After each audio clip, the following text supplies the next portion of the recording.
Take a short break on the Central Coast and have a little adventure. Book yours at visitcentralcoast.com.au. Oh, bogged, eh? Nah, mate, just parked. Why are you parked with your wheels so deep in the mud? That's just how I park. Mate, we've got a... Parked! Righto. New Amarok V6 Canyon. The power to handle what others can't. And welcome to finals day here for the Sisstrevolution Central Coast Pro. We are, of course, kicking off with the women in the lineup on a beautiful morning here at Avoca. My name is Shannon Hughes, joined in the booth by Jess Grima. Jess, take a look at our view. Good morning, Shannon. Yes, this is a really nice way to kick off the morning. That is looking to the south of Avoca and around those little bits of headland and cliff there all the way to Copacabana and McMaster's on the Central Coast. So it's a beautiful looking morning here. It's so nice to be here on finals day. We've got a huge day of action. Look at that scene set out there at the moment, Shannon. Just golden and absolutely glistening. So we are getting underway with our women's quarterfinals here at Avoca. We'll be running into the men's quarterfinals after that and continuing throughout the day. And we're going to go to a quick highlights to take a look at some of the action to get us to this place in competition.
So much good surfing has been going down here for the Sisstrevolution Central Coast Pro and the Vissla Central Coast Pro. It has been a great week. So many excellent scores dropped in to get us to finals day. Jess Grinwood. Yeah, there's been some really, really great conditions. I think the surf's been pumping pretty much every single day we've turned up here. We had that surprise spike in the swell yesterday, and then we just saw everybody's performances lift to such a high level out here for the Vissla QS3000. I think we can see Sarah Baum up and riding, Shannon. All right, getting a start. Nice snap to start off with. Racing through this section.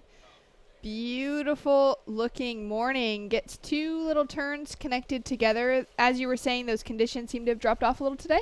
It has gotten a little bit smaller as you look.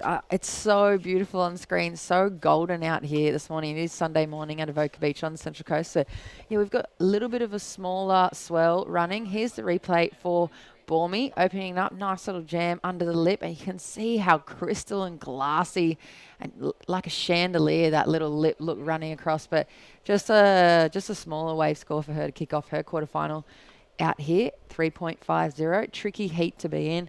Shannon, I think, starting the day off, finals day, so really setting the bar for the rest of the women that are coming up in the next quarterfinals. And here's a bit of a drone shot. There's the lake right there in the middle of Avoca that runs out, and just to the north, there's North Avoca. There's the big Avoca rugby field right there. You can see on the right hand of your screen, and then you've got this community just based around the beach right here, and in between that headland and the start of the sand. So it is a really beautiful place to be. And like you said, smaller conditions. There's pretty much no wind at this point. The swell is still running out of the southeast, and we are just past the low tide this morning. So I think we've still got a great looking sandbank out the front, and we've still got plenty of waves and opportunity. Not as big as yesterday, but if the girls are really selective out here this morning and wait for that set, I think there's going to be some really big scores. So exciting to be here on finals day. 17 minutes, 30 seconds on the clock. Sarah Baum from South Africa opens up with just a 3.5. Luana Silva up against her surfer in blue, sitting with priority. She's being very patient in this heat, a young competitor coming from the North Shore of Oahu. They're also actually in a water, and it's kind of a bit of a rematch as we see I think that's Shino Kiela? Matsuda. Oh, Shino Matsuda. Sorry, Yeah. my apologies. That's Shino okay. Matsuda. She'll be coming up next. So let's go through our finals. Sure. So quarterfinal number 1, we've got Sarah Baum and Luana Silva in the lineup. Quarterfinal number 2, Shino Matsuda from Japan up against Brisa Hennessy from Costa Rica. Quarterfinal number 3 will be a matchup of Daniela Rosas from Peru and Cedar Lee Jones from Australia. And our final women's quarterfinal of the morning will be Kayala Tomada Bernat from Hawaii up against Kira Pinkerton from the USA. So really, really great matchups here as we see. It looks like Luana up and riding, Shannon. All right, driving down the line, gains some speed coming into this first big turn. Nice snap out the back, goes for the foam climb for those extra little bit of points and kicks out clean. Good looking first wave for her. You can see how confident she is. I haven't seen her with any waves ridden in any of the competitions over the last 2 events that she looks even slightly hesitant.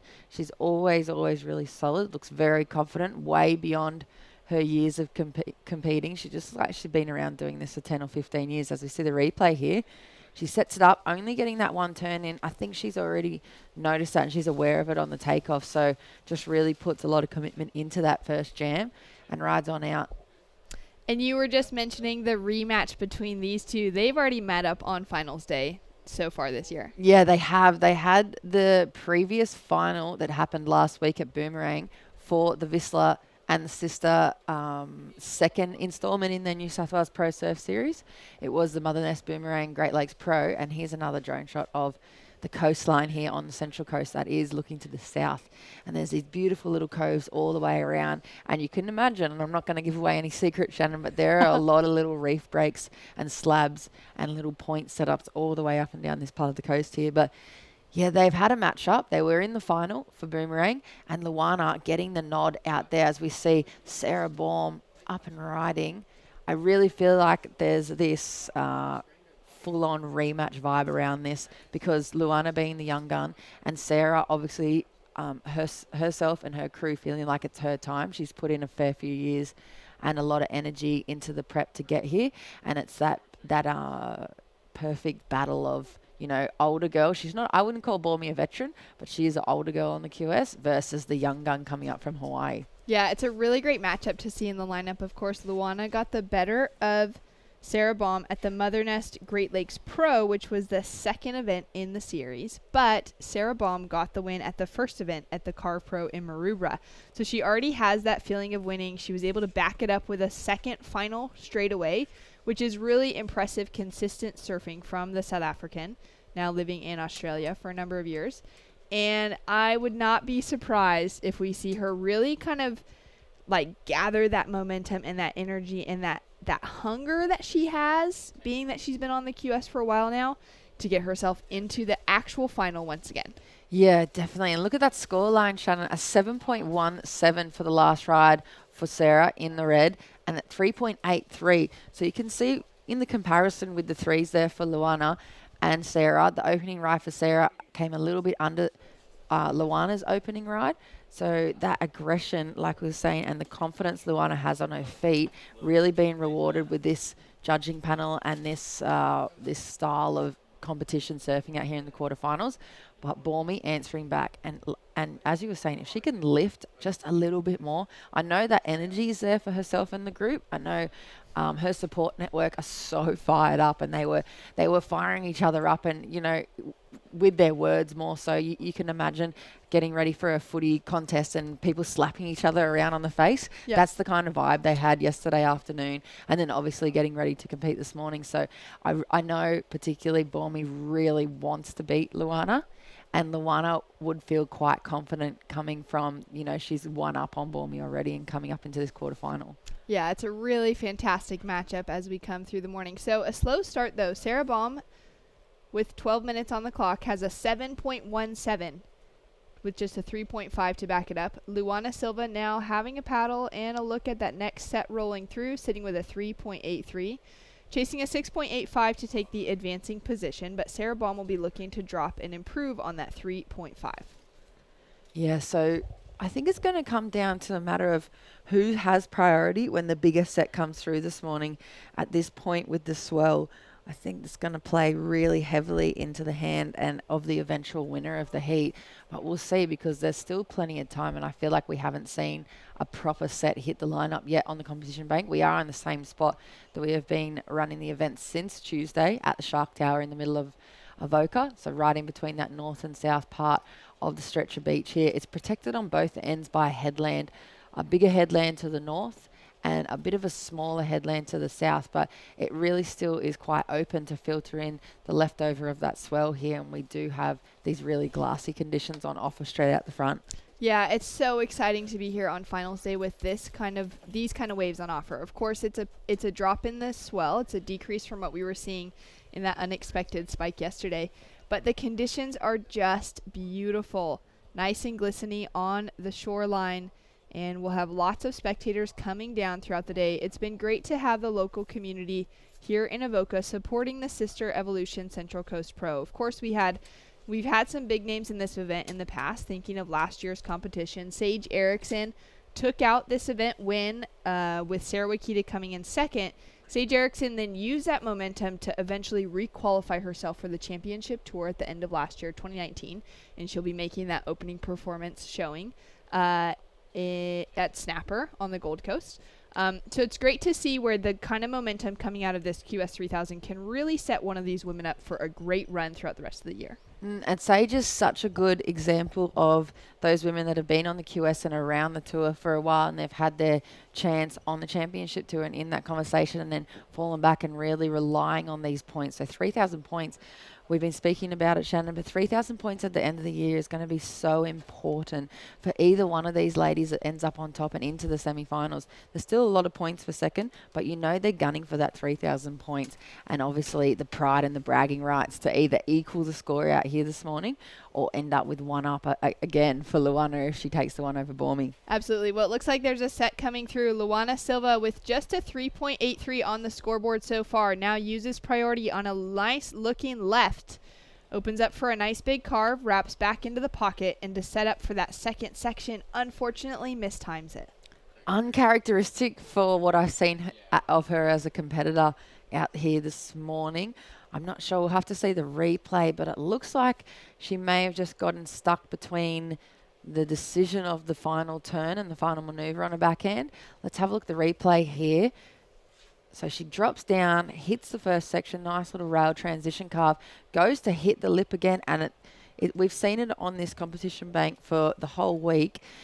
As you get onto the inside section, that lip really throws out and the wave almost bends quite quickly at you, where we've seen a lot of the competitors being caught out, both in the men's and the women's, drawing out their bottom turn and waiting to hit the lip and then figuring out whilst they're halfway up to that kind of target spot that they're a little bit too late already and that lip's already projected out over the top. So I think I haven't seen Luana go too many lefts.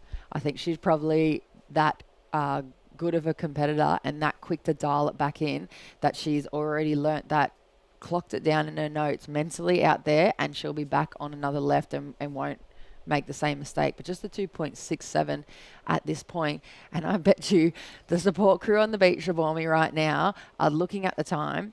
That's a lot of time left in the heat, but they are wishing away the minutes with this kind of lull in the set to start off the morning, Shannon. They certainly are. Well, Sarah is in a great position, though, with that 7.17. Found a really good-looking right to unleash some power on and put together the biggest score of the morning so far.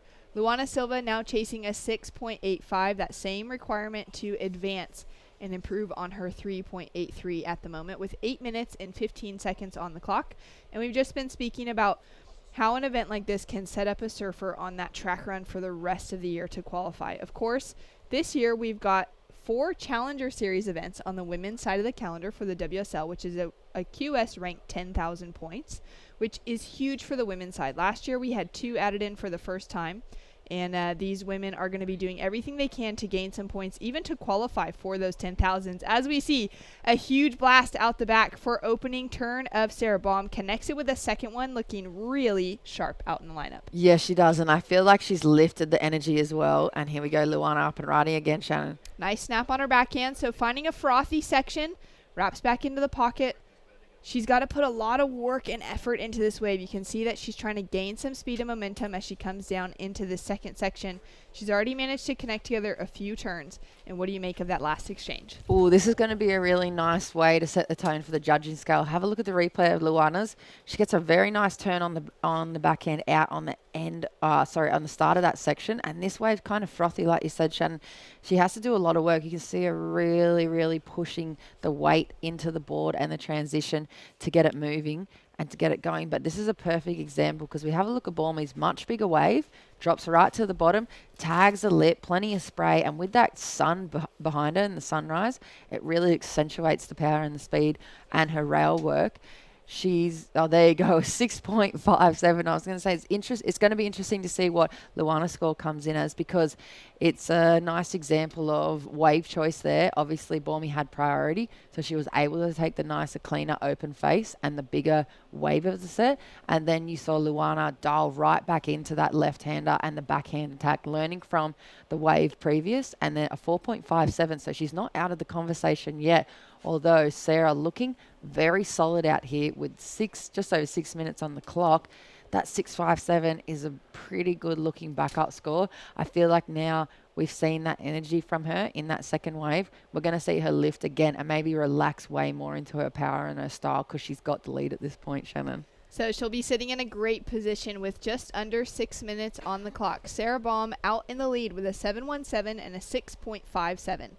Sarah is sitting with priority and in the major driving position over Luana Silva, the young Hawaiian from the North Shore of Oahu, 15 years old, has already claimed 2 QS victories on the Australian shores between Phillip Island last year and then the Great Lakes Pro this year. So her only 2 trips to Australia, she's already found victory, which is amazing and really just speaks to her talent and her comforts in traveling all around the world and staying on top of her game. But she has a lot of work to do to pull it together now to get that 9.17. Or maybe to just replace those 2 scores on the board. Yeah, definitely. If she clocks herself into high 6s or 7s or even 8s, which she's very capable of, she could easily take the lead. And those 2 victories that she's already experienced in the QS, that's not by luck and that's not by chance or just, floaty, happy energy rolling on in and accidentally finding yourself in the final of those things. These QS draws on the women's side are so fiercely battled out, even in the 1,000 events. And I know definitely for Phillip Island, there's some girls that are down there and the Victorian girls that she would have had to take out to make it to that final and win it. They are such fierce competitors. So for me, Luana, it's kind of a brutal sentence to put together when you think about how charming and how soft she is as a human when you see her on the beach. But she's scalped 2 events already. She's already taken them out. And don't put it past her. She can definitely achieve that 9.17 here. She's still got just over 4 minutes. But Sarah, I feel like she has another gear to go into, Shannon. And we were speaking about that yesterday. And I was just taking a look back at their roads to the quarterfinals so far. At the moment, Luana Silva has not been able to find an excellent score in this competition at Avoca. So her highest score in competition here at Avoca Beach has been a 7.0, where Sarah Baum has already unlocked 2 8-point rides in her previous heats. So I even feel like that for Sarah at the moment right now, that momentum is just carrying her forward. She's been able to figure out what the judges are looking for, what this wave has on offer to get those big scores. Yeah, I'm clicking my fingers around for that because I feel like you've nailed it with her performance. And that's what, when she's been working with Amy Donahue, who is a former women's championship tour competitor, I think Amy was on tour for about 12 years, and she surfed against people like Rebecca Woods and Jessie Miley-Dwyer, now commissioner in the WSL, and all these big names. Amy knows how to keep Sarah back in that 4th or 5th gear. Here you go. As we see Sarah Baum, nice big floater to start off with. Races around the section, gets caught behind. Yeah, that second section looked like it was going to be a really great opportunity. It's unfortunate that she couldn't put her foot down to the pedal a little bit more and make it around that first turn because it did look like a good solid setup, but still a great little third wave under the belt. I don't think it's going to go into her top 2. I think it might just fall under that 6.57 because it was quite a critical first maneuver in a pretty risky section, but we'll see what that comes in as, or we might not see it pop up on that total scoreline there because it is only showing the best 2 waves and then the total. But here's the replay. This turn right here, maybe more of just a float over that critical first section, so won't factor into her top two. But yeah, her coach, Amy Donahue, Central Coast Surf Academy, has come up in the format of surfing and competition surfing when there was no priority used in the heat, which I think is a benefit and an advantage. And then also she's working towards helping Sarah dial in, sometimes perhaps maybe having to shift up a little bit more, but like you said, being well aware of what it takes to earn a 7 or an 8 out here with this judging scale, Amy can now help Sarah shift up into that 5th and 6th gear on finals day. As we see Luana Silva finding a beautiful looking right, powerful attack on her forehand. Oh, what a heartbreak to not be able to pull out of that one. Yeah, you can see the intention though. I feel like Luana's ready to bring it to Sarah out there, and she goes really, really committed. Attack, a little bit hung up on the lip. There's another example of the similar conditions we've seen over the whole week where the wave projects out, and you've seen a lot of the guys, first thing that comes to mind is Shane Holmes in the men's side of the draw, really pushing his board out to keep it connected with the lip line to ride out of those maneuvers, because if you're just staying up in the lip, they get caught up and they get gobbled up by all that whitewash at the end. But with 1 minute on the clock, it's looking like it's really going Bormy's way at this point, Shannon. Having a look now on the inside again. Luana Silva driving into that first turn. Small looking wave, but her beautiful style is coming alive. Yeah, she's just so competent and so fluid, especially on that forehand. She's put together that 2-wave turn combination is probably, if you had to put that combination on a set wave, that may have been the biggest score of the heat, but because of the wave choice there, she was pretty much in between all the sets, and it was just quite a smaller one, even though it was quite clean. I think it'll still go into her top 2 and reduce that requirement. And here's the replay. Much smaller wave, gets a wrap in. You can see how good she is, tags it perfectly on that end section. Really nice forehand combo. She checks the watch. I think she's chipping away at the requirement here, because that'll reduce that number, but with 10 seconds, it looks like the time might be against her at this point, Shannon. Sarah Baum out in front with that 7.17 and a 6.57 takes the lead over Luana Silva. For the first women's quarterfinal of the morning, she's booked herself into another semifinal, 3 for 3 so far. Can this woman, Sarah Baum, make it into the finals again later today? We're going to go to a quick break. We'll be right back with quarterfinal number 2, Shino Matsuda and Brisa Hennessy, right after this.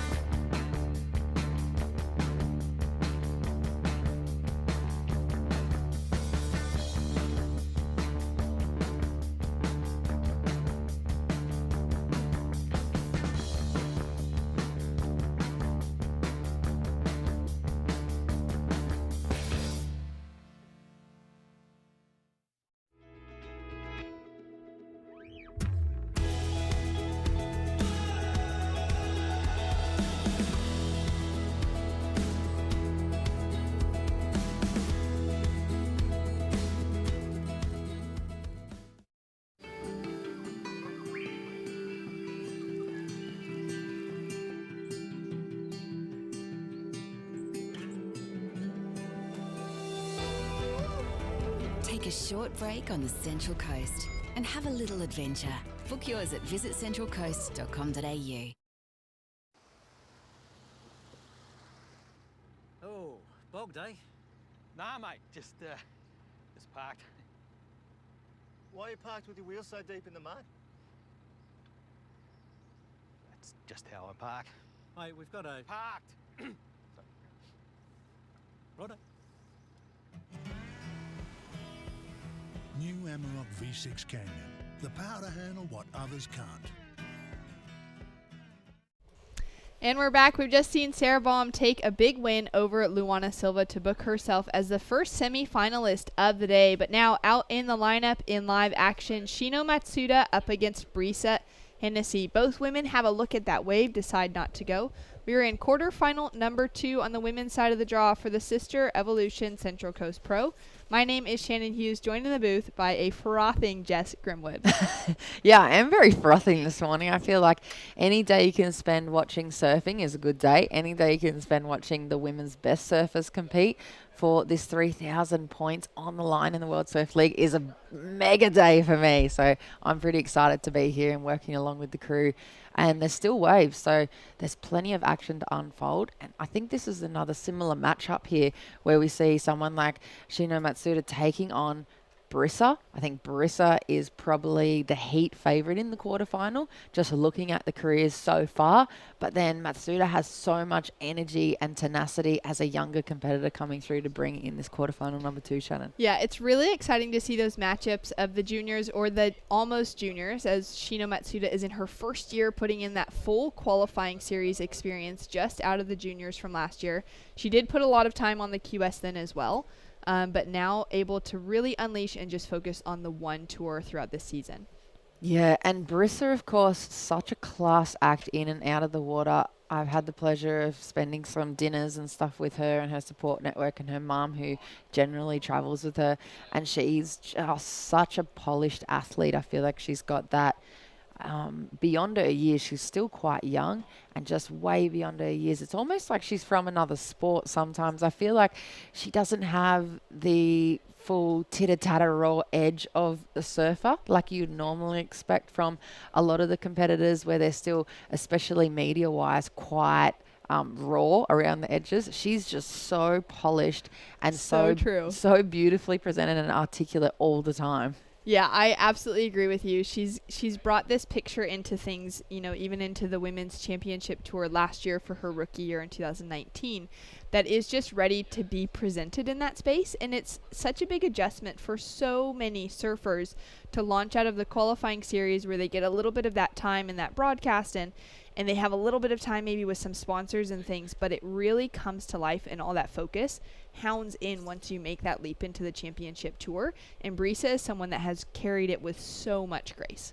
Yeah, and just being able also to have that real deep kind of knowing of who you are as a person. I feel like that shines through really heavily in people's personalities when they've done that personal work and perhaps already had those opportunities for growth personally. And she's still so young and such a young competitor on the scene in regards to competition experience and years she spent on the championship tour. But to have that so solidly grounded in herself, you can feel it when you speak to her. She knows who she is, she knows what she's about, and I think there's no amount of media pressure or platforms that you could give her that would shake that. She's so rooted in herself. So it's really, really nice to see. And I think she's going to do massive, massive things for women's surfing in the next few years. And I think she's going to be one of those characters that we see similar to Jessie Miley Dyer and Steph Gilmore, that really solidify their personality on tour and back it up with their performances and then create this whole new platform for women to kind of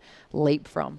Yeah, it's really exciting to see, and it's great, to have seen her get that requalification for the 2020 tour. For her, it came down to working very hard on the qualifying series throughout the year, but she had herself in a near top 10 position on the women's side of the tour up until that final event at Maui, where it was like heat by heat. If she would advance further ahead, then she could have had that position by qualifying in the top 10. She came through as that number 11 rank and regained that qualification through the QS, as we see a nice opening turn from Brissa Hennessy on her backhand.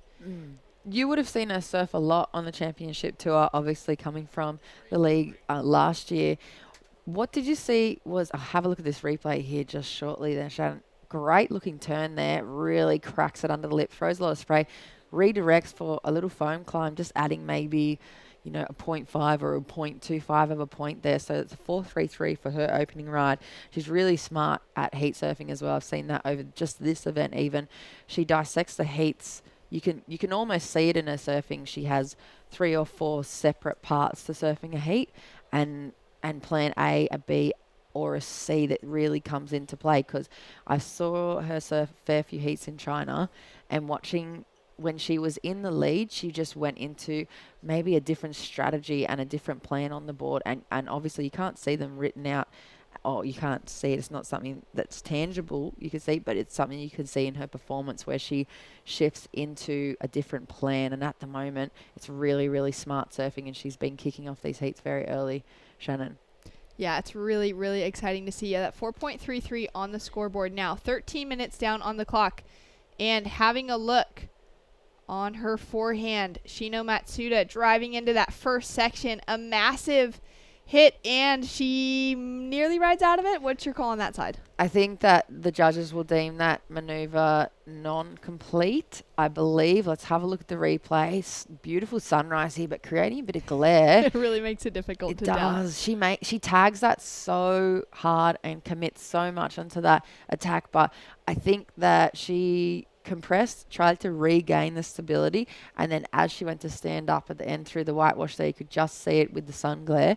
She just wobbled and fell off the heels. I don't think they're going to give that to her. There we go. That's Shino Masuda's mum on the beach, support network. She's got the towel over her head. I feel like I see a lot of parents and coaches doing that and just really getting that bubble physically over their head and locking in for the heats. But yeah, a 1.83, or it would have been a 1.33 perhaps maybe for that ride, not deemed complete there, Shannon. Yep, so a great effort for her to start off on. I really like that attack on her forehand, so hopefully we'll see more of that on offer. Brisa Hennessy now with a paddle, takes a look, decides not to go. She's just maybe a little bit deep on that section, and it's great to see that Shino's mom is traveling with her. We've seen her down on the beach every day, and she's been a really great kind of presence backing up Shino just throughout this entire event, down there with her video camera, chatting to other parents, and really just getting a feel and helping her daughter to come to that top success. Shino Matsuda is one of those surfers that is provisionally qualified for the 2020 Tokyo Olympics, as is Brisa Hennessy. Brisa, of course, got that qualification via the Championship Tour rankings for Costa Rica. As we see Kira Pinkerton there on camera, she'll be coming up later on. She is working with Glenn Micro Hall for her as her coach. And Shino Matsuda got her qualification via the ISA rankings, which is an amazing thing to know that both of these women competing against each other today could have an Olympic heat against each other as well. Yeah, that would be so cool to see as we see Brisa up and riding, Shannon. So really strong first attack, comes in with that second tag to the lip and kicks out. So here's the thing. Brisa is #1 rank at the moment on the QS for the women. Here's the replay of her last wave. This is the smart surfing I was talking about. For Brisa, that two-turn combo there is not a critical attack and not a real committed kind of put everything on the line surf attack. That's a very, very smart wave for the competitor. And this is where her class act in the water in a heat is going to shine above. A 5.33 as the second wave score for her at this point in the heat. So smart. Now she's going to work away at chipping apart that 4.33 and put something even bigger than the 5.33 on the mark, and then make that requirement for Shino so much bigger in waves and conditions like this. It's just, there's a perfect example of how smart she is in a heat. And like I said, she's #1 at the moment on the International Qualifying Series rankings for the World Surf League, and that's why she's there. She's just such a smart competitor. When the conditions change, she changes her game plan, and it's just really, really great to see her out in front. But of course, Shino, that 5.43 is not going to be a huge requirement out there this morning, Shannon. Well, as we wait for that next set to roll through the lineup, we're going to go down to the beach and catch up with a stoked semifinalist, Sarah Baum. Okay, congratulations, Sarah, through to the semi-finals, and it's kind of satisfying to get one over Luana then. Yeah, definitely.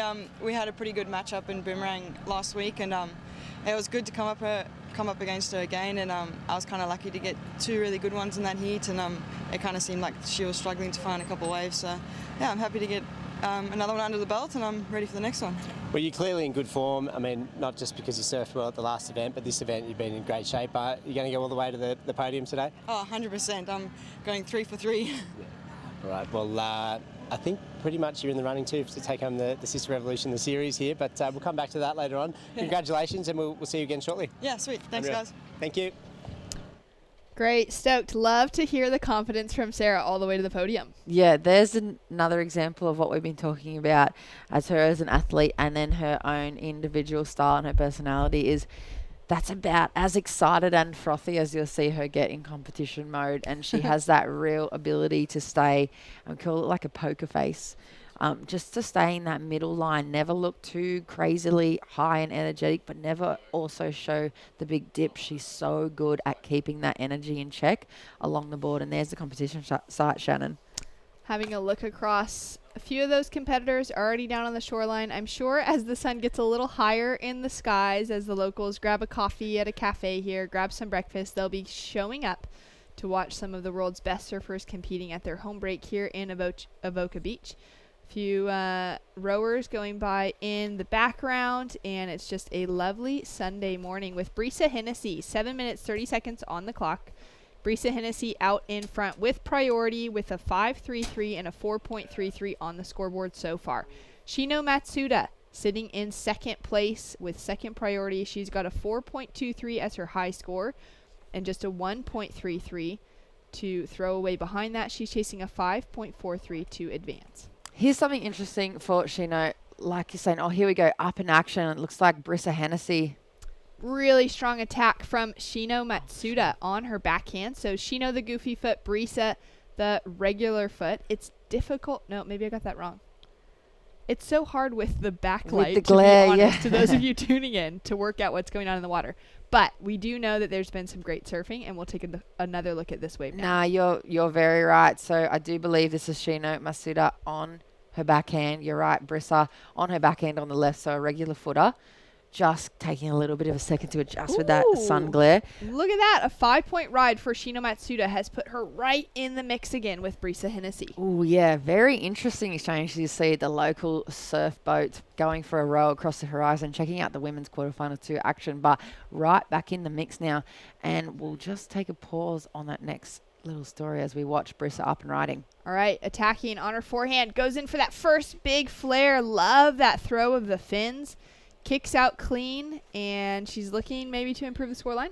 Yeah, it may come in at above that 4.33. I think it was only one turn, but very critical. Like you said, she got a little bit of release through the fins there on the forehand and a bit of slide in the tail as well. So may replace that second wave score. I could be wrong. It could go way above the 5.33 as well. Sometimes, as we were saying, let's have a look at this replay. It may have looked a little bit bigger down there because there is still a bit of swell.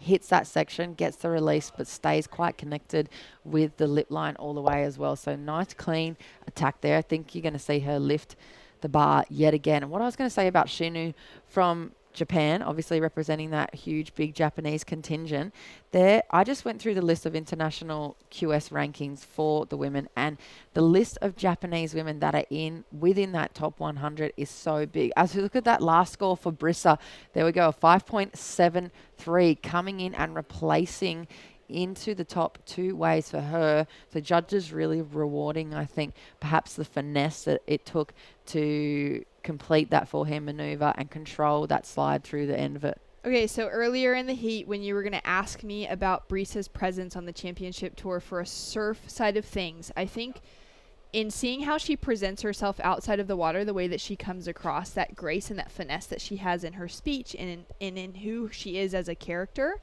that's what comes across within her surfing as well. And she just hammered that home with that last wave. Yeah, that's exactly right. It translates completely into her performance, doesn't it? And it's just so easy to see why she has been on the championship tour and why we're going to see her back on there.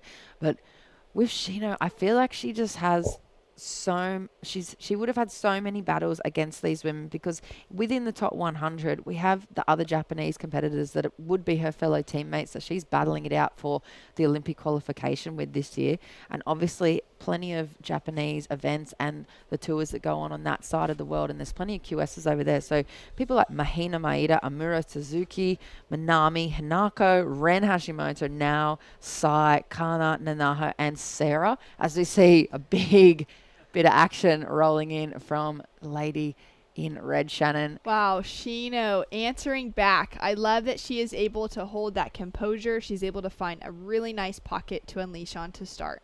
3 minutes, 30 seconds on the clock. Shino Matsuda now with a score to come through. She's chasing a 7.06 to advance over our only championship tour competitor on the women's side of the field here at the Sisstrevolution Central Coast Pro in Vissla, Hennessy. Take us through this one. Oh my God, good use of priority. Really tags that first section there on offer.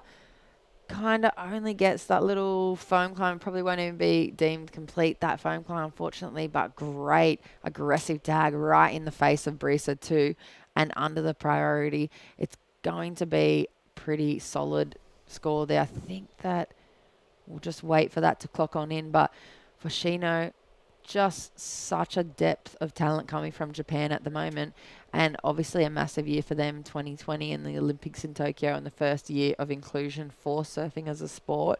We have a look at the amount of Japanese women that are representing on the qualifying series, the international rankings. It's just huge. So I don't even think as class of an act as Vissla is, I don't think that would rattle Matsuda in the slightest because of the other people she's grown up competing against. I completely agree with you. Now driving down the line, looking to improve that score line. Nice snap on her forehand for Shino. And a second one. Is she going to ride out of it? She's got the control. So she's sitting with that 5, and that last score came through as a 4.87, which did move into her top 2, but was unable to change her situation. I think that's going to be a really interesting second score to wait for that to drop in as we see Vissla up and riding, Shannon. All right. Goes in for that first big re-entry, unable to stick the landing, so it's back to the drawing board for Vissla Hennessy. 1 minute, 45 seconds on the clock. Shino Matsuda stuck on the inside with a score to come through and take us through this last one. Here's the replay right here. The setup for this turn is so nice. She throws a fair bit of spray off the lip. That second turn there would have been the money. I'm unsure personally if they're going to clock that in as a ride out, because she was stuck a little bit behind the whitewash, but she was obviously stable and up on her feet. I don't know this morning if the panel will deem that as complete or not. It was probably the majority of the score there on that second turn because of the power and the risk she took to complete that maneuver. But unfortunately, I feel like she just needed to push a little bit further in front outside the whitewash. So 55 seconds. Look at how beautiful the conditions are, Shannon. It is so gorgeous. Vissla Hennessy now driving away into the sunlight. Nice check turn to start off with, and puts all the power and the finesse into the finish. I feel like that's going to be the best way of the heat so far. I think that was a great looking 2-turn combo. She didn't oversurf it. There was no adjustments in between those two maneuvers. And whether or not it's part of the stage show and it actually shows up what exactly is happening, or it just helps exaggerate it, that sun is really in her favor there on the forehand, because every time she hits those turns and times it perfectly, the spray goes flying up and there's this golden fan of power and finesse, like you said, from Vissla. So I think that's going to go into her top 2, Shannon. Yeah, just such beautiful surfing. Really fantastic quarterfinal from both of these competitors. Vissla Hennessy on the 2020 Championship Tour just dropped in a 7.0 to hammer home that she deserves to be in the semifinals. She will be coming up against Sarah Baum, but before we get into that, we're going to have quarterfinal number 3 with Daniela Rosas and Cedarly Jones. We'll be right back with more action for the Sisstrevolution Central Coast Pro right after this.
We are on finals day for the Sisstrevolution Central Coast Pro. Into quarterfinal number 3, Cedar Lee Jones up against Daniela Rosas. Already out in the lineup, Cedar Lee Jones already with a 2.5 heat total to her name. Daniela Rosas sitting with priority. A few swimmers going by in the back line. It is a gorgeous morning here at Avoca Beach. The sun is shining, and we are so excited to see our champions crowned today. My name is Shannon Hughes, joined in the booth by Jess Grimwood. And Jess, it has been on fire so far. It has. It's been a really good kickoff to the morning of competition, and we've had those 2 quarterfinals already be won by South Africa's Sarah Baum and then Costa Rica's Brissa Hennessy. So Costa Rica's? Yeah, Costa Rica, yeah. Splits time with Hawaii, but she's from Costa Rica, born and raised. And also spends a bit of time in Fiji, I do believe, as well. Yes, you're right. She's the all Hennessy over. crew, yeah. So she's a total global citizen, as a lot of these surfers and athletes are out here. But to see those 2 girls going to be matching up in the semi-final, that's a great match there of course, Sarah Baum's kind of power approach to surfing, and then the class and finesse that Brissa's going to bring into that first semi. But at the moment, we do have, like you said, the Australian Cedar Lee Jones out there in the blue, a 2.50. And look at this set rolling on through this morning. Wow, beautiful. Seems like one of the better sets that we've seen so far. Hopefully, as that tide pushes throughout the day, it brings that push of swell along with it. Yeah, definitely. We hope to see that as well again today. We've seen it all week where it's really kind of glassed off in the middle of the day, and the best conditions have been on offer around that midday mark, which is going to be perfectly timed for the final, Shannon.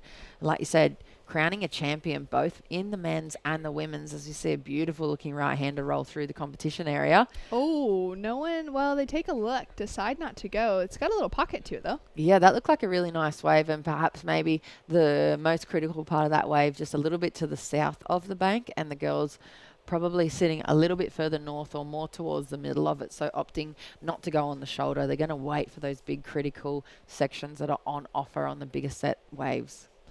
Well, we've already seen 2 women advance into the semifinals, as you were mentioning, Jess, in Sarah Baum and Brissa Hennessy. Current quarterfinal in the lineup. Whoever wins this heat between Daniela and Cedar would be up against Kayla Tomada Bernat or Kira Pinkerton coming up in quarterfinal number 4 for the morning. And then, of course, we'll be jumping into the quarterfinals of the Vissla Central Coast Pro as we see a strong paddle across for one of our competitors that looks like Cedar Lee Jones in blue. Coming up in our men's quarterfinals, we have Ace Buchan and Jacob Wilcox meeting up in heat number 1. Michael Dunphy and Matt Banting meeting up in heat number 2. Shane Holmes, Rafael Teixeira in heat number 3, and Sheldon Simkis and Gatian Delahaye in heat number 4. Matt Banting, of course, was in the finals last year against Connor O'Leary. Connor O'Leary's gone on to requalify for the championship tour again. Matt Banting just narrowly missing out on that during the Triple Crown at the end of the 2019 season. And he'll be looking like one of the favorites heading into the finals day today. Yeah, definitely. And JJ and I had a little chat about that. The surprise for myself personally, not seeing Matt on the championship tour yet, and not in that conversation. But JJ was kind of telling me a few things that I didn't know about him as an athlete, that he had suffered not only the initial injuries, but bigger and more injuries later on. So as we see, look, the Water Patrol out there keeping an eye on the quarterfinalists in the water, because we do have the local crew of swimmers that jump off the rocks to the south of this break every morning. They're out there. There's a big group of them. You can see them making their way across. This guy looks like he's leading the pack out there, swimming across the contest area but further out. So the lifeguards really keeping a good check on the competition, because you do have literally some of the world's best female surfers in the water right now, Shannon. Yeah, it's absolutely amazing. Cedar Lee Jones still competing in the junior series here in Australia, now tagging time between the qualifying series and the juniors. And Daniela Rosas now in her first year outside of the juniors. I have been amazed by the standard of the young competitors. We've been talking about it all week, where we've seen that jump in performance from the 14, even, down to those 12, 13-year-olds across the world who aren't actually competing on the qualifying series yet. Names that came to the top of my head, Sierra Kerr and Caitlin Simmers out of California. Both just, they're going to win world titles. It's just a matter of time before they start giving these young women a run for their money, who are just a couple of years older. Cedar Lee Jones cracks a few nice turns together. Yeah, so Cedar, obviously sister of Bodie Lee Jones as well. They've got a great little kind of rivalry / sisterhood going on. And I feel like they've pushed each other so high in performance and a lot higher, and they're a lot more experienced in a heat because they do that battle in all their free surfs against each other for so many years. So I think Daniela is going to have her work cut out for her. As we see, it looks like Kira Pinkerton making her way down to the beach. She's got the full support crew on hand there. You can see the guys trailing her there. But yeah, Cedar Lee Jones, like you said, a younger competitor and making her way from the juniors to the World Qualifying Series. For me, I feel like it's so exciting to watch because it just tells me that surfing is in the best hands it could possibly be in with these generations. Daniela Rosas, one of those young women just lighting up the world stage, ducks in and out of that wave. So really a slow start for these two, but with Cedar Lee Jones having a score to drop in, Daniela Rosas just out in front of her as far as the paddle is concerned. She'll get priority again as we take one last look at that one. Yeah, maybe a bit of a strategical move there. She eyed off Cedar Lee Jones making the paddle back out, and here she goes up and riding. All right, gaining some speed and momentum, moving down the line, finds a nice little face to unleash on. Beautiful style in that opening turn, and comes with a little tag, couple of tags to the lip to finish off on. Really good looking first turn on that wave right there. You see the score line coming in for Cedar Lee Jones though. Here we go. This is a replay of Daniela Rosas from Peru.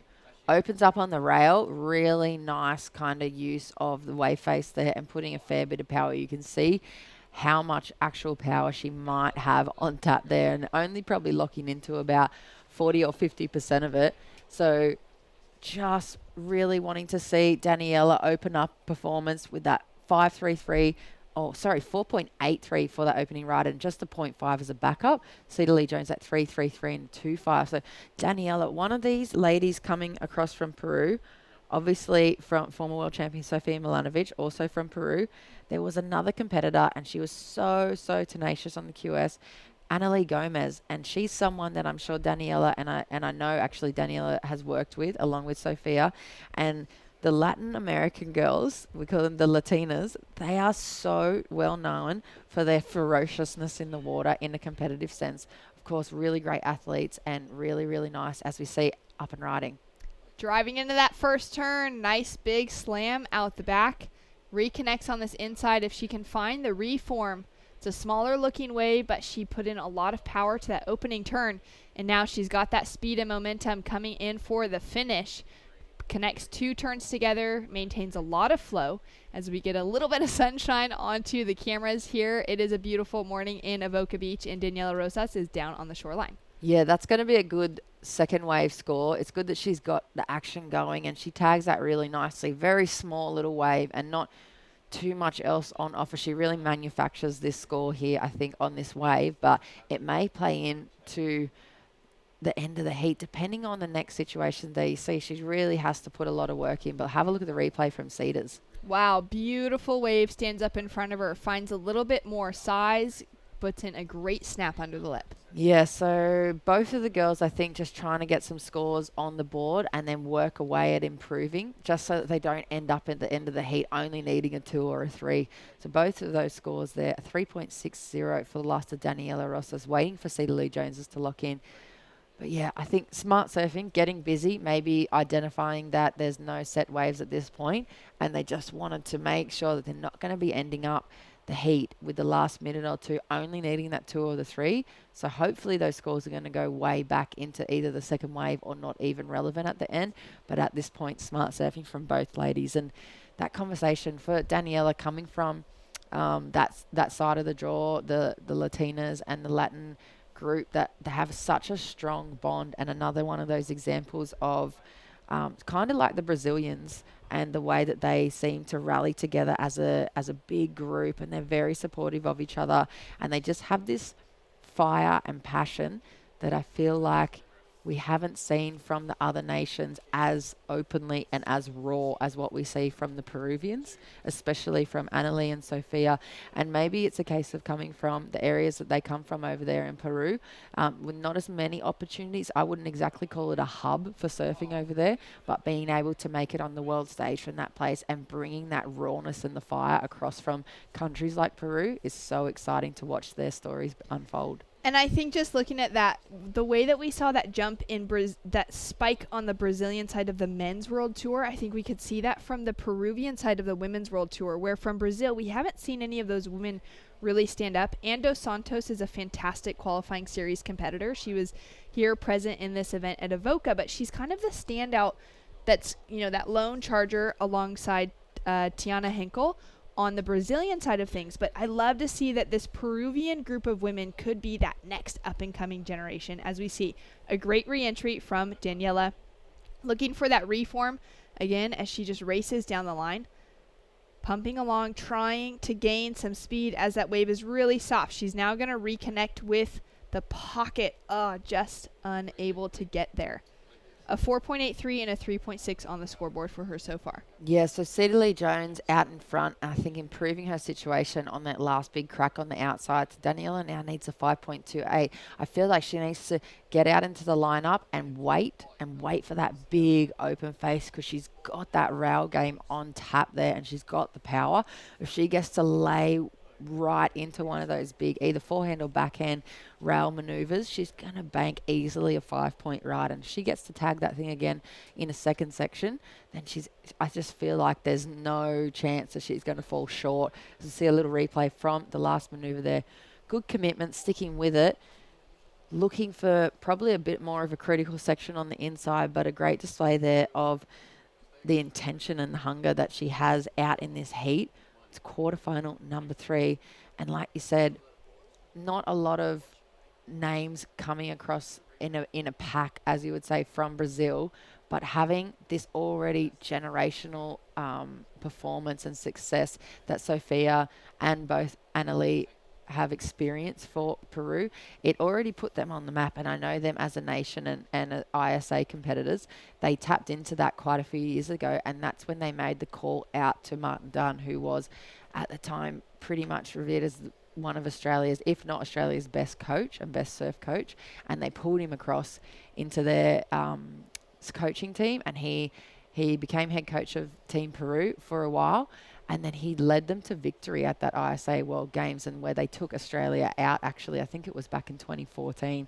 So he was able to kind of channel that rawness and the talent that they have on tap there, and then package it up and put it into the heats. And you saw them rise to the very top, and they beat us. They beat Australia and they beat America in those ISA finals, and they beat South Africa and all these traditional kind of big surfing nations and names in surfing, and they really, really showed what they're capable of. So it's great to see Daniela out there with that Olympic conversation in mind as well.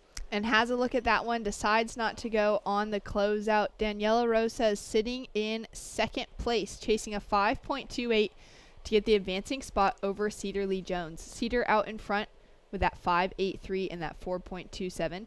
And just having a look back at Cedar's results from this year, she's been competing on the junior series in just one event without the greatest result on that side, but then she made it into the quarterfinals at the Carve Pro in Maroubra, where she went down to Sarah Baum. So the interesting thing in this event is that those two are sitting on opposite sides of the draw. Should they both advance through, with Cedar Lee Jones looking like a potential to make it into the semifinals, they could match up in that final head-to-head. Yeah, there's plenty of really good outcomes that are going to come into this semi-final. I also was just having a little think about, not only do you have that matchup that you just said, Shannon, between Cedar and Bormy having the rematch, but you could potentially have kind of like a QS veteran or CT competitor versus a younger, just out of the junior series competitor, which could happen depending on which of these girls gets the nod first through the quarterfinal and then through that second semi-final. So either way, no matter how this plays out, all of the possibilities are going to be quite exciting to watch. And I'm very, very excited to see who's going to be chaired up the beach at the end of the day, Shannon. It's such a fun thing to watch. It's one of my favorites. It guaranteed it brings tears to my eyes every single time that we crown the champions. I'm always a sobbing mess sitting inside the booth, just trying to keep my eyes clear enough to be able to call whatever is happening out in the lineup.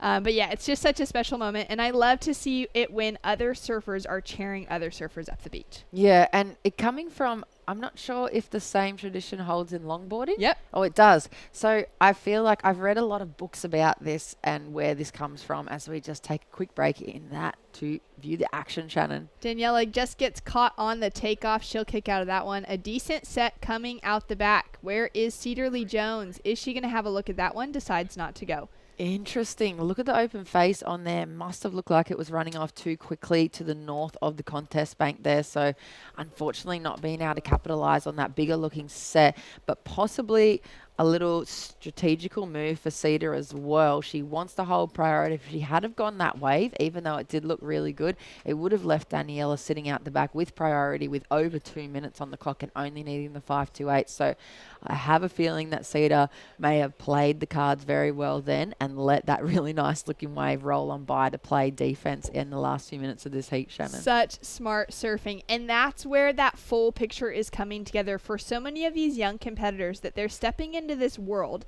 that women ahead of them have paved, where they're now able to enter the conversation of competition with a coach, with family members there to support them, and with that whole team to really help make them a well-rounded competitor for moments like these. Yeah, and it's just so crazy to see the depth of heat intelligence. Like, obviously all of these women, really intelligent women, very articulate, but heat intelligence is a whole different thing. It's such a different thing. Yeah. And it's like, takes 10 years. Is imagine if you're doing a university degree. There's another wave. There's a wave, but that moment from Cedarly Jones, she had a look, same as Daniela Rosas, and as soon as she knew that Daniela was taking a look, she beeline paddled for her.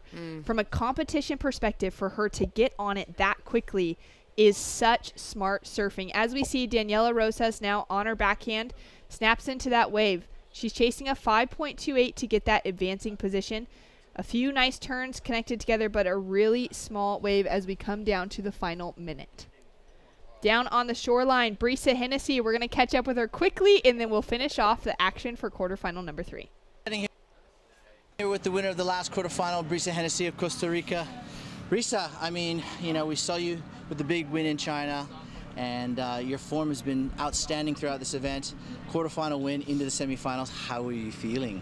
Thank you. Yeah, I'm super happy to be in Australia, and I know it feels like China was kind of yesterday, but also a long time ago. I had a good break after that, but yeah, like I said, I'm really happy to be in Avoca. The waves have been providing. Yeah, I'm really happy to be in finals day.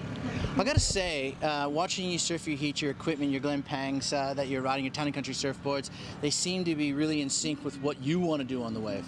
Yeah, I've been super fortunate to be working with Town and Country and Glen Pang and Makani, and yeah, I feel like it works for me, and we've had such a good relationship. It's such a good group of guys that work over there. So yeah, I think I really believe in a strong relationship with your boards, and of course the people that are making them. So I've been really grateful. Okay, finals day. The waves a little bit smaller today. Yesterday we saw amazing conditions. The conditions are amazing. The waves just a little smaller. How important is equipment choice as well as a good strategy in smaller surf? Definitely, I feel like that's 100% it. You're going to have the right equipment, be adaptable, and have great heat strategy. I feel like a couple of my heat strategy wasn't the greatest, but I made it happen in the end, which was nice. So I got to clean that up and yeah, just kind of go with the flow and enjoy the moment. Okay, your opponent in semifinal number 1, Sarah Baum, she's in good form too. What is your strategy? What's it going to take to beat her in semifinal number 1? Yeah, she is looking on fire. I'm super excited to go against her, and I've seen her in multiple events, and I really enjoy watching her. She will definitely be a great opponent, and I'm excited. All right, she's in semi-final number 1. Stay tuned, or make sure you stay tuned, because she's got a very formidable opponent in Sarah Baum. It's going to be a great one to watch. So I'll throw it back to you guys. Thanks so much, Smoo. Great to hear from Brisa, sharpening it up into the semifinals. And we have just seen Cedarly Jones take the win over Daniela Rosas. We're going to go to a quick break. Well, we've got a wave up and riding, but that is our surfers in the next heat. It's going to be Kayala Tomata Burnett up against Kiera Pinkerton. We'll be right back with more of the Sisstrevolution Central Coast Pro after this.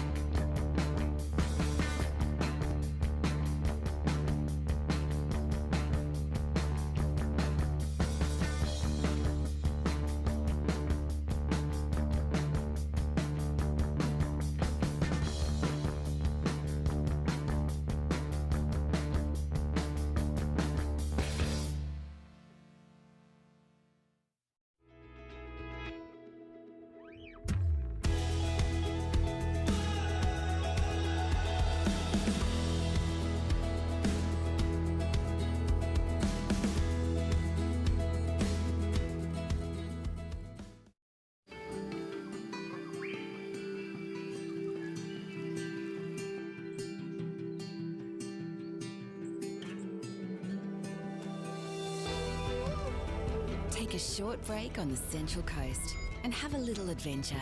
Book yours at visitcentralcoast.com.au. Oh, bog day. Nah, mate, just parked. Why are you parked with your wheels so deep in the mud? That's just how I park. Mate, we've got a... Parked! Righto. New Amarok V6 Canyon. The power to handle what others can't. And welcome back to the action. Quarterfinal number 4 is in the lineup for the Sisstrevolution Central Coast Pro here at Avoca Beach. Kayla Tomata Bernat up against Kira Pinkerton.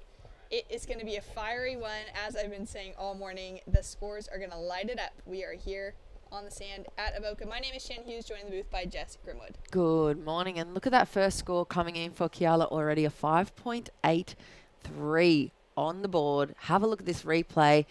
It looks like it may have been based off that single jam. So the flow on tap here, as we see the replay for Kira's first ride, just a small looking score, 107 for her. So Kiala, that flow and that kind of in tune, I don't even know what the word is, in tuneness that she has with the lineup every time I've seen her hit it, even in a heat, is really, really paying off in the first 5 minutes of this quarterfinal number 4. Yeah, great quick start for the Hawaiian. Up against the Californian, Keala coming from Kauai, Kira Pinkerton from San Clemente, both areas that have seen some of the world's absolute best surfers grow up over the years. Kira Pinkerton, really powerful attack on the backhand, wraps herself back into the pocket, and now gain speed going down the line, checks on the inside. Smart looking second wave on the board for her in blue. It's going to be a good combo. It's really great to see when it goes hit for hit here, as we see nice rotation there on the backhand. Winds it on into this inside section because it's quite small. Manages to tag it again for the third little maneuver, but it is a very, very small wave there. Here's the replay of Kiala's on the forehand. Nice float through the first section and just kind of getting hung up on that middle bit. Her surfing reminds me a little bit of Malia Manuel, which is so graceful on her forehand. Yeah, really flowy, isn't it? It just looks so nice to watch, and just really, really easy transitions in between from rail to rail, from the outside to the inside, and getting the calves on tap. So great looking exchange there. Kira only needing that 477. Be interested to see, because it's a perfect comparison for you to make at home and viewing this quarterfinal and tapping into what the judging scale is. Again, we saw it in one of the earlier quarterfinals for the women, but that big turn on the outside versus a combination of smaller turns on the in-between waves all the way to the inside.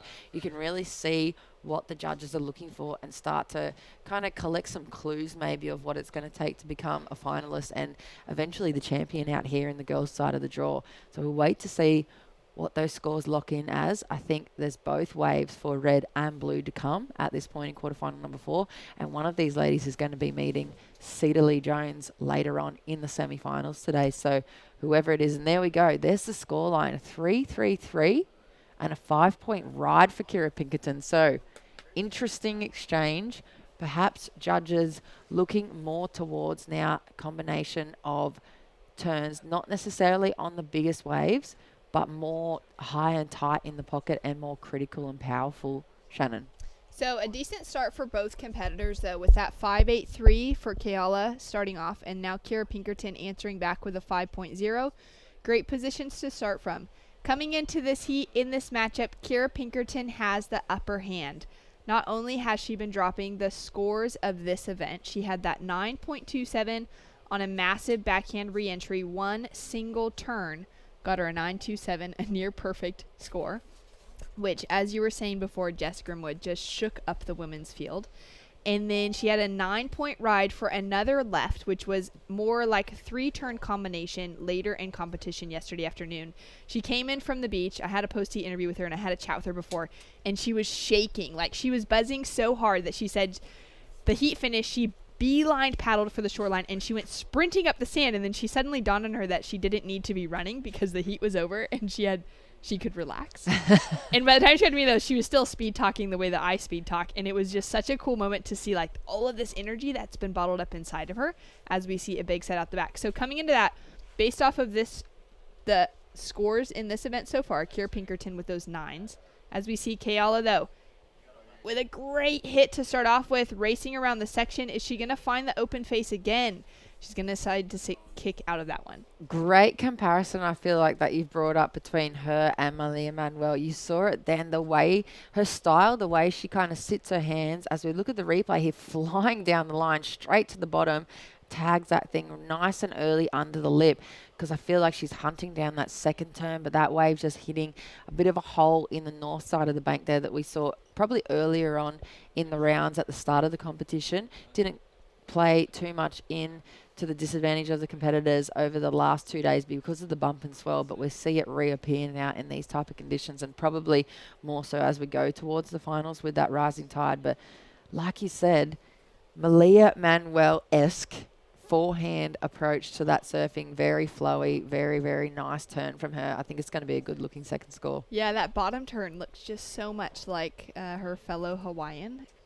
And it's great to see. Well, we'll have a score to come through for Keala Tomata Bernat. And talking about head-to-head matchups, these two matched up in the 2018 WSL World Junior Championships. Kira Pinkerton ended up taking out the win, but I'm looking at the scores now, and it was so tight between the two of them. Kira Pinkerton with a 15.27 with 2 high 7s on the scoreboard.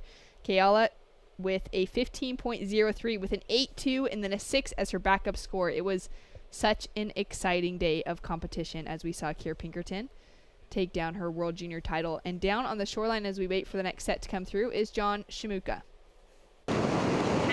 Good morning and welcome everyone. It is finals day here at the Vissla and Sisstrevolution Central Coast Pros for 2020. Some outstanding surfers still left in the draw. We're underway with quarterfinals for the women. We'll get straight into quarterfinals for the men right after quarterfinal number 4. Conditions today, very clean this morning. The northeast wind's supposed to pick up throughout the day, but we'll be done and dusted by then. So it's going to be clean from now into the finals. The tide is relatively low now with a high tide around 2 o'clock this afternoon, so the wave should get funner and funner as the day goes by. Wave choice is going to be the key to victory today here at Avoca. Don't miss out. Join us on the WSL or Surfing New South Wales Facebook page. Thanks so much, Shmoo. Great to hear that wind is going to hold off and we'll have some great conditions on offer throughout today. Yeah, and it looks like some pretty good scores coming on in there for loss of Keala, 5.90, Shannon. So that big forehand turn when she was flying down the line on the screen on the replay, really, really baking herself some good numbers on the board at this point. And here's the replay right here. I think this is the last ride for Keala. Nice transitional rail turn to open up in the face. Tags it again under the lip. I really feel like she's chasing that second section. You can see the body language and the position of her shoulders and her hands. And you can even, I mean, you can't see her eyes because of the glare, but you can see where she's kind of looking towards and where she's focusing all that energy. I think she really wants an opportunity to open up and release some attack on that forehand end section. Down to 9 minutes on the clock. We already have 3 semi-finalists decided. We've now got our 4th semi-finalist to be decided as we see Kira Pinkerton with a nice, strong 2-turn combo to start off with. Connects under the lip for a 3rd, finds a wave with some great shape to it. Gets 4 or 5 turns down the shoreline with a lot of power. I think it's going to be the best wave of the heat so far, easily for me, Shannon. I feel like she used her speed really well. She drops down to the bottom, really nice first turn, resets, cracks it again, plenty of spray, plenty of speed. That turn right there was very critical, and then just rattles off another few, 3, 4, 5 shots just off the bat. So easily done. There you go, 7.17, highest wave score of this quarterfinal number 4 so far, but not out of the game yet. Keala has speed on tap and manages. I feel it's like it's a benefit of being so in flow all the time out there in these conditions. She's just able to tap into the speed that's on offer in any of these waves, whether or not be on a forehand or a backhand. And when it was bigger yesterday, she was doing the same thing. So not out of the question at this point, as we see. It looks like Micro just having a little chat there with maybe few of the locals hanging around on the beach and watching the women's best surfers out in the water, Shannon.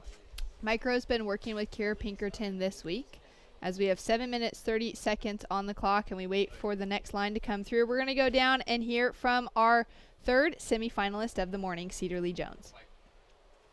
Get ready to laugh, girls. The winner of quarterfinal number 3, young 15-year-old Cedar Lee Jones. Cedar, low-scoring heat, but you got the job done. Yeah, it was a super tough heat. There weren't a lot of waves, especially at the start. It took me a long time to find a score, but yeah, I'm so glad to get through it. Found a little corner, so. Yeah, well, I guess, you know, you want to peak at the right time, right? You got semifinal number 2 that you'll be in up against Kiala I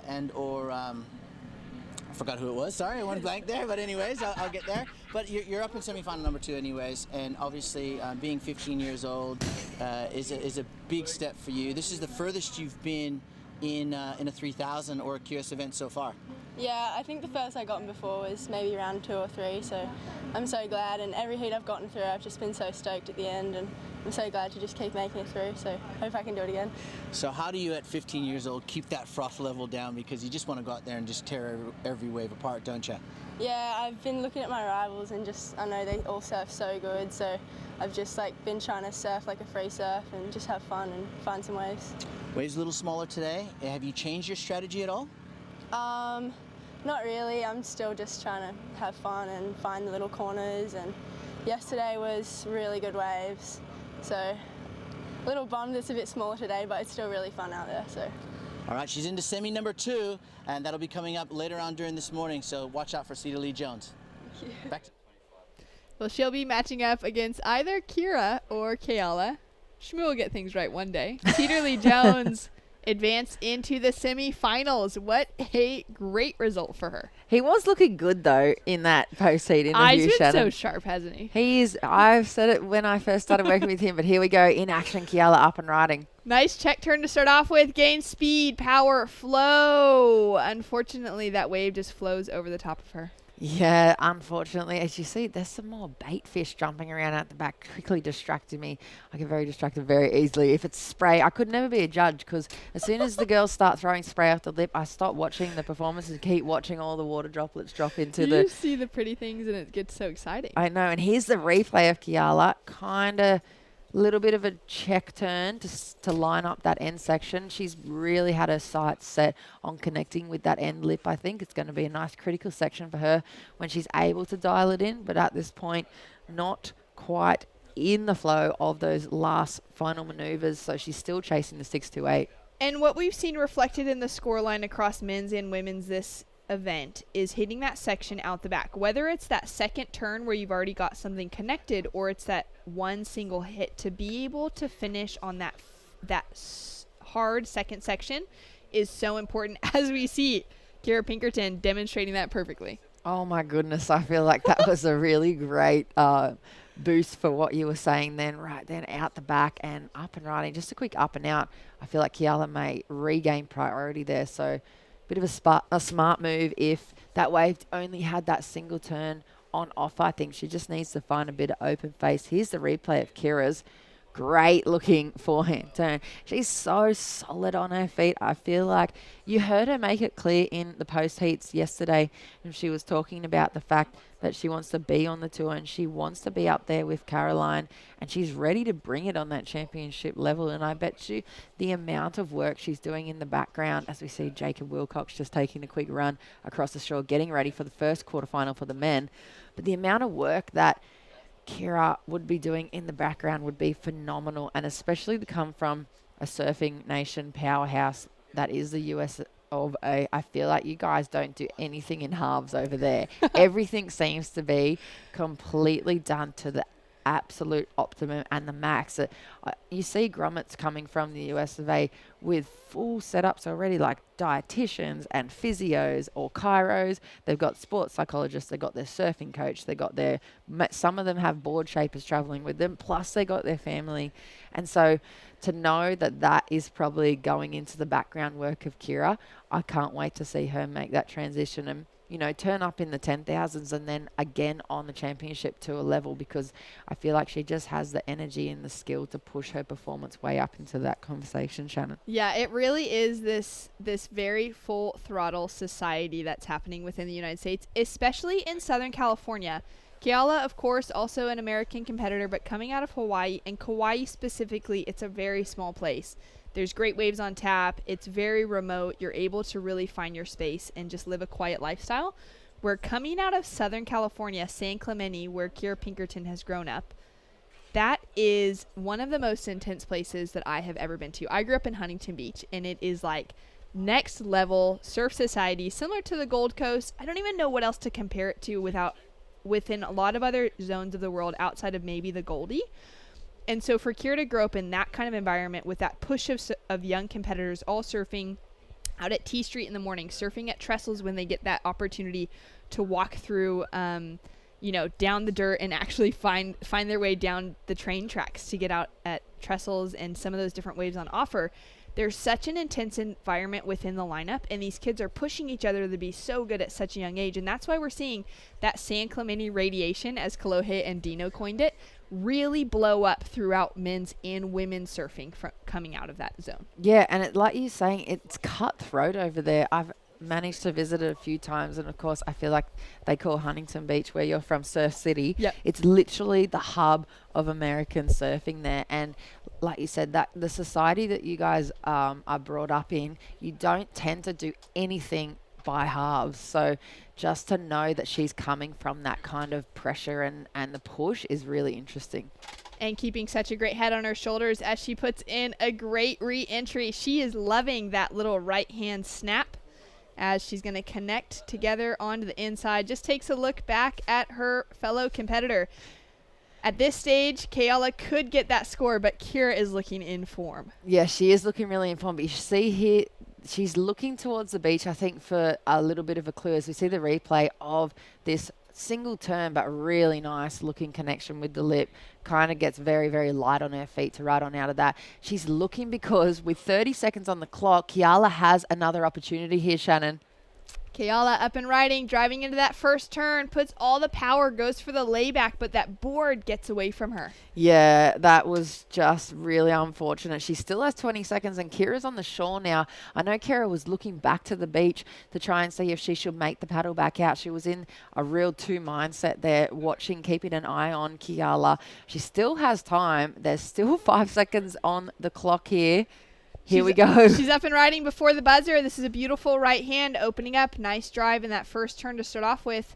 Now just taking it a little slow. Let's see if this wave will open up in front of her, and she goes into that deep section. Yeah, so a great end to that battle there. She didn't leave anything on the line, and she really chased down Kira, but it was the lady in the blue, just class act above and finding herself a berth into the next semi-final, Shannon. Kira Pinkerton, she's been on fire, could be looking at a final. She'll be up against Cedarly Jones in women's semi-final number 2.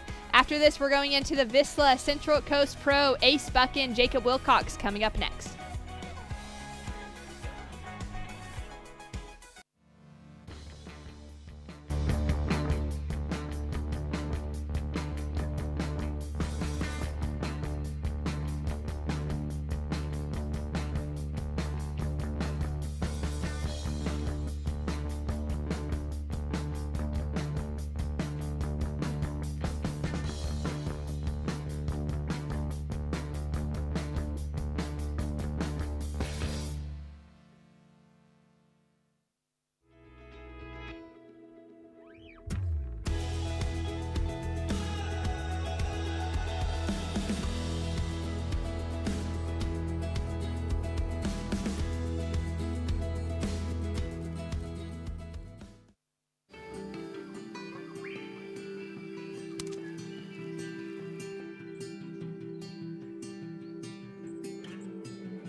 Take a short break on the Central Coast and have a little adventure.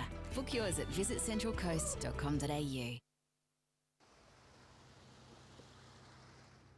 Oh, bogged, eh? Nah, mate, just parked. Why are you parked with your wheels so deep in the mud? That's just how I park. Mate, we've got a... Parked! Righto. New Amarok V6 Canyon. The power to handle what others can't.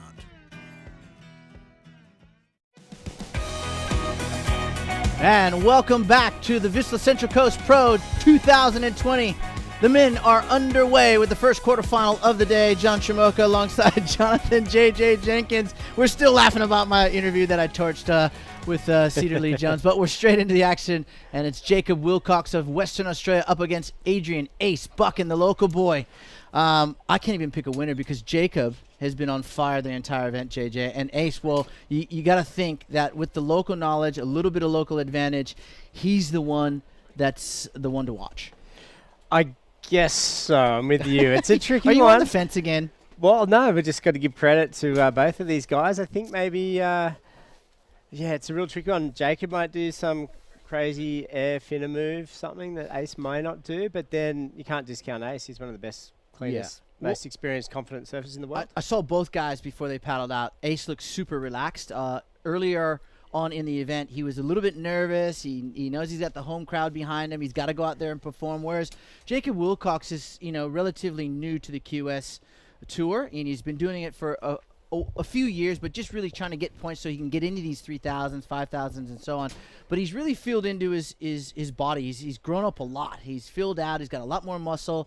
He loves the juicy stuff that WA brings, but he also performs really, really well in beach break-like conditions. Yeah, he's really adaptable. He always seems to carry his own speed across any, wherever he is on the wave. He's always kind of looking ahead at the next section and super springy and unpredictable, I think, to a degree as well, where maybe Ace is a little bit more predictable. But he's easily one of my favorites, Jacob. Yeah, he's grown on myself as well in terms of his surfing ability. He just keeps raising the bar for himself. And, well, Ace, what can you say about Ace other than he's an amazing surfer, clinical, surgical on his backhand, forehand equally as good. He's won around the world. He's been in the top 5 of this sport for many, many years, and he's at his home break. So he's going to be feeling comfortable now that he's got a few heats under his belt, and we've got a few people around the world watching this amazing finals day here for the Vissla Central Coast Pro. I want to give a big shout out to my dad who's watching in Hawaii. Hello, Papa Schmo. Yeah, Pops. And some very special friends down watching in the Sutherland Shire in the Sylvania, Yowie Bay area. You know who you are. I know you're watching, and enjoy the live action because Jacob Wilcox goes to the air again and tries to rotate out of that finner to air reverse. Not so. His first ride, though, JJ. 6 points. Yeah. So not a bad way to start, but it's not going to rattle Ace's cages. No, I think at this level, and these guys are so evenly matched, the difference really could be just finding that extra little connection on the shore break and getting one extra move, or just maybe a degree of difficulty, throwing the fins off the top on a move on the outside. It probably only going to be a point splitting these guys on the buzzer, I would say. But you never know. We'll see what happens. I might get too choosy. There could be a lull. He might slip off. Yeah, there's all sorts of variables out there. Yeah, but I was really cool when I saw the draw. I was like, ooh, yeah, there's quarterfinal number 1. I was like, Jacob Wilcox and Ace. Yeah. Like, 2 goofies. This is well, going to be good. The next one, Michael Dunphy and Matt Banting. Of course, Matt finished second last year. Yeah. As we spoke about two previous. natural footers. Yeah, 2 natural footers. We spoke about previous in previous days with Matt Banting. He looked great last year on this leg, and I think he said it in one of his post-heat interviews, JJ. He said he needs to get outside of Australia and get results. Yep. Because here, again, it's that home court advantage. You sleep in your own bed for the most part, or you're in your own home country. So there's a bit of comfortability about just being here in Australia. It's when you sort of get on that Qantas jet and you jet out of here and you have to go and perform on an international stage, different venues, different beds, all sorts of different. And that's where Matt sort of struggled.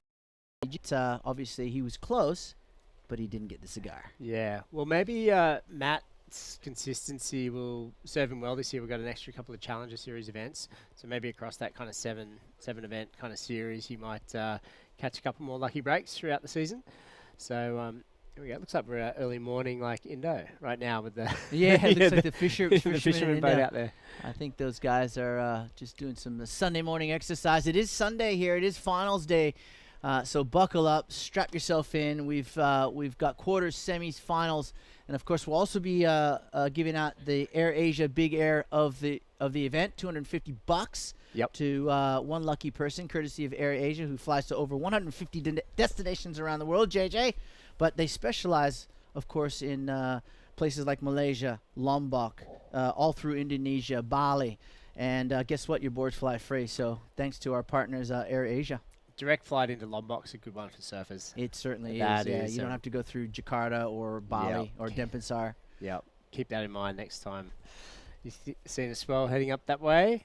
And here we go. Little sets coming through. We saw Ace kind of sitting up, sitting down on his board there. That's kind of his version of nerves, I think. Lets this one go.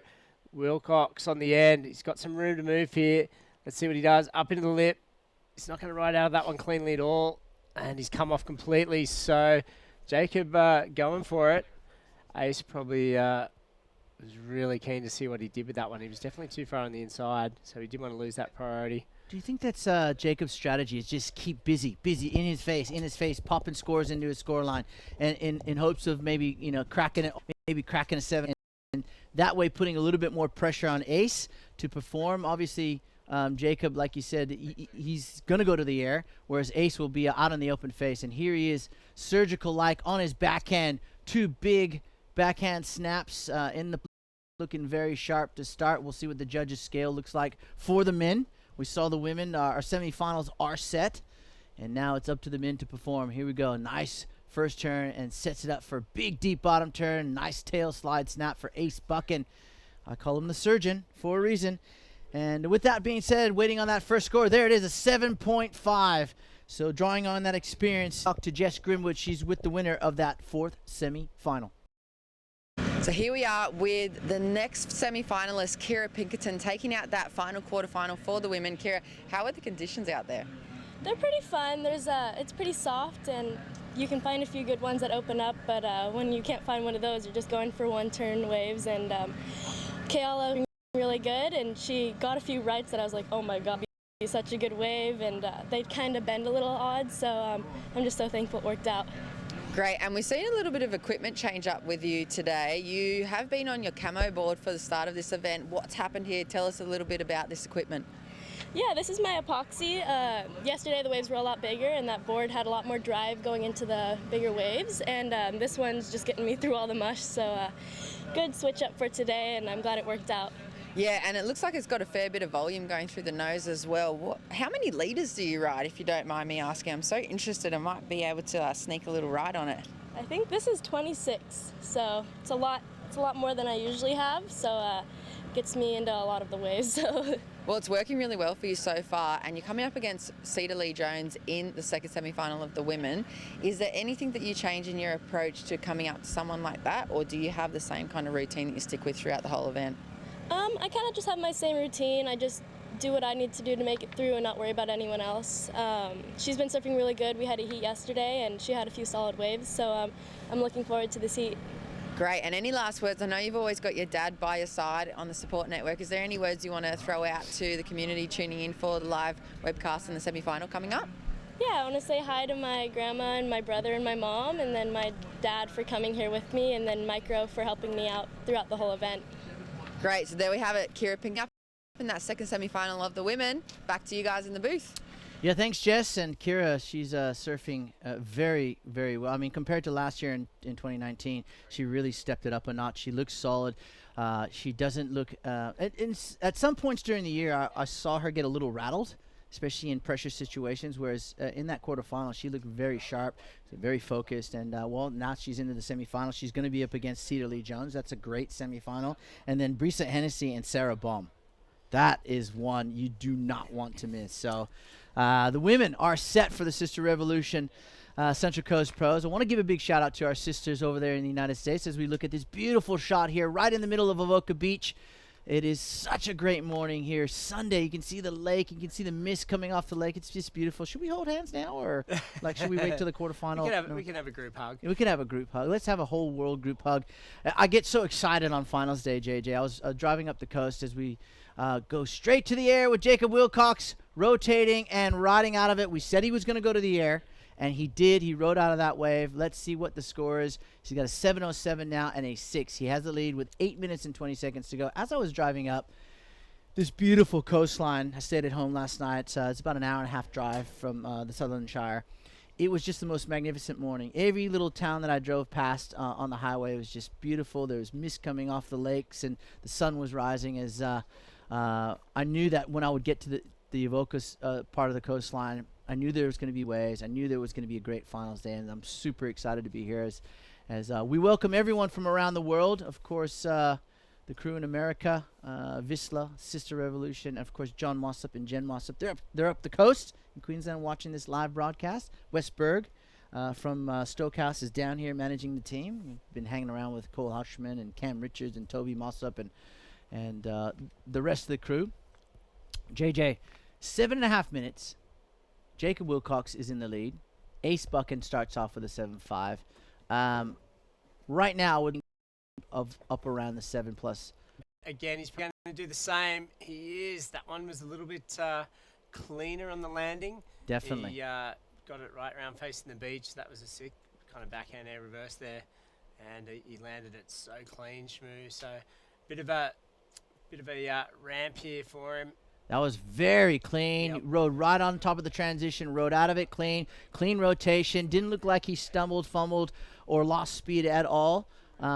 So that being said, the previous air reverse was a 7.07. Do you think it goes half point higher or point higher? What's your take on it? The only thing is maybe the wave is a little bit smaller. Smaller, yep. Yeah, that's about it. So maybe around the same score? A couple of 7s, and then that'll be good news for Ace in one sense, because I can't imagine Ace doing that himself, but he'll know now that 2 good moves on a set will have Jacob in second place. And you see the contrast in strategies, too, between Jacob and Ace.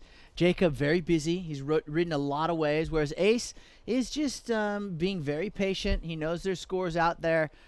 He just needs to find that right spot on the bank. And as a set approaches, he's more than capable of producing big scores, 8s, 9s. I mean, you don't get to be one of the best surfers in the world scoring 3s. And there we go. That's Michael Dunphy from the East Coast of the United States. He will be up against Port Macquarie's Matt Banting. Now, Matt, in that final last year, is absolutely on fire. I mean, I don't know of too many other people that could have beaten him in that event, but it was Connor O'Leary who just raised the bar, and those guys went at it. It was like a big slugfest. Yeah, it was it's really, really amazing final. I mean, Connor was just like so powerful off the top. Matt, technical, precise, and I remember they did get a few waves each, and it was a really exciting finish event. That last day was really cool. I remember, I think Owen was in the semis as well. So looking forward to seeing Matt coming up next against Dunphy. So like Ace and like Jacob, a couple of goofy foots, similar. We should see the same from the 2 natural footers coming up in the next heat. And I guess you might say Michael Dunphy has a bit more sort of weight, a bit more gouge, and Matt's slightly more technical and a bit more tail and sort of kind of the stuff that Jacob's doing, I guess. Yeah, it's hard to pick that next quarterfinal. I'm going to go with the Aussie, just purely based off Matt's experience here at Avoca and his history of event results. But we'll see, though. He's got a formidable opponent in Michael Dunphy, and again, going straight to the air. A 6.33 for that last air, so as you predicted, I think it was the size of the wave. Yeah, a little bit smaller. Here we go, Ace now. Let Jacob go that first one. Ace has been very selective. Again, 2 top to bottom moves and a 3rd this time.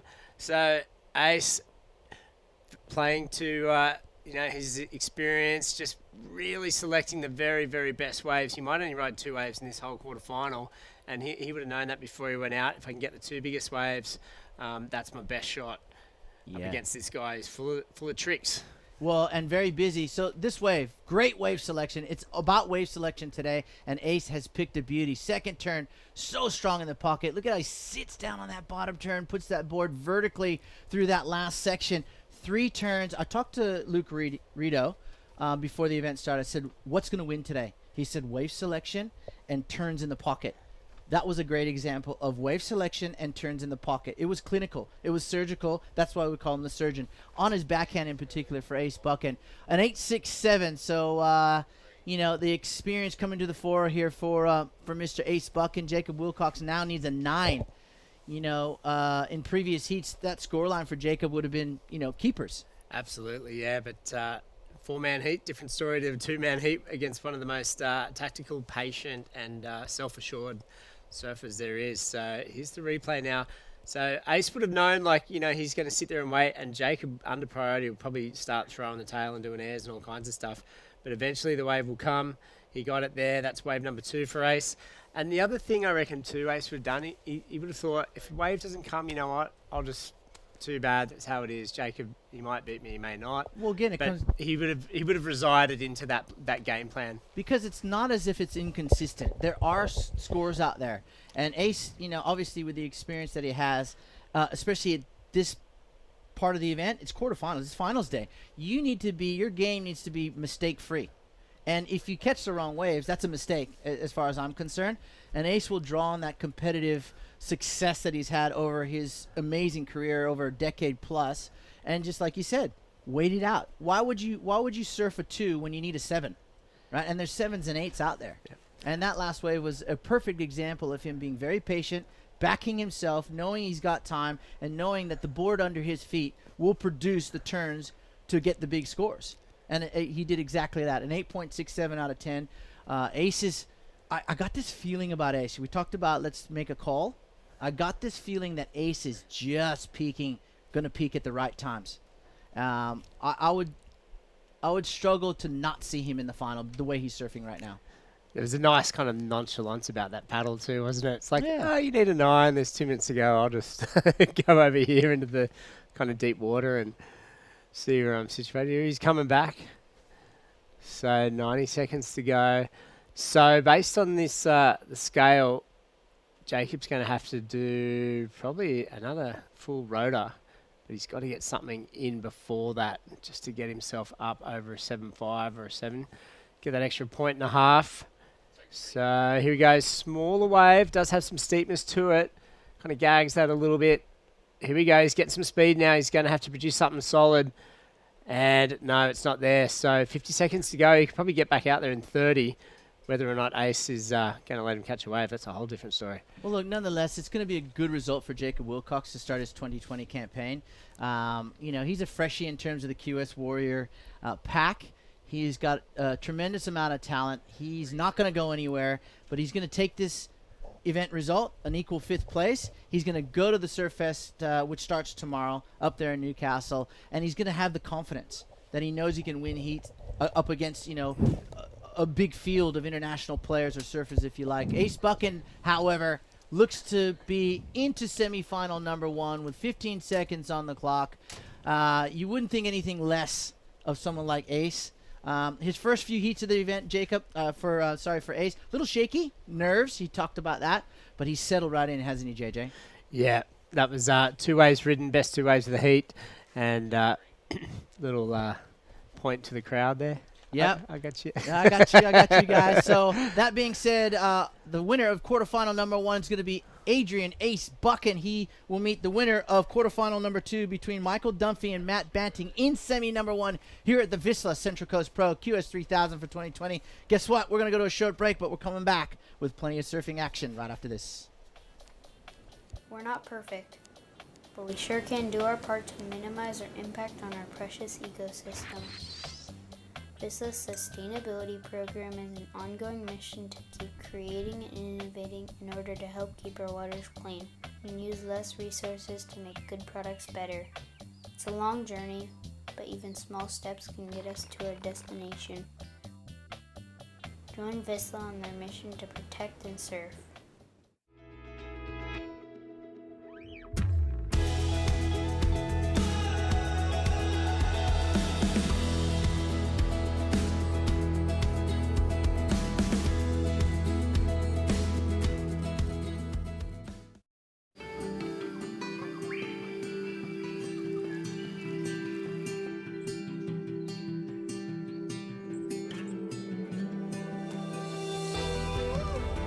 Take a short break on the Central Coast and have a little adventure.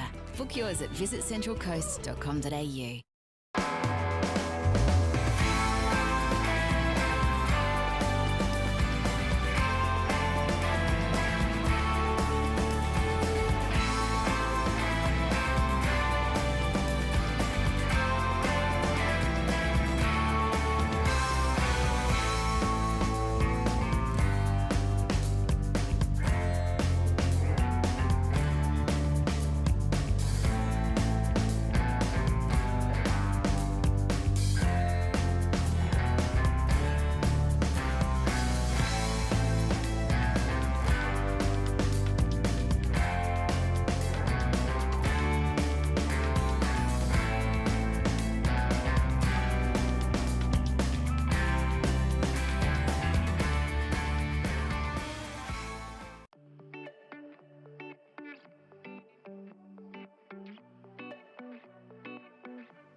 And welcome back to the Vissla Central Coast Pro QS 3000 quarterfinal number 2. JJ Matt Banting, runner-up here last year, is up against a surfer from the East Coast of America, Michael Dunphy. He's been on the QS Tour for some years now, knocking on the door as, of course, Matt Banting's already spent a season on the World Surf League World Championship Tour. And then he suffered an injury. I think it was a back injury.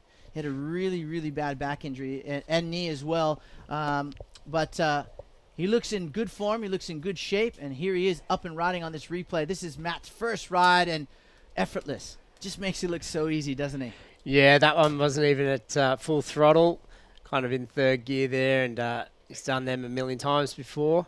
And yeah, you're right, Shmoo, coming back from injury. Got a whole lot of, I guess...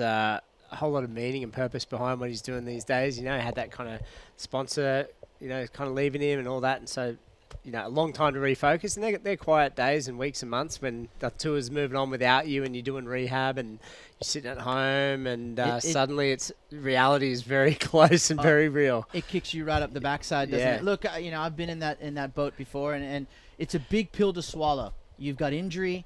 Your sponsors leave you. It just feels like no one loves you or supports you anymore. And you really got to draw deep. For me personally, it was about my friends and family that really sort of got me out of those ruts when, because it's your livelihood. It's something that you're so passionate about and it's something you love to do. And all of a sudden it looks like people are saying you're no good at it.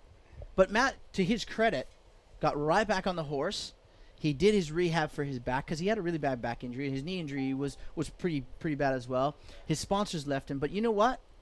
His tenaciousness, his dedication and passion to this sport we call surfing has brought him back to where he is. And last year I thought for sure he's a shoo-in to qualify. Didn't make it, but did that deter him? Did that stop him? No, he's here. He's here in 2020 and looking just as sharp as he did last year. So let's hope that Matt can find that consistency in 2020 and really knock on that qualification door for 2021. And he's up and riding again. Yeah, second wave for him. An 8.33, so good score there while we were giving him plenty of credit. And a smaller backup score. So, wow, really good start for him. And that's pretty much on par. You got the early move in, finished strong with the air reverse. And look at this oily little peeling, tapering right-hander here, Shmoo. Yeah, really nice looking right here at Avoca. And what he's trying to do, Matt generally likes to start quick and put some nice scores on the board. What that's going to do is it's going to test Michael Dunphy. It's going to test his patience because you hear an 8.33. He's backed it up with a 4.17. I've got 14 minutes to go. I haven't ridden a wave yet. So I'm thinking, okay, well, have I waited too long already? So those thoughts start to creep in. Trust me, they do. If someone tells you they don't, they're lying. But it'll test Michael's grit. It'll test his ability to block all that out and say, I've got to surf my own heat here. I can't rely and think about what Matt Banting is doing. I gotta think about what Michael Dunphy is doing. And that's going to be the key today, is really blocking out these opponents because they're here for a reason. They're in the quarterfinals for a reason, because they've been surfing well. So if you can stay in your lane, stay in your zone, chances are if you can get the good waves, you're going to get the good scores. All these guys are amazing surfers. So let's see what Michael Dunphy can do on his first wave here. He's having a look at this one, JJ. He's going to let it go. He's got 13 minutes and 35 seconds to go. Matt Banting, as you pointed out, 8.33 and a 4.17. That's an excellent way to start. If he backs it up, if Matt gets one under Michael Dunphy's priority here, you can see him. He's just sitting outside of him, just watching what he does. If he gets, say, a 6 or a 7, then he can apply the pressure by gaining priority back and just blanketing him. There's so many different tactics out here that people need to understand on how to use priority. And look, Matt's going to test him. Yeah, he's testing him already. I love it. That is cool. Yeah, Dunphy, like Matt Banting, very consistent. He's had some good results, often in like the 3,000 and the lower rate events, had some QS wins. As you said, Shmoo, he's been touring for 8 or 9 years, pretty much full time. This is a bigger wave, up into the lip, floater, almost over the rail, but sticks it. Another big hit, so this is dangerous for Banting. Great news for Michael Dunphy. He's got to ride out of it cleanly, so 2 good moves. That third one, we saw Ace get a wave in the last quarterfinal. He had 3 moves, and that was an excellent score. That could be the difference at the end of the heat. We'll see what happens, but to get a 3-maneuver wave on a set is big time today. Yeah, well, you know, the other thing you got to consider, we're going to speak about this all day long as we look at this replay. This is a set wave. Great looking floater here from Michael Dunphy, and he drives into that second turn, throwing a lot of spray, goes up for the third, nice and late. See, that's the difference, is completion. Today you got to complete. You have to. If you're going to win this event, you're going to final, as we see Matt Banting. I believe that was his first ride, or was that was his first ride? Yeah, that was his 8.33. And this is his 4.17 here. You have to complete, JJ. You cannot have any chinks in your armor or your game. And not on finals day, I'm sorry. Great start for Michael Dunphy, but look at the score. That 4.83 would have been a 7 for sure, huh? 100%. Yep. Somewhere thereabouts. Surfed that wave really, really well. Just needs to complete. All right, 11 minutes and 37 seconds to go. Coming up next, the hammer. I saw the hammer, Shane Holmes. Holmesy. He had a warm-up surf. He was carrying his board back to front, fins upside down. He just looked like a hobo. And I said, Holmesy, how you going this one? He goes, yeah, I'm all right, mate. I said, well, how is it out there? He goes, it's a little small for me. Yeah. And I said, but, you know, you've surfed this wave, 1,000+ times. He goes, yeah. And that's all he said. And I just started to chuckle. I said, I think you'll be just fine. But he is up against an opponent that is surfing so well, Rafael Teixeira. I'm excited about that one. Here we go, Matt Banting. Yeah, he gets the chip in there, throws the tail, bit of slide there. And I think there was a little bit of an adjustment through that, maybe an accident. But he hung on to it and made it look pretty smooth. He's got a little reform on the inside here. I hope he gets something here because he's chewed up a lot of time, a lot of space. Here we go, speeding up, throws the fan behind the umbrella and another one. So that's definitely going to improve his total. And a little bit, I think he kind of surprised himself. They maybe overcooked that first turn and just let the board come all the way around. Let's look at the replay. I thought this was very unique the way he did this air reverse. Watch this. Bang. It was a re-entry into a full rotation. And I think he just, slid around, paused for a little bit. I think that was intentional. Oh, yeah, for sure. His technique's so good. He's just, his balance is so good. He's so familiar with that rotation. He's just kind of letting it happen. And I said he was going to go to the air again, and sure enough, as the sun comes up in the morning, he goes to the air. So 2 air reverses, riding out clean for Matt Banting. That 8.33 is in jeopardy of moving across to the right here, I think.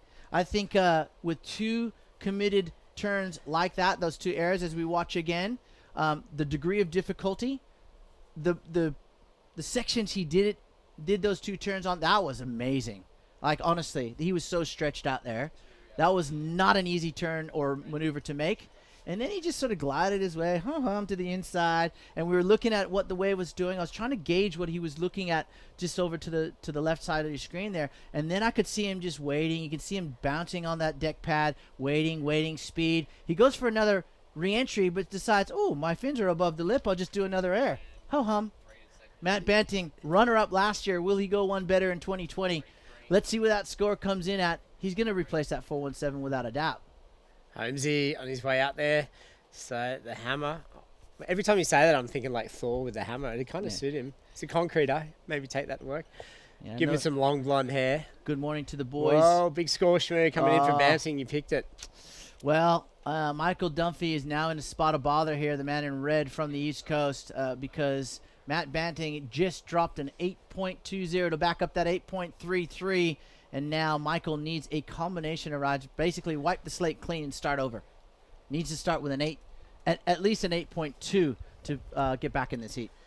Yeah, so just hang tight now. The thing I'm concerned about with him is the frequency of the sets. If he does get an 8 or a 9 in the next 5 minutes, I'm just wondering if it's enough time for the priority, will go to Matt, and then for sure he's just going to be sitting on him. So I think in that first heat, the quarterfinal with Jacob and Ace, there was kind of like 3.5 set waves, So that timing is kind of critical. You want to make sure you get that first good set and just get the better of that first exchange, I think. Do you think with that incoming tide, JJ, it's also going to sort of decrease the frequency of sets? I mean, to me, it just seems like as a tide pushes in, even yesterday and the day before, as the tide came in, it just sort of slowed down a little bit. I think the rights will be okay. I think the lefts might just burger out a bit into that hole, but I think the rights will still stand up because there's that finger of sand that kind of goes... Your little horseshoe? Yeah, the horseshoe wedge on the takeoff. Well, kind of all that rain that we had, and it's kind of, busted out the lake and it's pushed out, and that finger of sand kind of goes out towards kind of the southeast.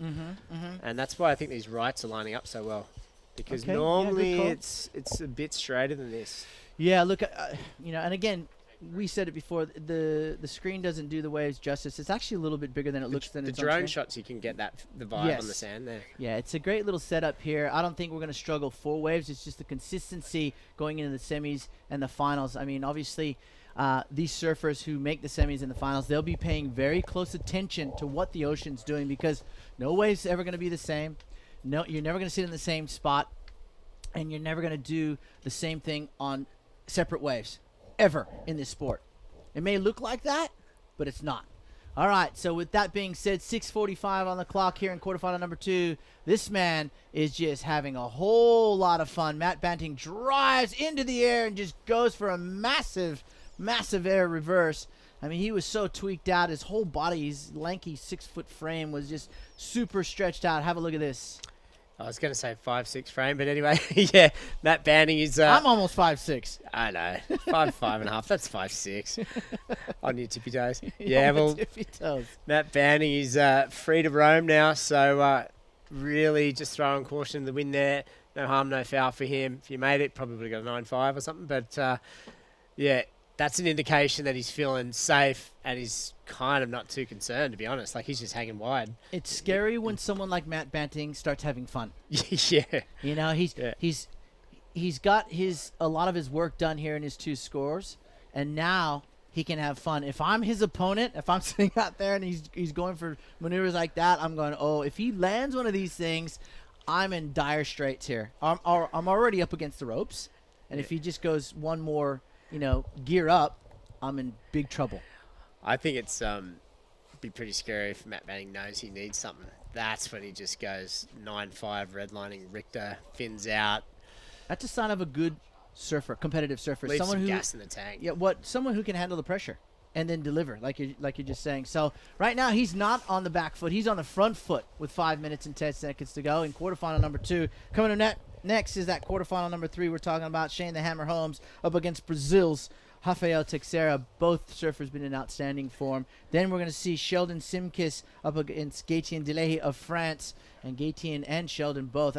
The board Sheldon's riding has to be one of the best boards I've seen under his feet in a long, long time. Really? Yeah. Did you have a close-up look? I just based on his heat performances. Yeah. He's smooth. There's a maturity there, hasn't there, set in the last 6 months? A lot more flowing in his turns, a lot bigger turns as we see a beautiful drone shot. There it is. There's the bank here at Shark Tower for finals day. Some great drone stuff there from Luke from the Fresh Air broadcast team. It is a sunny Sunday morning for finals. Dumpy's splashing water. Yeah. I think he's feeling this one slip away. Want to give him some credit, though, before this thing winds out. Just, in case he doesn't do the big comeback, I think there's a really good chance he put in a good performance at the coming 2 events. Here we go, though. He's got a great-looking left. This could be the wave of the hit here. Driving off the bottom, plenty of clean face there. Just digs a bit there. I thought he was going to lose it. Up again. No, just didn't come together, and Matt's just riding the finless there. Yeah. You know what it goes this morning, mate? No.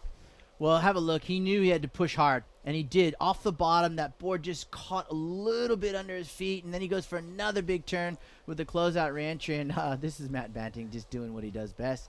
Go out there and have fun. Yep. That was a real chance there for Michael Mick to lock something in. He could have got a 7.5 or something. Yeah, without a doubt. He knows it too. But, he got a 9th at Manly a couple of years ago and stuff. So I reckon, he could easily do some damage the next 2 stops.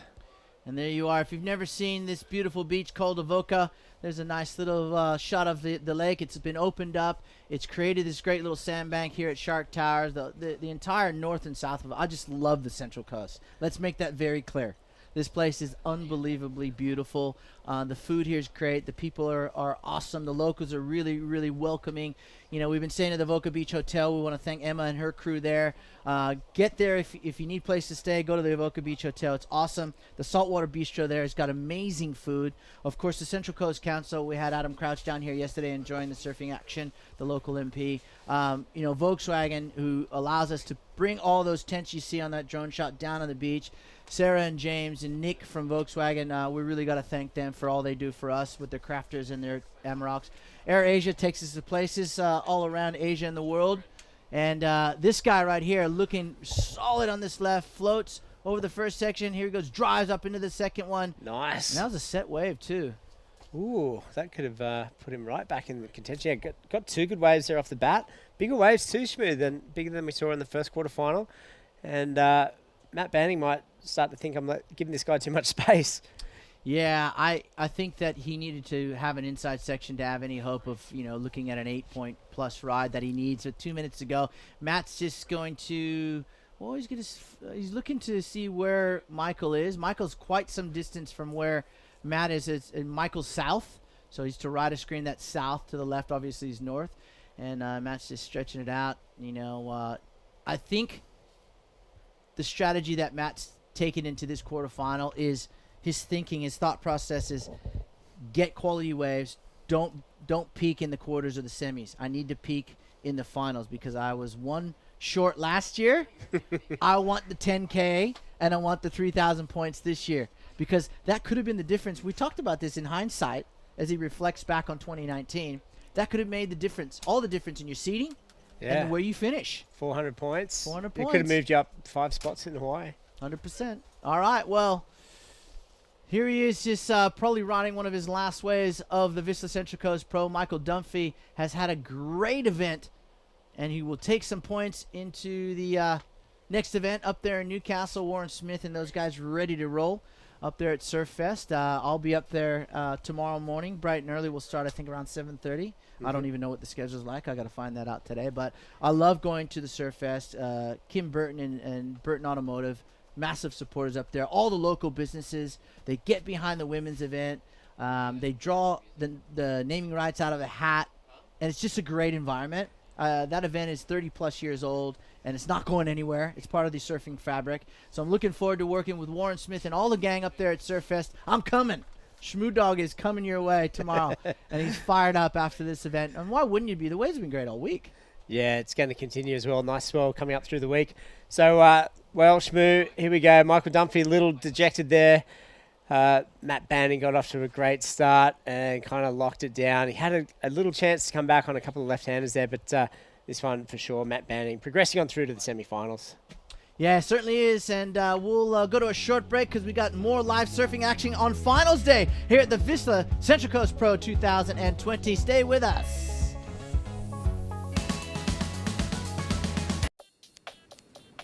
We're not perfect, but we sure can do our part to minimize our impact on our precious ecosystem.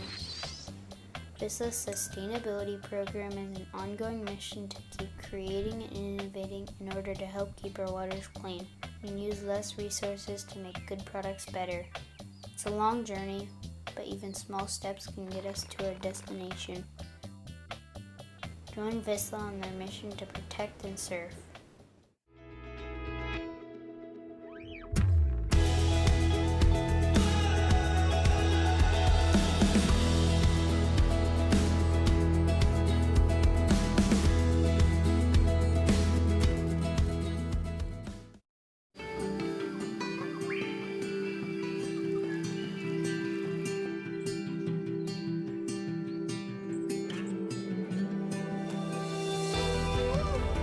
Take a short break on the Central Coast and have a little adventure. Book yours at visitcentralcoast.com.au.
And welcome back.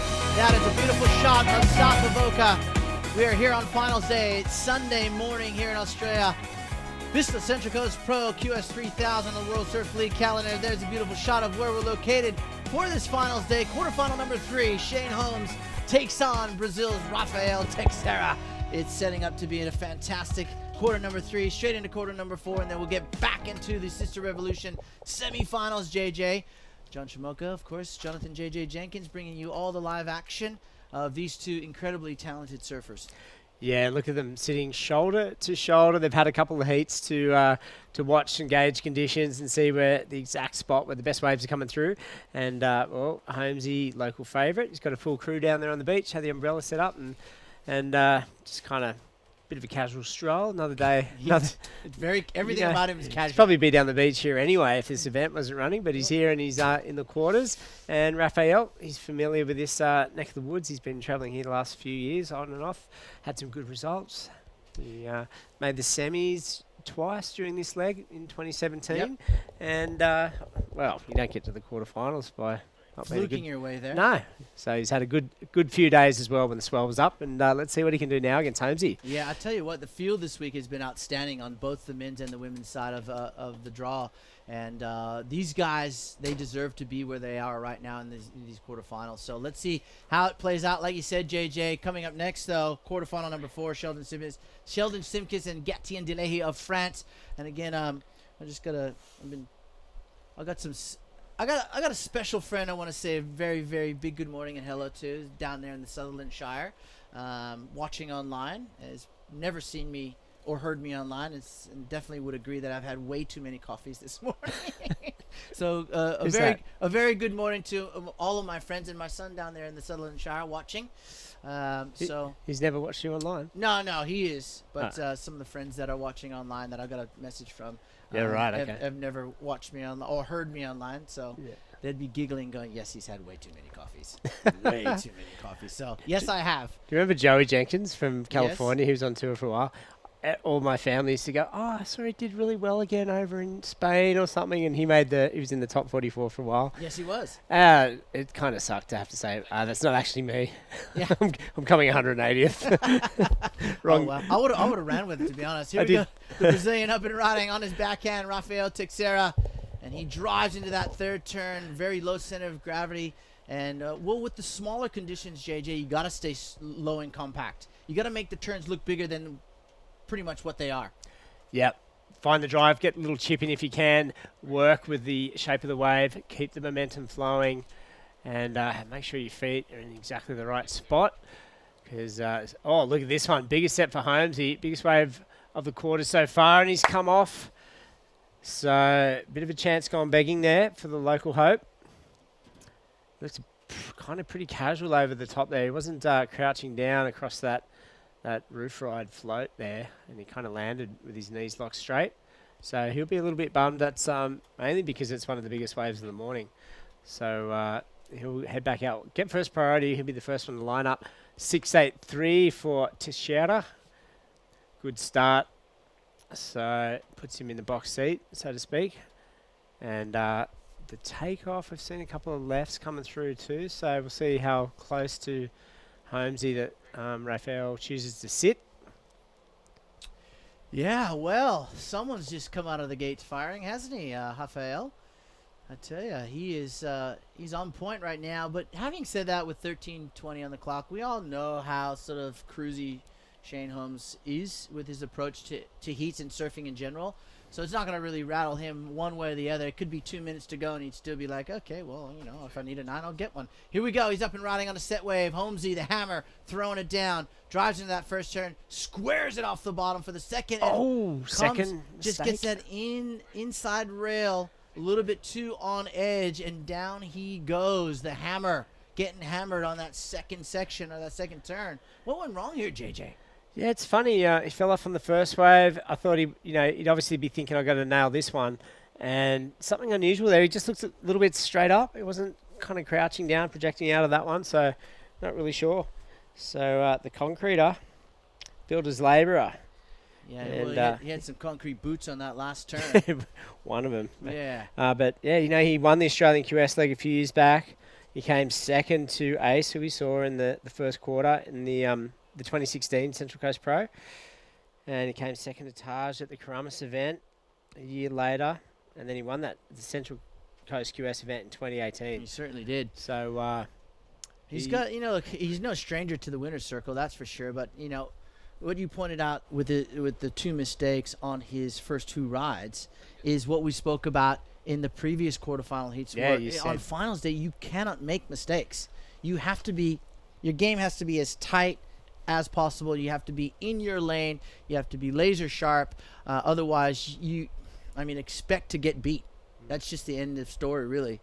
And you don't see the surfers who win events make too many mistakes on finals day. Maybe 1 or 2. Yeah. Get away with it. The thing, I was surprised he was on such a good big wave so quickly after that first one, because the sets haven't been that consistent, not at that size. So yeah, and I just don't expect Shane to fall too much in any heat. So it's a bit surprising to see those 2 mistakes creeping into his quarterfinal heat here. 11 minutes and 15 seconds to go. 1 more quarterfinals to go. Then the stage will be set for our semifinals for the men, as they are already for the women. In the men's, we're going to see Ace Buchan take on Matt Banting. And it's kind of a bummer, really, because I think both those guys should be in the final. But, again, equally as so should be Shane or Raphael or Sheldon or Gatian.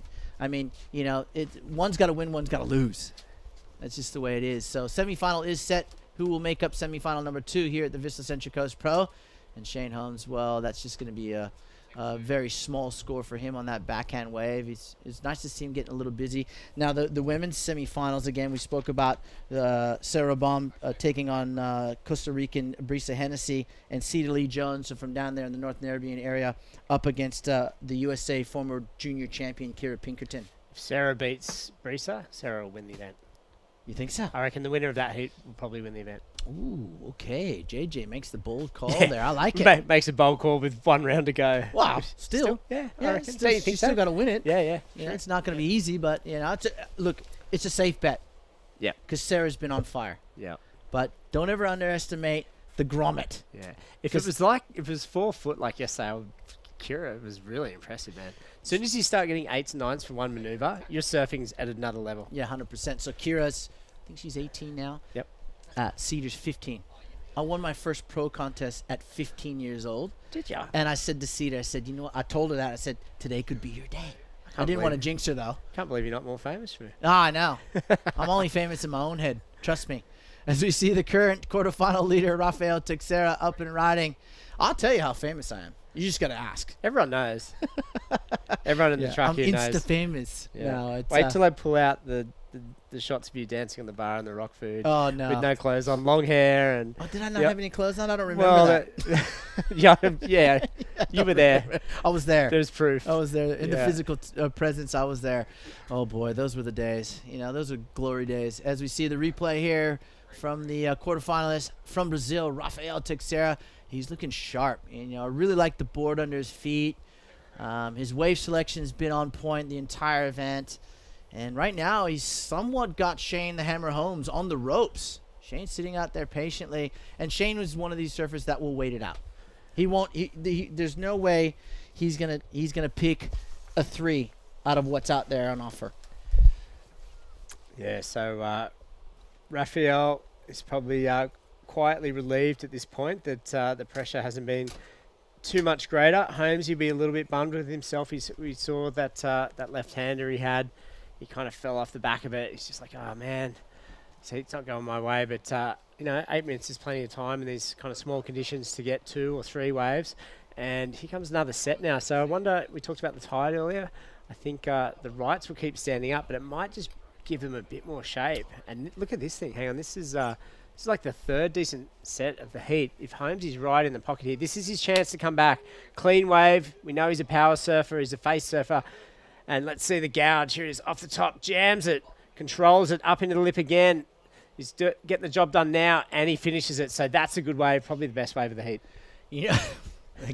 As soon as we say he's on the ropes, set comes in. It's like he just dials someone up and goes, hey, can you send a couple sets my way here at Shark Tire? And just like that, check this out. Shane Holmes just gouges one squares it off the bottom, up through that section, straight into that closeout reentry, and just like that, he's back in the game. Yeah, and he ejected pretty quick. He's not wasting any time. Straight back out the back. The board looked very kind of stubby, like a stubby little shape, and quite floaty, boaty, didn't he? The entry of that board looks a lot wider than a lot of the other boards that the surfers are riding, and I think that's due to his frame and the fact that he wants to make sure that he carries his speed through the turns. It's a little flat out there today, obviously being smaller, not as much push as Shane would like. But let's see what this score. I'm interested to see what this score is going to be for Shane Holmes. Does it put him right back in the game? A 5.5 will put him back in the game. Anything above that is a huge bonus. He did have 3 turns. When I look at the 6.83 and I sort of rewind in my head for Raphael, the 5.5 and the 6.83, I'm going to go Shane's right in the middle there somewhere. Oh, there it is, a 6.23. Well, so he is back. Yep. So he'll be stoked with that, and he's still got some time on his side. We saw Raphael start to paddle to the north, right in Shane's direction. So there he is. Hey, we only need one camera now. What are you doing, bro? You good? Nice. Yeah. Oh, you're in a heat? Okay, cool. All right. Yeah. So you're the other guy in the heat. Yeah, awesome. You mind if I sit here? So we haven't had the fireworks of the first 2 quarterfinals, but we've definitely got a little slugfest happening now. I hope there's a couple of waves, so this thing can tighten right up. Well, if Raphael's smart too, Shane is the local. I'm always in my heat strategy. I don't care, even if it was Hawaii. I'm following the local. Do you think that matters when it's kind of so small? It does. Yeah. Shane's gonna know where to sit. Look. Yeah. Okay. Whoa. Oh, whoa. Could have been a mistake. He's trying to sell him. He's trying to sell him the house on that one. Of course, always the locals know where to sit, whether it's 1 foot or 20 foot. They know exactly. They've surfed this place way more than I have, or Raphael has. So if he's smart, he also has priority. So Shane can do all he wants, but if a set waves comes through, Shane's probably more than likely going to be sitting in the right spot. And I'm going to take it from him if I've got priority. Here we go. Shane looks. He's going to make sure he goes. Here we go. Raphael now, the Brazilian surfer on the back end. That's an advantage sometimes in small surf because you can do that. You can get really tight vertical. And he's got around this section. So a great wave up into the lip again. And he's feeling it. So that was a couple of good backside wipes there. Very critical. A lot of speed and a bit of distance he covered there. So excellent score coming through for this fella. Yeah, good set wave. Good choice. I like the way he did that first turn. Floats over that section. Knew he had to get out in front of this open face here, and he did just that to finish off nice and strong. I think he will replace that 5.5. I don't know if it's going to go above that 6.83, but I think definitely better than a 5.5. But sets approaching here for Shane Holmes out the back. He's got priority. Still has 4 minutes and 20 seconds. It's not over by any stretch of the imagination here in quarterfinal number 3. Let's see if he can produce the man they know as, or we know as, the hammer. Because once he drops that hammer, he will definitely throw down some big scores. 4 minutes remaining.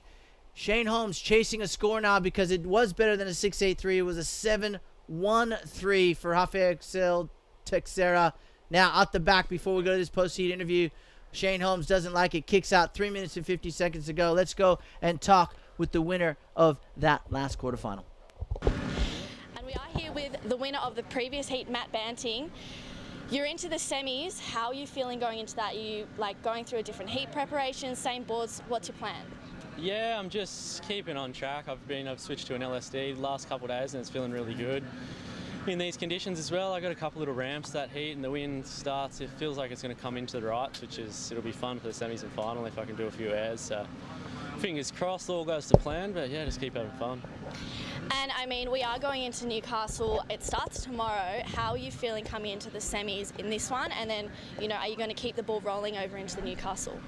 Yeah, fingers crossed. Last year I got second here and took a bit of momentum through the next few events. So fingers crossed do that this time. And yeah, just good to get a couple heats under the belt and just build some confidence and get back That's into the just- swing of things. I haven't had a heat for a couple months, 2 or 3 months, so it's good to get back into it, feel the jitters and feel the nerves, and yeah, I love it. It's good.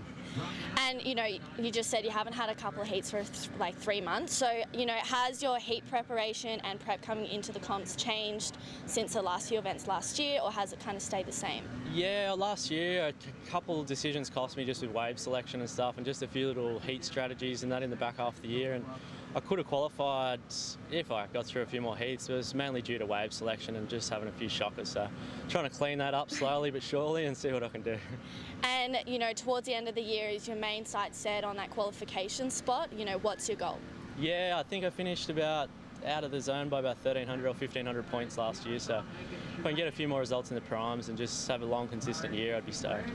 Awesome. Well, we are here with the previous heat winner, Matt Banting. He's coming up in the semi-finals pretty soon. Back to you guys. Thank you, Ms. True Starling. Matt Banting, just, well, you know, I like the demeanor. Seems very relaxed. Yeah. He, you know, I think indirectly somewhat giving up his strategy, you know, go out there, do a few errors. He knows that northeast wind's going to come up going into the rights. It makes it perfect to do errors. And it seems to me like he's got his heat strategy planned out all the way to the final, and that's a good thing. And, you know, I reckon the other thing too, Shmoo, like, if you're like a teenage sensation like Matt, you got good backing and you just go boom, boom, boom, out of school, straight on the world tour, all that, your life really doesn't stop. But when you have like a year or so out or longer, you're not only sitting back and readjusting your body and getting your surfing better and fine-tuning your boards, you're watching all the webcasts, watching all the stuff, you see how people react, you're getting a bigger feel for the industry, how the sponsorship works, the marketing, all that sort of stuff, and you just kind of get a real chance to kind of see the bigger picture. It's not all about you and winning heats, and there's that maturity that I see when I watch Matt talk. It's just like he kind of gets everything now, and you got to respect that. Yeah, and that's focus and danger. So a lot of kids will they'll bitch and moan about, you know, this, they've done that, and they can't get a sponsor. But Matt, you know, he's just okay. He's realized that hey, it's how it is. It is what it is. I know that's a cliche term now these days, but it is. It is what it is. And if you go out, if you want to just live off the back of that, well, it's not going to do you any good. But if you want to get up every day, go surfing, and work at your craft, I mean, the end result is you find yourself in quarterfinals, semis, and finals, and back on tour, which I think Matt belongs. So we'll see how it plays out for him. But 17 seconds to go, and I think it's all but done and dusted for Shane Holmes, because the ocean looks like she's gone flat, and the Brazilian is just blanketing Shane Holmes. 5 seconds to go. That's the end of his run here in 2020 here at the Vissla Central Coast Pro. And there's a shake of the hands there. Great sportsmanship, great surfer Shane Holmes, but he's out of the event. Rafael Teixeira of Brazil will book a spot in semi number 2. Who will he meet? Will it be Sheldon Simkis? Will it be Gaetian Delehi? We'll let you know after this break, because quarterfinal number 4 is on deck.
Bogged, eh? Nah, mate, just parked. Why are you parked with your wheels so deep in the mud? That's just how I park. Mate, we've got a... Parked! Righto. New Amarok V6 Canyon. The power to handle what others can't.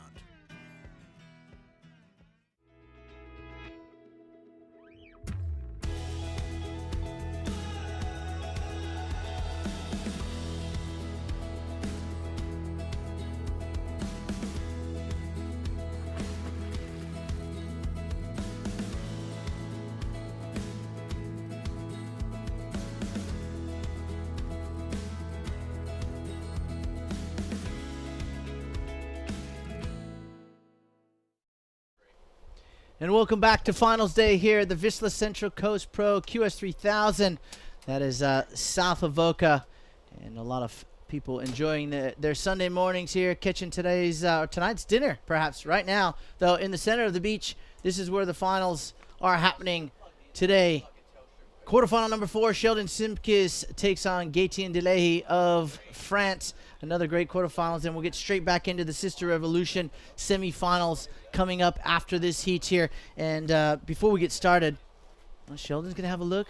He's going to have a look at this one here. He's looking. No, he's not going to. I want to give a massive birthday shout out to a very, very close friend, a dear friend of, like family to me, Jenny Mossop, who's sitting up there with John Mossop, of course, of Vissla and Sisstrevolution, enjoying a birthday breakfast. Happy birthday, Jen. I hope John bought a breakfast in bed this morning. Well, no, they're out for breakfast. So yeah. Maybe he brought the bed with him. I'm not sure. I don't know how it works up there. How does it work? Yeah. No, very happy birthday to Jen. Enjoy your day. Enjoy the event. It's live around the world. And right now it's going to be Gaëtan Delahy up and riding up over the white water on his first wave. Nice square bottom turn, and negotiates that second maneuver, and he's underway. He's on the scoreboard. Sheldon Simkis just a .93 JJ, 16:45 to go. I'm excited about semi number 1 coming up next. Yeah, absolutely. We've got Adrian Buchan, of course, and Matt Banting. That is going to be some fireworks in that one.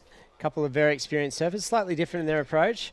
Goofy and natural, so we'll see what they do. Here we go, Sheldon now, the Aussie up from the Gold Coast. This is a nice wave. He's got some room to play here. Nice little bit of whitewash there, just to tap over the top, jam it again. So 4 moves and great shape on that left-hander, and he surfed. He did what he needed to do. I said about the board earlier, as we look at this replay, look, he squares it off the bottom. He just really lets rip into that first turn and again into the second, straight into the third. And I think he thought the wave was finished and went, hang on, it's still got some open face. I'm going to do another big blast on my backhand. That was 4 turns in sequence, in flow, good rhythm, as opposed to this one right here from Gaëtan. Nice floating reentry straight into a closeout turn. So 2 turns versus 4. You're going to say that Sheldon's going to get the better of that exchange. And I think his maneuvers were a little bit more vertical. That first turn from Gaëtan, if I want to get critical about it, was just up over the white water. Yeah. So it wasn't actually green open face for Gaëtan. But look, he still has a lot of time in this quarterfinal. And Sheldon Simkis, when we get the 2 scores up on the screen here, we'll let you know exactly how it stands. So coming up next is semi number 1 for the Sisstrevolution Central Coast Pro, and South Africa takes on Costa Rica. So an international semifinal followed by another international semifinal. Australia takes on USA, 2 junior champions. One of these young ladies is only 15 years old. Cedar Lee Jones. Yeah, she's from my neck of the woods, Far Beach. Yeah, she saw those guys at BL's blast off when they were about 5 years of age. There's I know. 2. There's Bodie Cedar and Bodie. And Cedar. So yeah, a good little pairing, those girls from the Northern Beaches. And look at this one, Shmoo Gaëtan. Oh, what? I thought, isn't that a yes all day long? I thought that was a given. Yeah. Okay, that was so a wee, not a no. And not a miad. Because he didn't take. That looked like it had a great little wall in it. Two big turns on a set. Isn't that a guaranteed 6? Yeah, maybe from what he saw there, it could have been that the wave was pushing south, so that means it was going into flat water as opposed to having a little bit of south in it, so the wave comes back at you. I'm not sure. I thought that. I'm just clutching building drama. Yeah, building drama. that's what I'm doing. Yeah. Exactly what I'm doing. Yeah. All right, so Gaëtan decides not to take that wave. He still has priority here in quarterfinal number 4. Both surfers paddling, JJ. Gaëtan on the left and a smaller wave, but he's seen something he likes. Whoa, whips the tail around, readjusts the feet. 2 turns for him. Sheldon's off on the right, so we'll catch up and see what he did. So a little split peak situation. I've been loving Gaëtan's interviews and stuff. Yeah. He's obviously a cool guy. He's pretty comfortable with his own skin. Here we go, Sheldon. Ooh, nice forehand wrap up into the foam again. Smaller wave, but a bit of critical surfing nevertheless. Yeah, good character, eh? And he's kind of stoked and having a laugh, and it's fun to kind of learn about him and just see someone who's kind of that forward. They're not. There needs to be more characters in the sport, and he's definitely one of them. Yeah. He's a Vissla rider from the Vissla European team, and he's really starting to come into his own here in this Vissla New South Wales Pro Surf Series. He loves Australia. He loves coming out here. All the surfers do. I haven't heard one surfer say that. In fact, to be honest, I've never heard someone who's come out here say they didn't like Australia. And that's hand on heart. They may not get the humor. I'm trying to think. Some people don't get the humor. I do. That's what I love about this country. I love the Australian humor. It's very dry. I like that. I can be dry as well. So there'd be some like New York black rapper or something who just thought it was too boring and they're boring. They're boring. They can go back to New York. I hate the beach. I got sand everywhere. Yeah, well, then go back to New York. Back to the concrete jungle. Exactly. Someone's gonna hate it. All right, here we go. Gaetian 4.3. Sheldon, I'm not sure. I think we're still waiting for a score there for Sheldon. Now Gaetian again up and riding, going for the air. No, floater. And he drives into, how about that little whip? Loved it. Reverse from Gaetian and gets a nice backhand re-entry to finish off. A little icing on the cake there for our French surfer. With 12 minutes to go, he is definitely going to, I would say, replace the 3.83 and possibly the 4.3. Let's have a look. Yeah, nice wave here. I like he's mixing it up. I think this one kind of surprised him a bit. Got a little drop down off the roof there and then did that as easy as you like. So almost made it look easier than a backhand vert. But yeah, he's had a nice steady rise up the ranks. Finished in the top 30 last year on the QS and kind of been onwards and upwards over the last 4 or 5 years. So he's on a steady progression. He's got himself, a seed in any event he wants this year on the QS. I guess the challenge is now is just to crack that ceiling, and that's where the bottleneck occurs. But looking good in the small conditions this morning. Got the variety, and Shmoo, we've got an interview. Yeah, we certainly do. We're chatting with that last quarterfinal winner. True's down there with Rafael Teixeira. We are here with the winner of the previous heat from Espirito Santo. This is Rafael Teixeira. So you pretty much won that one from the start, but Shane was coming back at you with a couple of good numbers. How are you feeling out in there in the water? Yeah, I'm feeling like stoked to make through. And Shane is like a really good surfer. Yesterday, he ripping all the day. And yeah, he got like the really bombs in the heat, but in the first one she fell, not complete the turns. I haven't luck for this, but yeah, I do my best in the heat. Like the conditions a little bit slow, but in my heat like more waves coming. Yeah, stoked to make through, and let's go to the semifinals. And how does this beach compare to your hometown? Is the waves kind of similar? Are they a little bit softer or a little bit more pushy? Tell us about your hometown. Yeah, I live like in beach break like this, but I train in all condition because in the KS you need to improve your surf in the all condition. Yes, I surf really good waves here, like 5 feet, like really good, and today like 2 feet small. But yeah, I'm preparing a lot. I train a lot in the all condition, and then yeah, stoked to make. And are you heading over to Newcastle for the 5,000 after this one, or are you gonna go home? What are your plans for the rest of the Australian leg?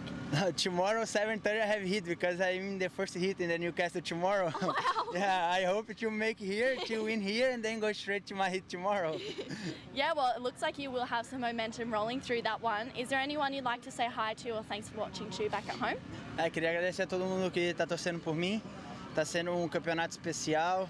Tô super feliz, tô me divertindo, tô aproveitando. Queria agradecer meus patrocinadores, que sem eles nada seria possível. O apoio de toda minha família, minha namorada que está aí. Tô super feliz. Vamos para a próxima.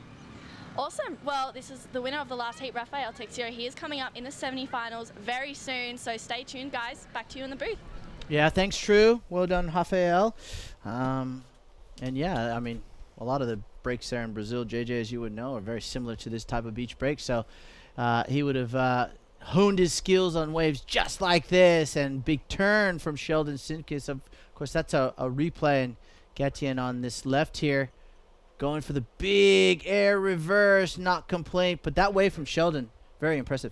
Yeah, easy one for the judges to score. 2 very clean, decisive moves. And that second one was sick. He absolutely smashed it. So definitely a degree of difficulty there and commitment on that second turn. And she's out in the lead. So the Cooley crew, the Gold Coast crew, will be stoked for him. And I love this shot. It's like you talked about coming up from the Shire this morning. how's the difference between Sunday at Avoca Beach compared to like Manly or Cronulla? Oh, I mean, look at the beach. It's cruisy. There's just a few people kind of showing up now. Yeah, our audience is online. They're watching us right now through this live broadcast being brought to you by Fresh Air Broadcast Team. And sleepy little coastal hamlet. It is. Yeah. It is. But, you know, I mean, during the holidays, it definitely gets crowded in this little town. But, you know, on a sleepy little Sunday here, you can have a big walk on the beach. And look, I love people coming to the beach, but in Bondi, Manly, and, of course, Cronulla on a Sunday, it is just chock-a-block, as they say here in Australia. You got little nippers running around everywhere. You can't even get a park in Cronulla. That's what I was about to say. I had to move my car this morning. I went, can you park down the beach? And my girlfriend was like, yeah, it's free all day. I was like, oh my God, I nearly fainted at the wheel. Hey, luckily for Cronulla, it's still free. Is it really? Yes, still free. Oh my God, did someone rip all the signs down? I just what's going on? I'm sure at some stage the council will cotton on to the fact, hang on a sec, there's revenue to be made here. Let's charge people for parking. I don't get it. But I know it is. Luckily for us, it is free. Shush. Yeah, don't keep talking about it. It's just hard to find a park. All right, Sheldon Simpkins out in front of this quarterfinal. Oh, big tail slide snap, throwing a lot of spray. A whitewater top turn as this wave sort of starts to dissipate in front of him, but he's going to head to that little horseshoe that JJ has found throughout the week, and, well, it's not going to reform for him, but that first turn was magic. Let's look at the scoreline, 6:45 on the clock. Sheldon Simpkins is your leader with a 7.87 and a 6. Look at this first turn, JJ. Yeah, nice driving bottom turn and big sliding snap off the top. So really manufacturing something out of nothing there. So putting it on edge, giving it a nudge, and keeping plenty control right through those turns. So he's having a crack, and it's paying off. DHD is running, right? I was going to ask you a second ago. I can't. All the boards look the same these days. With this I'm like, is that a Firewire? 4 years ago, you could say guarantee that's an epoxy, but you know, I think it's one. He said it's one of his older boards in a previous post-heat interview throughout the week, and he just sort of picked it up and said, "Ooh, this thing feels probably good." DH, I reckon. I think it's a DHC, yeah. So that DHD, obviously Darren Hanley, and big shout out to DHD and his team over there. They had a big factory fire, and you know, they're struggling a little bit, but they're still producing some of the best surfing equipment around. So DH, if you're listening, mate, and Sheldon is riding one of your boards, he's looking very sharp. He's in the lead, 5:40 on the clock. Gaetian Delay needs an 8.57 here in quarterfinal number 4. And he's back up and riding again. He's swinging. So paddling out away from Gatien. He's picked up another right.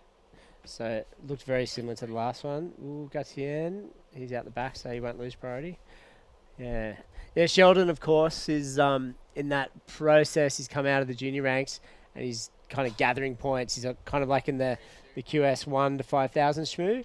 And he's been chasing the points around Indonesia and kind of those lower rated events, and working his way up to that next tier, trying to crack into the 100. Yeah, so critical. And this guy as well loves to go to the air. Beautiful backside rotation and straight into a closeout reentry vertical, looking for an 8.57. You might even get some inside connection. This is going to be a potential big score. Wow, that was impressive, JJ. 9.3, 9.5. I'm calling it could go into the 9s. Yep. That first air was magnifique. It was superb. It was magic. Have a look at this. Just watch it.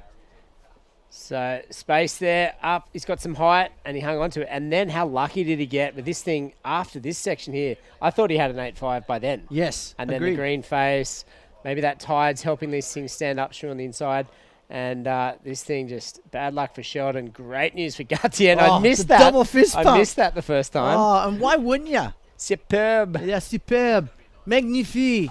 So Gatien looking for an 8.57. I think this has got to go north of 9. Unreal. I like Gatien. It's probably the best wave of the day so far. Yeah. It was absolutely from start to finish ridden so superbly. You couldn't have ridden that wave any better. I mean, to go for that type of turn on the first turn, knowing got some height too. That you need an 8.57 is gutsy. Yep. So that's what you need. You need to let it all out, and there it is, a 9.73. We got a new leader here in quarterfinal number 4, the man from France, Gaetian Delehi, and Sheldon's just shaking his head, going, "How the heck did that just happen to me?" Sacre bleu. Sacre bleu. Let's just bring out the cultural bloody stereotypes here, just to discuss the northern hemisphere of our viewership. Wow, so, that was such an amazing wave. Right here, he's just going, "Oh, how good's this little bonus section?" And he just didn't let up. There you go. And, of course, you deserve a double fist pump there. And, again, he gave it some more at the end there before he kicked out. Put some hip into it. That's it. Well, a 9.73. Again, look. He went out of it so smooth, straight into that vertical reentry. How hard is that to do? Yeah. It is difficult. You can see his front foot came up a little bit up the deck of the board there, but he just together. So, look. Hey. Sheldon just looking back at the beach going, are you serious? Did they call out the score yet? Yeah. What was that? Was that a 3.73 you got? Yeah. Yeah. He's just going, oh, my gosh, what did I do to deserve this morning? I mean, you can't fault Sheldon. He's done everything right in this heat. It's not over, that. It's not over. 7.17, of course. He's got time. He's got priority. But, I mean, a 9.73, what you don't want is Gaetian to get another wave up above 6, because that's when it's going to make things probably out of range for Sheldon. Sheldon's still in it. He's got priority. He's got 2 minutes. He needs to hold his nerve. It's the heat is not won yet, as you said, JJ. Is it fair to say that waves are better now than they were an hour and a half ago? Better shape? Better shape. Well, these guys are splitting waves as well. I think there's more sets coming. There's been way more sets in this heat than the early ones. Ace and Jacob was a bit slow. A little bit more frequency, and Sheldon's going to be hoping there's that frequency in the next 1 minute and 35 seconds. I love these types of finishes, JJ, especially in a quarterfinal where there's so much on the line. There's a semifinals berth waiting for one of these guys. The winner of this heat will go up against Rafael Teixeira in semi number 2 here at the Vissla Central Coast Pro. And this event, the waves have not disappointed. Let's see if Sheldon can regain the lead. He's having a look. Here he goes. Here he goes. Here he goes. Let's see if how much face he's got to work with. Up into the lip. Bit of a tag. A second turn. He goes there. He's going to make it. He does. Can he get a third? He's got to get a third maneuver. Does the cutback. It's going to go on the inside. Ooh, it could be a 7 already. He's going to finish it. I think. Wow, this is looking like a good wave. He's done it. I think he's done it. But has Gutian got another wave on the outside? Oh, my goodness. What an amazing finish. What an amazing quarterfinal. 45 seconds to go. He's absolutely spent, Sheldon Simkis. Has he done enough? I think he has. He surfed that wave really well. Hang on a minute. Oh, my goodness. Are we going to get another ride here? How much would it suck to lose with a 9.73 right now? Yeah, it would suck hard. Yeah, wow. Here 30 seconds. 25 seconds. Okay, he needs, what do you reckon? He's got to get like maybe a 7, increase his lead by 2. Oh, there's a mistake. Yep. You're going to have to just ride this one anyways. 15 seconds to go. The question is, has Sheldon Simkis posted a 7-1-7? I'm trying to replay the 7.87 in my head. No more time on the clock. Here we go. Have a look at this one at home. You be the judge. Did he do enough? First turn, nice solid. Second turn, big air reverse. Rides out of it, nice and clean. Then he finds more open face. Cuts back, makes sure he lets the wave rebuild in front of him. And again, just a nice little cut back. Now he starts to go to work again. Snaps the tail and finishes extremely strong with a bigger entry. What did Matt Banting get earlier? That was so similar. Oh, he got it. Sheldon Simkis is into the semifinals, defeating Gaetian DeLahey with a 9.73 in his scoreline. Wow, that was an amazing quarterfinal. And with that being said, we are going to go to a short break and come back with semifinal actions. I'm actually spent right now, so let's go to a break. We'll come back with more right after this. Wow, that was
take a short break on the Central Coast and have a little adventure.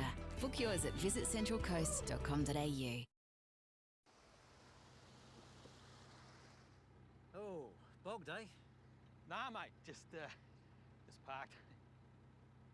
Why are you parked with your wheels so deep in the mud? That's just how I park. Mate, we've got a... Parked! Righto.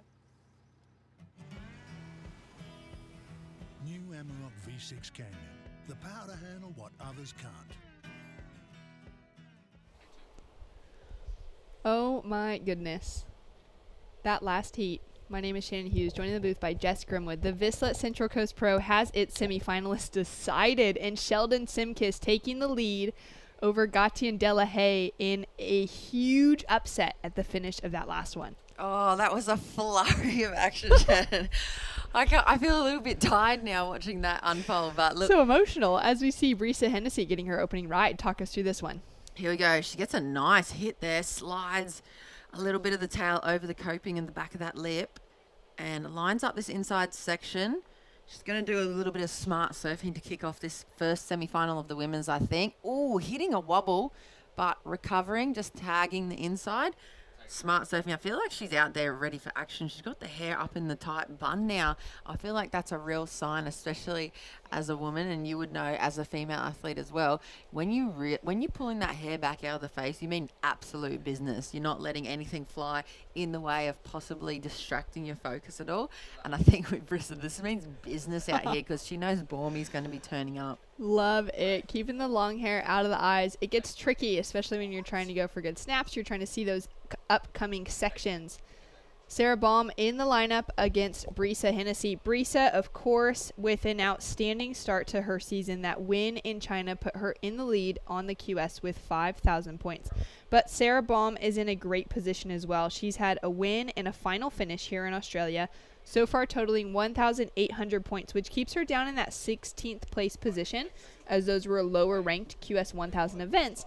But the confidence behind her that has mounted from making it into the finals back-to-back is going to be a tough one for Brisa to go against. Yeah, definitely it's going to be tough to crack that momentum that Sarah's finding at the moment. And I think also for her personally to be finding herself on the podium and potentially in that first or second position for this event at least is a real answer back. I know she missed out on the qualification for the 10,000s. There was quite a few wild cards named in that department for the upcoming Challenger Series, and she was, quite personally upset just because she really feels like her surfing in the back end of her work that's been going on behind the scenes is there, and she's been turning up, and she just missed out on the cut, and that's how ferociously competitive that part of the qualifying series has become now, because surfers, like we see in the semi-final number one, Sarah Baum, have missed that cut. So I feel like she's got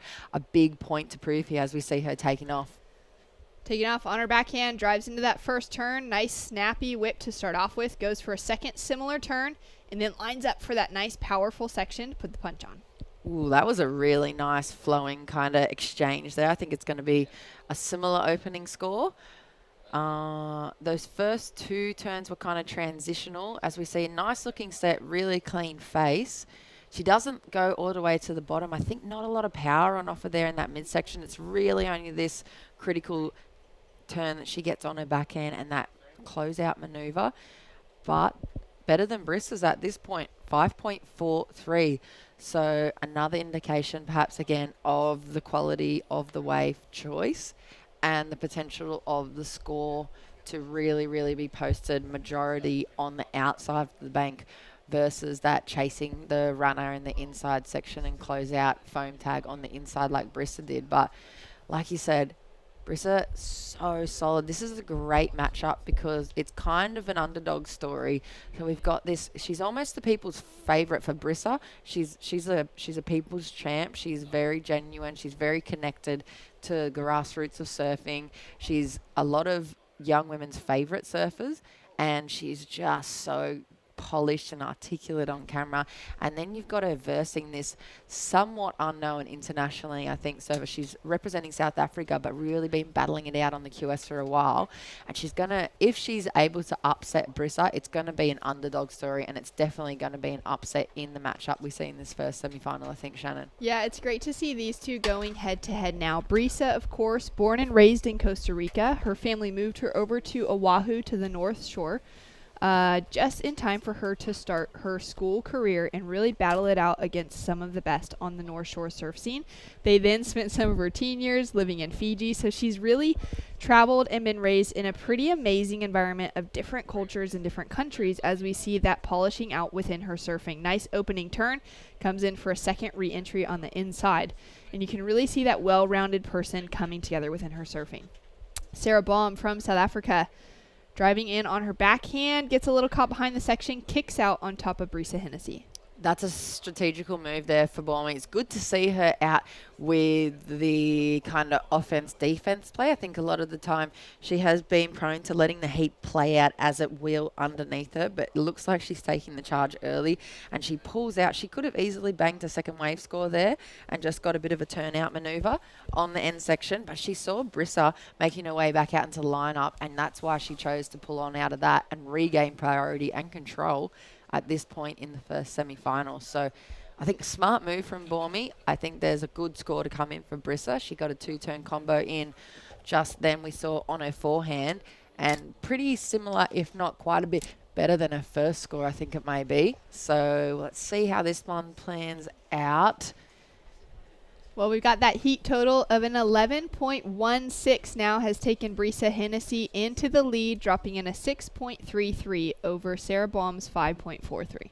Yeah, so both of the girls now in really good positions.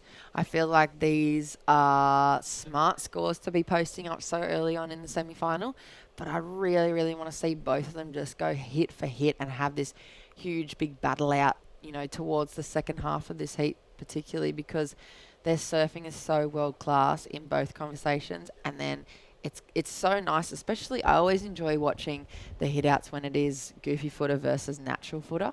I think it's really cool, and I think it's really interesting to see how the judges have to adjust to the different approaches and perspectives on the wave. As we see Sarah answering back, drives off the bottom, nice open turn to start off with. Powerful second turn, connects for a third one, throws that tail out for some variety. Well, let's see what that one comes in. Let's have a look at the replay. Hits the first section really nicely. She just looks way more energetic on that second turn, throwing plenty of spray.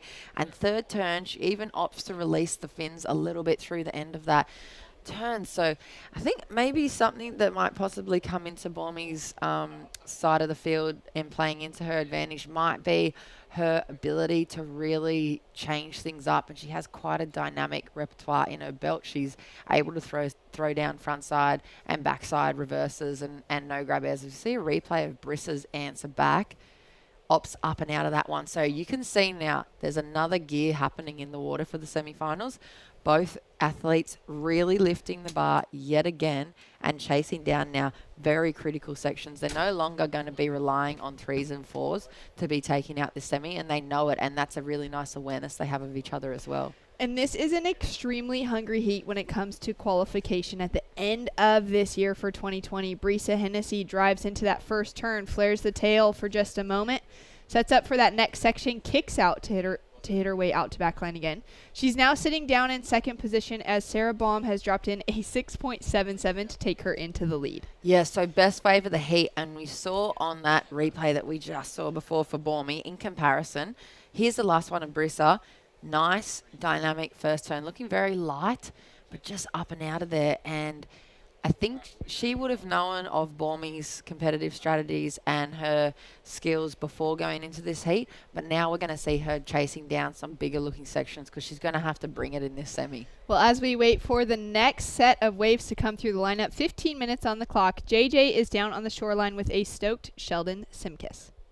All right, Sheldon, what an amazing heat, mate. As a surf fan, that was so cool to watch. And as the heat winner, must be so exciting and satisfying to come back like that. Yeah, that was a really cool heat. Gadian is an amazing surfer. He's been surfing so well. And yeah, it was a lot of fun out there. The waves are a little smaller today, but it's still, exciting surfing. That the 9 Gaddy Iron God, I saw it from behind. I was like, wow, I'm probably on the back foot here again. And 3 minutes to go, I just was, really hoping for that other, opportunity to try and get a score. I kind of already had that mid-7 wave, and I knew one more could potentially get me through. So it was nice to get the opportunity and capitalise on it. Yeah. You're not allowed to give up in a situation like that, especially on finals day. But when you see and you hear him get a 9.73, there must be part of you that says, oh no, maybe, time to start thinking about the next event or the next heat.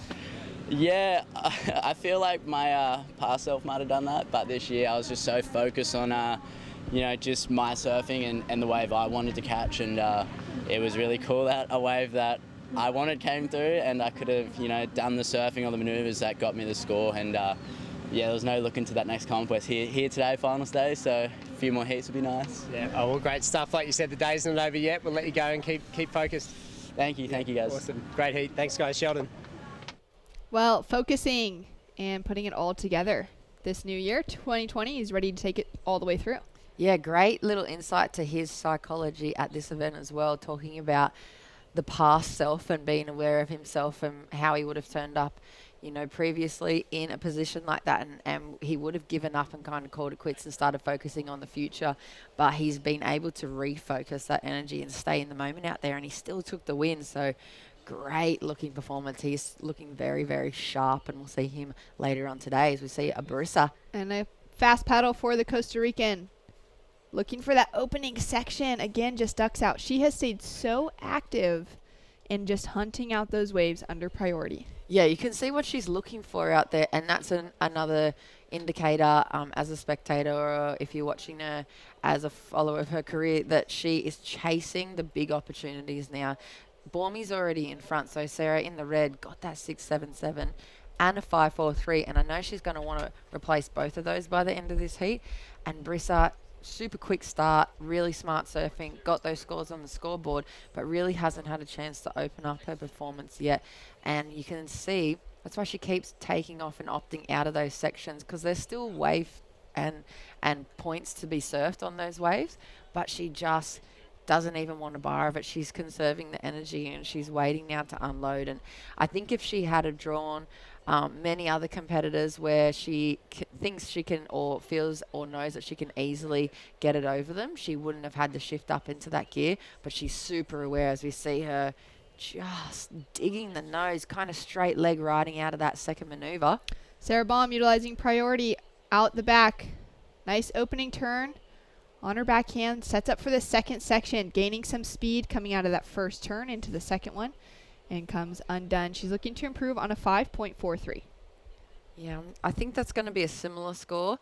I think that the section wasn't that critical, and this first turn's really nice. She times it so well. And there's a little bit of a section that goes unridden there that she kind of negotiates around Vissla and then just tags the end. So not a super critical wave, I don't think, for her. I feel like the last ride of Vissla may have been the score that she was chasing, but she just happened to dig that nose in because it looked like it lined up on the bank really well. And I heard Shmoo and JJ saying too, with this changing tide again, we've seen it in the last few days of competition, and I totally agree we're going to see that left come back into play. So good for both surfers. Obviously, Sarah really proficient on her forehand as well. Vissla finding a nice looking pocket to start off with. Great opening turn. Comes in for the second one under the lip.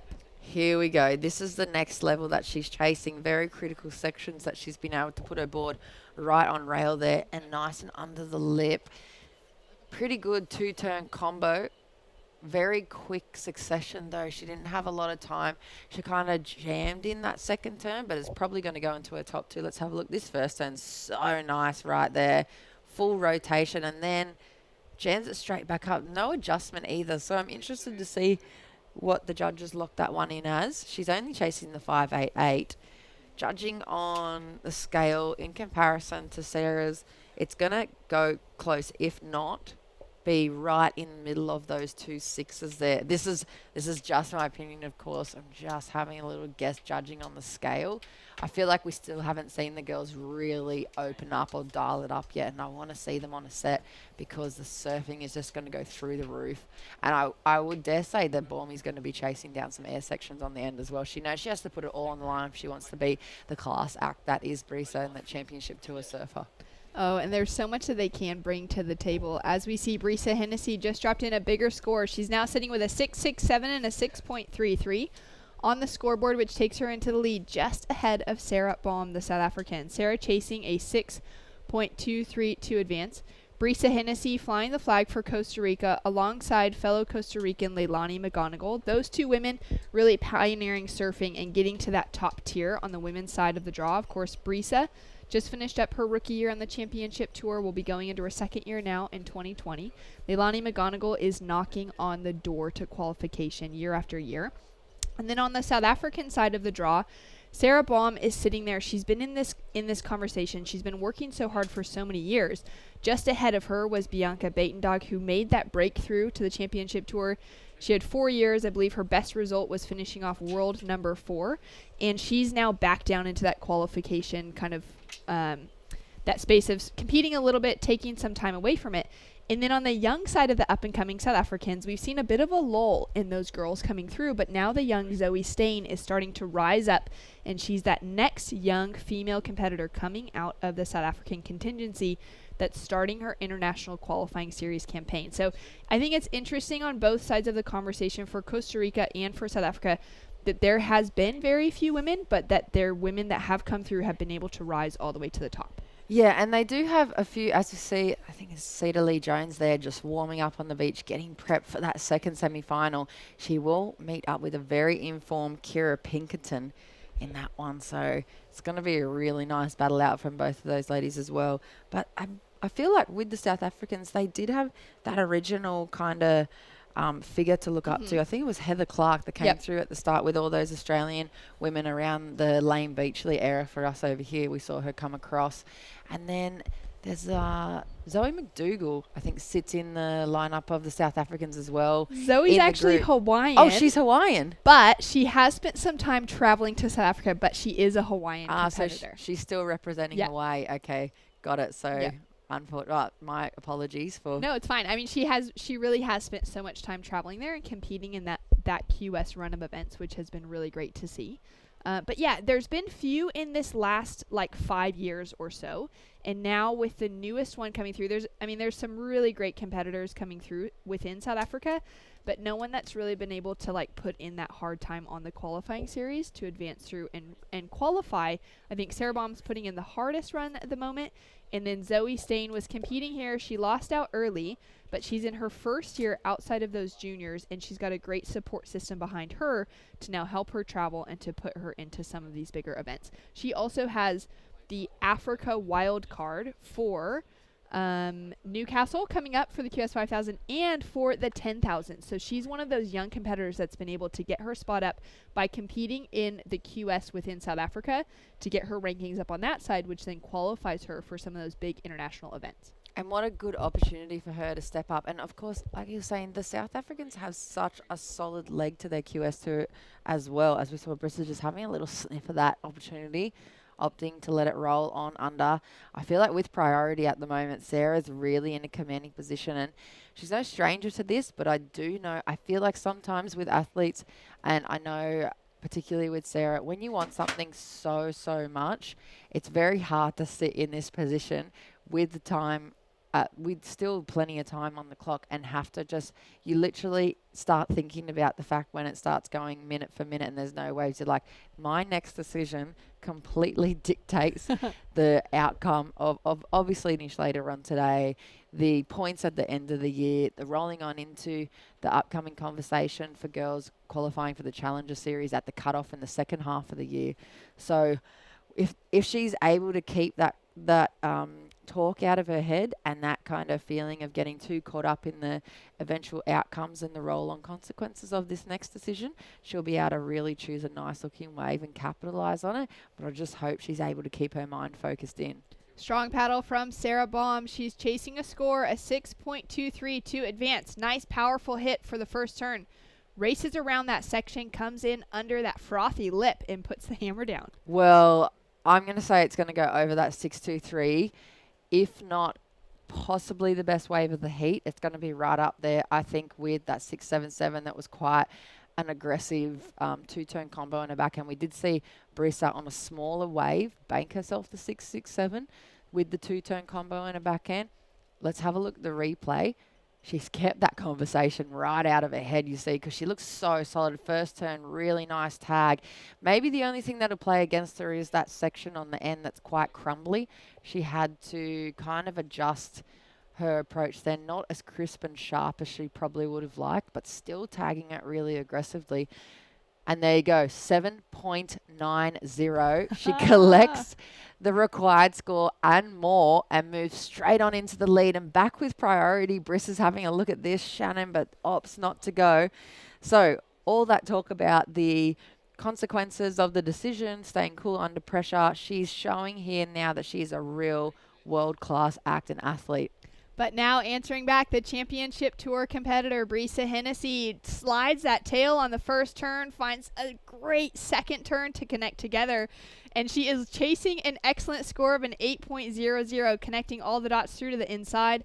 Excellent wave selection. Is it going to be able to open up for her on this inside bank? She's now redirected, finding that little left pocket through to the inside shoreline, and she is feeling spicy going up against Sarah Baum. That was such a good answer back. This is exactly how we want to see the first semi-final unfold. So where the girls just go hit for hit and start really, really putting the foot down on their personal strengths. Have a look at this replay here from Briss. A great looking wave choice. First section, releases the tail straight into the bottom hand turn. Releases it again. Really dynamic, very fresh and energetic approach on her forehand. Something we haven't seen yet from her campaign in this competition. It's because she's hitting the gears now. Baumi's out in front and she is chasing that 8-point ride. I really love this exchange, and the fact that she sticks with it all the way to the inside shows that she's really not going to let anything go unridden under her, because she knows Baumi's such a ferocious competitor now. In the front, she's literally just I can't even, I'm getting pumped. She's answering back with such hard hits. So it's going to be really interesting. Let's just wait to see what the judges lock it in as. Sarah now commanding with priority. So down to 1 minute, 45 seconds on the clock, and scores are in. It's come through as a 6.97. So really interesting when you compare it to the amount of work and commitment and energy she had to put in versus that highest wave score of the heat so far, the 7.90. It does reduce, however, Viss's requirement, 7.71 now. Shannon, what do you do coming into the last minute with priority as someone as Sarah Baum sitting with a championship tour like Vissla, just hunting around under that priority? What do you do with that time? Oh, man. With 1 minute on the clock, she must be feeling some relief. She would have watched that wave from the back. She would have watched that spray come through, the multiple turns connected together. And so to hear that Vissla wasn't able to better her score, she would feel that confidence. But look at that beeline paddle from our surfer in red. Yeah, you can see Baumi now on the hunt, playing on the offense and getting into attack mode. I love it when she shifts into this gear. We don't see it a lot. She's very, very measured and very poker face most of the time, but she's hunting Vissla down in the lineup right now. So with 40 seconds, she's going to try and close the gap out in the lineup and not let Vissla get another opportunity. She has priority and she goes on this bigger looking wave. She's taking off on the left. Where is Vissla Hennessy? Wave shuts down in front of Sarah Baum. That's not going to count for her for anything, but Vissla was up and riding on the right-hander. Split peak situation. She's now pumping her way to the inside, clearly putting in all of the effort to chase down that 7.17. You can see the hunger within Vissla surfing right now to get herself into her second final of the season. 5 seconds on the clock, and now down to the judges. These women will wait it out on the shoreline. I'm so nervous. I can't tell from Vissa's body language. I'm kind of looking at Baumi like she might be waiting for a score. Perhaps Vissla did a fair bit of work, but the smile on Baumi's face looks like they might be waiting. I feel like the tension is high there on the beach, and both these girls so good. at keeping that game face on under such pressure, Shannon. Well, there is scores to drop in from that last exchange. Can Vissla Hennessy take the win away from Sarah Baum? There is some excitement on the shoreline. Sarah's got it. She's into her third final in a row here in Australia. So much excitement. We're going to be right back with more of the Sisstrevolution Central Coast Pro right after this.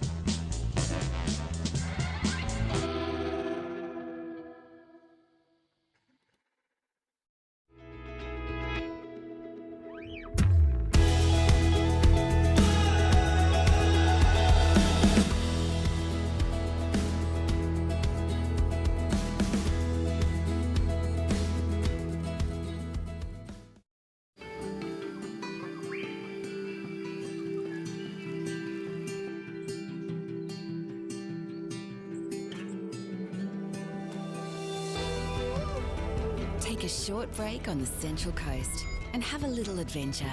Book yours at visitcentralcoast.com.au. Oh, bog day? Nah, mate, just parked. Why are you parked with your wheels so deep in the mud? That's just how I park. Mate, we've got a... Parked! Righto. New Amarok V6 Canyon. The power to handle what others can't.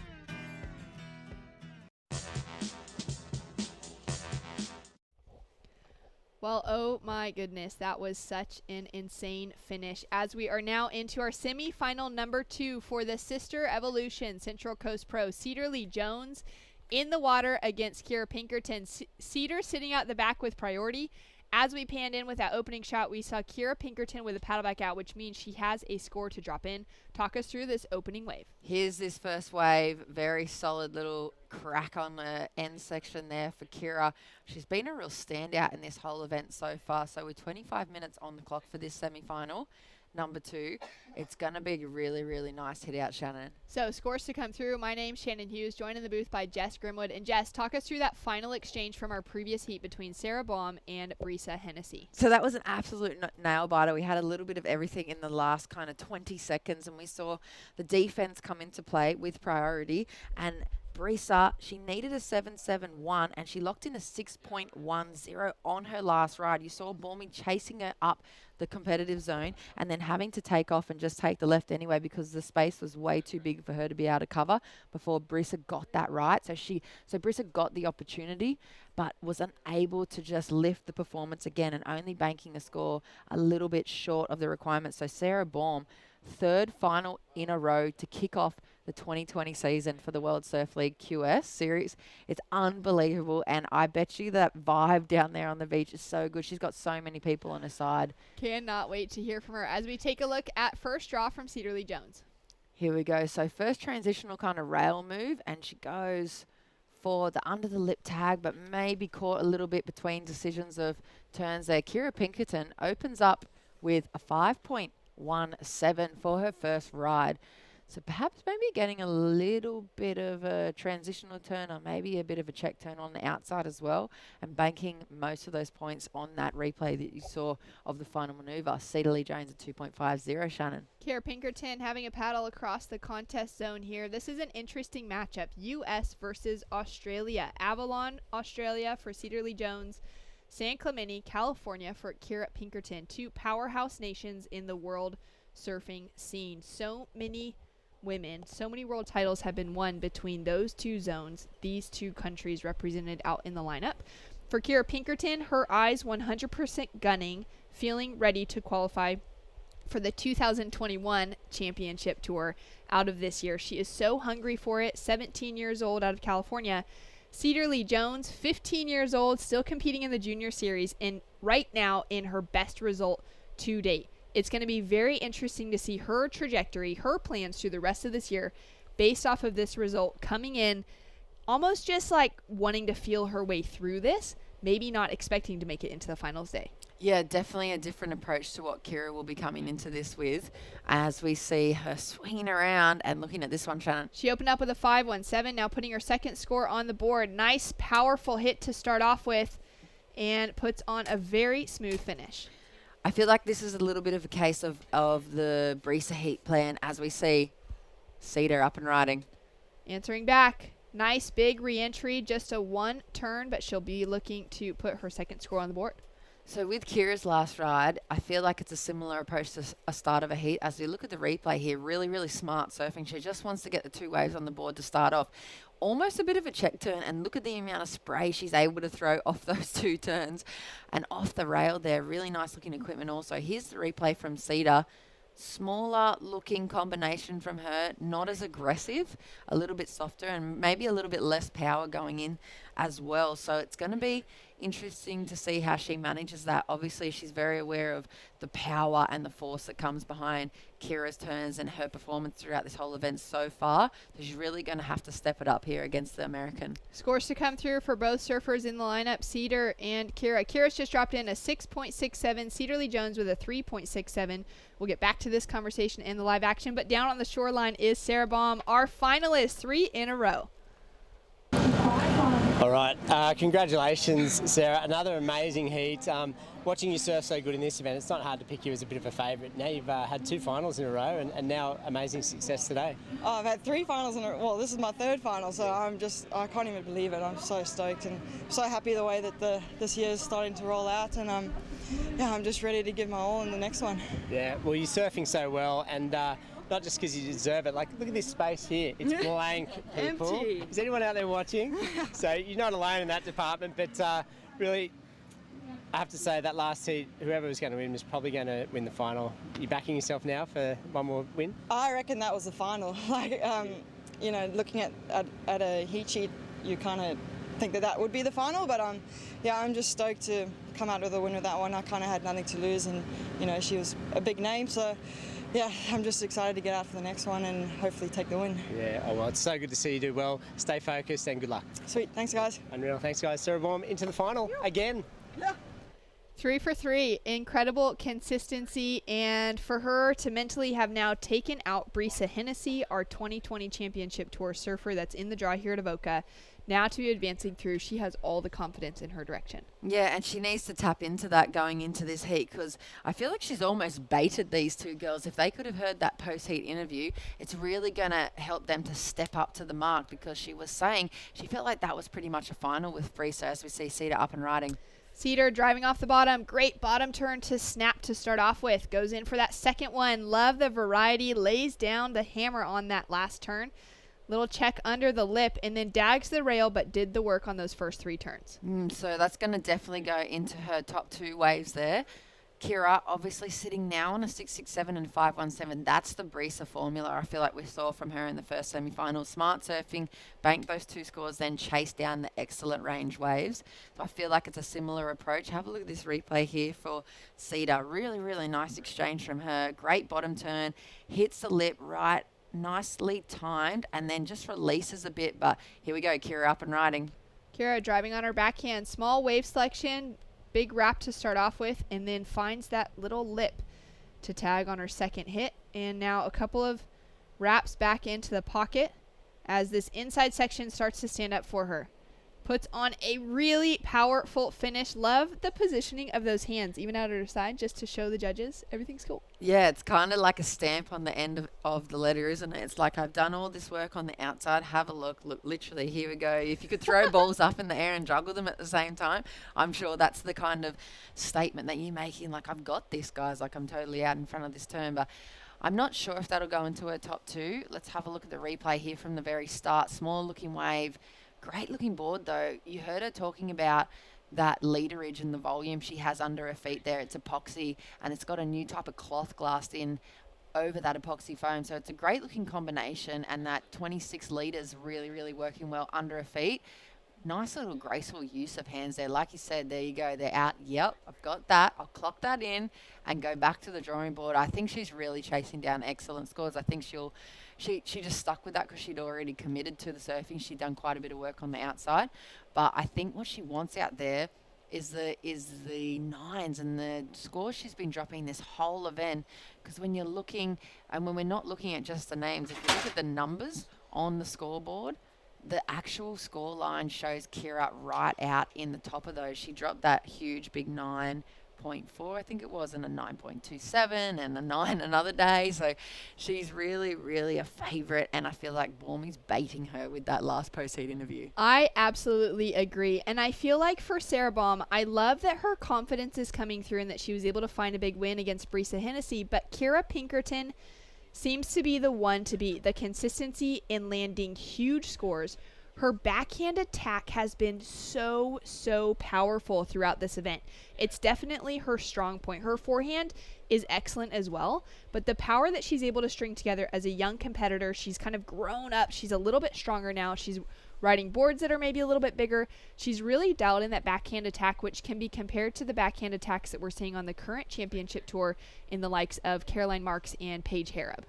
Yeah, that's exactly right. That backhand attack is just so solid. I feel like Kira might have the pick of the backhands at this point. The other people that, we've been thinking of, and of course lots of people in the surfing industry now, maybe these younger girls might not be aware of them, are characters like Jodie Cooper and Pauline Mensah, and of course Heather Clark had a pretty gnarly backhand as well, coming from South Africa. And I feel like I keep thinking about Chelsea Georgeson, now known as Chelsea Hedges, and her backhand and the similarities to Bormy's. So if we see maybe somebody's backhand like Kira come up against Bormy's, we're really going to see the aggression come out. I think they have such a different approach. Even people like Jessie Miley, her backhand was so intense on the women's side of the tour, and especially because the waves were predominantly right-handers, or they were a right-hander setup. She was able to really, really show that, and coming from Sydney too, they have a lot of right-handers there.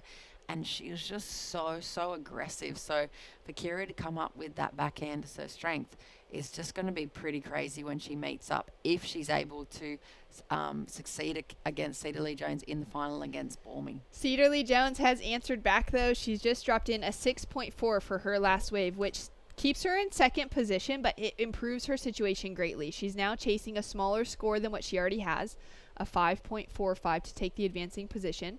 There's plenty of time on the clock, so that priority is going to go all over the place. But at the moment, she's got the pick of the lineup with that priority next to her name. Yeah, definitely. So interesting little play out to the middle bit of this heat. I think we're going to see the strategy shift up, and maybe Kira chasing down something a bit bigger. Cedar Lee Jones up and riding. All right. Nice snap to start off with. Drives off the bottom for that second one. Finds a great shaped wave over the sandbank. Yeah, you can see she's decided to just hunt down that two-turn approach. So smart adjustment to the judging criteria. She needs two really critical turns on the outside. Have a look at the replay here. First turn kind of has to slash it and cut it off halfway. That second turn there, though, a lot more solid and confidently riding out of that for Cedar Lee Jones. She's definitely going to replace that 3.67.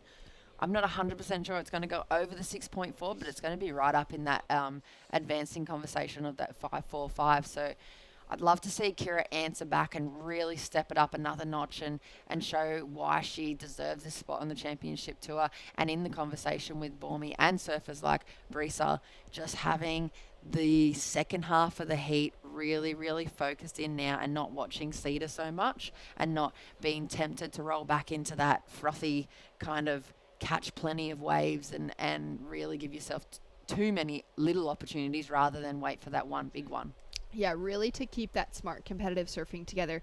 Kira Pinkerton has just started working with coach Glenn Micro Hall. He was coaching Brisa Hennessy from that last heat as well. We've got Ace Buchan still in the draw on the men's side, and Glenn being the local here, Micro Surf Academy, would be a great start for Kira Pinkerton to start getting him in her camp. It's an interesting matchup too for Kira to be working with Micro, one of the local guys, and then also for Sarah to be working with Amy Donahue. Both Micro and Amos grew up on the championship tour at the same time. So I think Micro may have spent a few more years qualifying through the QS, and Amy was on the Women's Championship Tour for over 10 years with the people that we were talking about, like Rebecca Woods and all those big champions like Sofia Milanovic at the time. And so to have those two coaches in those corners, it's so interesting to see, because there's already that base and foundation of knowledge, and then almost a bit of rivalry coming from the Central Coast. Micro's from a little bit further down south towards the peninsula, and Amy's from McMaster's Beach, which is a few headlands around. So I'm sure they're kind of jostling and driving each other on the beach, and when they see each other in the car park, like, my girl's got this, and like, hey, nah, my girl's got this. So I like that kind of rivalry playing in. And there we see Cedarly Jones has jumped into the lead, so she's dropped in a score to better her situation, now sitting with a 6.63 and a 6.4 on the scoreboard, puts Kira Pinkerton into a tight position, chasing that 6.36. Cedarly Jones has her coach Matt Cattle on the shoreline as well. Matt, a former top 44 championship tour surfer, and really stoked to see Cedarly Jones advancing to the semifinals of a big QS 3000. Yeah, that's a huge jump for her, and she's going to have to bring a lot, though, if she wants to keep stepping it up and move into the final, because she's going to have to probably start playing offense or defense against Kira right now, because Kira looks so hungry, and she's not going to let anything go through that's going to offer her any kind of solid score. You saw her post that 9+ ride yesterday from a single backhand hook, and it had the rest of the women's draw talking about it for the rest of the day. So Cedar will be very well aware of it, and I feel like she's really going to have to decide as we tick down towards the 5-minute mark, with that last quarter of a heat on her hands. Does she want to play strategy and go on the strengths of her heat prowess, because she's very intelligent in the heat? She's really savvy with the way she plays out strategy at the end of a heat.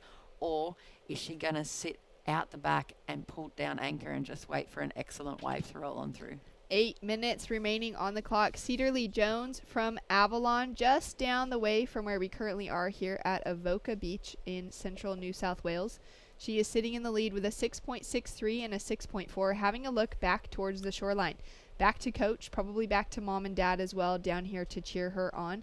A young competitor, 15 years old, still banging away at heats on the junior series for a number of years to come as well. She's a former junior Australian champion and has really had a fantastic career already.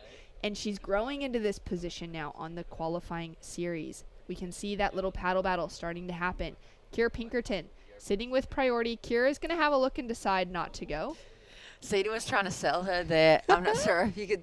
I think you were watching the same thing as me, and I had my eyes focused on Cedar, because that wave didn't look that good to us either here, but you could see she was making a very concerted effort to look like she was paddling into it. But there was that little bit of air of she was looking at Kira too many times, and I think that gives away the play when she's not completely focused on the wave and she's still glancing at Kira so much. Kira knows that she's just trying to sell her into that wave, and you saw her almost for a second lie down and be sold, and then sit back up straight away and be like, nah, I am not taking that wave. That is not the score I'm chasing.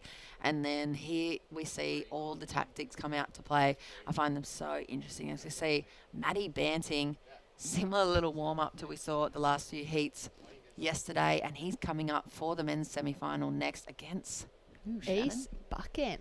Local boy. Mm-hmm. Ace is hungry to win this event. I think that's awesome. He's coming in. He obviously won't require this as a counting qualifying series event. He's been able to just re-qualify for the championship tour for so many years and such a consistent figure there. But to have an event happening at home for him has been really special, and he really wants to be able to take that title back. As we see Kira Pinkerton with priority. Nice clean snap to open up with in that first section as she goes behind the umbrella here. She's looking to reform on the inside and just wrapping herself back into the pocket. Is it going to stand up and give her that critical section to put on that finishing touch? She slams it in behind the beach microphones. They're going to be the ones announcing that score out to her as Cedarly Jones answers back on her forehand. Beautiful wrap back into the pocket to start off with. Now gains some speed and puts on a big finish. Interesting little exchange there. Great to see both the girls just getting some action under their belt. I'm not sure with Kira's, we didn't get to see the full extent of those inside turns there. That outside section was nice. It was a little bit fat, however, so she really had to flatten out that backhand approach. I feel like she was hunting for that really, really critical section, but deciding to stick with it through to the inside. We kind of lose her here against the beach announcing. Obviously, those guys doing a great job announcing out into the lineup. And here we see the first turn from Cedar, just a bit of a rail transition back into the foam. Tags the lip there and kind of falls back a little bit over her heels. I feel like she didn't slide the board so much as she just kind of sat back into it and let it float through in front of her. So interesting little exchange. Kira is chasing that 636, sorry. But I feel like she committed so hard into at the start of that paddle at that wave, and that's why she went it. But it wasn't quite the section she's hunting down. Yeah, she's still going to need to do a little bit of work. 4 minutes, 30 seconds on the clock and scores to come through from that last exchange. And we will have those in just a moment as we see another line coming through. Cedarly Jones duck dives underneath. Not sure if Kira Pinkerton is out back yet. We are in semi-final number 2. Coming up next, we'll be into the men's semifinals for the Vissla at Central Coast Pro as we see that priority pop up next to Cedarly Jones. Kira Pinkerton still chasing that 6.36. So it's a great battle unfolding, like you said, between surfing nations like Australia for red and USA for blue. We have the similar setup in here in the booth, so it's really cool to kind of get on board that. And we've been battling for so many years. We saw, obviously, since the 80s and 90s. I remember watching replays of all those OP Pro events and watching people like Tom Curran take out Oki, or they take out Tom Carroll, or the other big Australian names. It's always been that really, really solid rivalry between the two nations. And you were mentioning before that unraveling between Carissa Moore and Steph Gilmore on the championship tour side is just so cool to see it once again playing out here at this part of these ladies' career as they're transitioning from the QS and possibly into the championship tour in the next year or two. Yeah, it's pretty crazy to see that these women are really knocking on the door. I think even watching the level of competition last year in the 2019 qualifying series, I really expected to see a couple of these younger women get that spot on the 2020 championship tour, but it speaks to the credibility and to the consistency of our women on that side who are able to keep themselves in that requalification conversation. Of course, we saw Sage Erickson fall off tour in 2018. She managed to regain her qualification for 2020 again last year. And then women like Brisa Hennessy, who's been able to keep her name in the mix. Bronte McCauley, quite a few who are really able to, they're juggling those two spaces. Sage Erickson, yeah, as we take wow. Look at this. They're just sticking to each other like glue. Yeah, this is the strategy. Sorry, I didn't mean to interrupt you, but look at this. Look at the attempt to create some space with 2 minutes on the clock.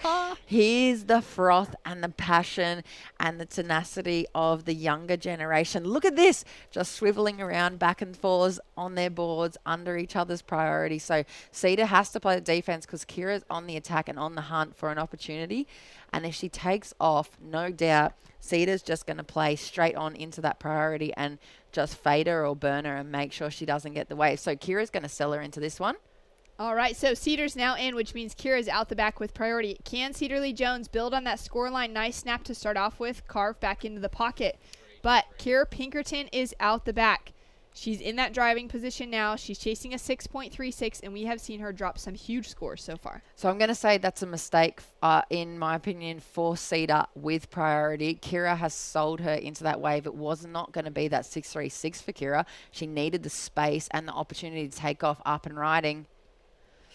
Okay, so, that's so unfortunate. A mistake from Kira Pinkerton. Thought that wave was going to open up and give her a really decent pocket to work with, but it shut down and she wasn't able to make it around the section. So luckily, as we look at the replay here, so if we're thinking about the forehand approach there that Kira would have had to take on that wave to get a 6.36, I don't think that the sections were critical enough to offer her up that score. Therefore, Cedar really should have sat out the back and maintain priority and not giving Kira that opportunity. But fortunately for the lady in red, Cedarly Jones, Kira made a very uncharacteristic move and wobbled on the start of that, got caught behind the section of her wave, which was a bigger looking wave as well, and then fell off, which we haven't seen her do all event. Plays the priority straight back into the hands of the lady in red, Cedar. Are we about to see a split peak situation? Cedar Lee Jones on the right. Nice hook in the pocket to start off with. Comes in and rides out clean under the lip. Did Kira Pinkerton find herself on the left? Here she is with a strong paddle. So a score to come through for Cedar Lee Jones. 5 seconds on the clock. Kira Pinkerton locks into a great opening turn. She's going to stay with this and hope to find that reform on the inside section. It's gone really soft for her. She's putting the work in, Jess Grimwood. I don't know about that last exchange. It's so tricky to split the last turn. This one here for Cedar, nice, kind of bogs the nose, but puts it back up there and rides out for the 2-turn combo on her forehand. This turn for Kira, she really had to go ham. She does kind of get a little bit of slide time over the coping there, but she needed another section. I just don't see that 6-3-6 in that turn, but I'm going to have to wait and see what the judges have to say. It's going to come right down to the line there, Shannon. It looks like from the body language, I dare say Cedar is feeling that movement into the finals. Wow, what an exchange on the finish, and what a heartbreaking moment for the powerful Kira Pinkerton. She has strung together such an impressive run of heats within this event so far, nailing in multiple 9-point rides, but unable at this stage to get that score to advance into the final. We'll have those official results. There it is, Cedar Lee Jones into the women's final against Sarah Baum. A heartbroken Kira Pinkerton, but a very excited Cedar with Coach Matt there on the shoreline. We'll be right back. The semifinals of the Vissla Central Coast Pro in the lineup. Ace Buchan, Matt Banting right after this.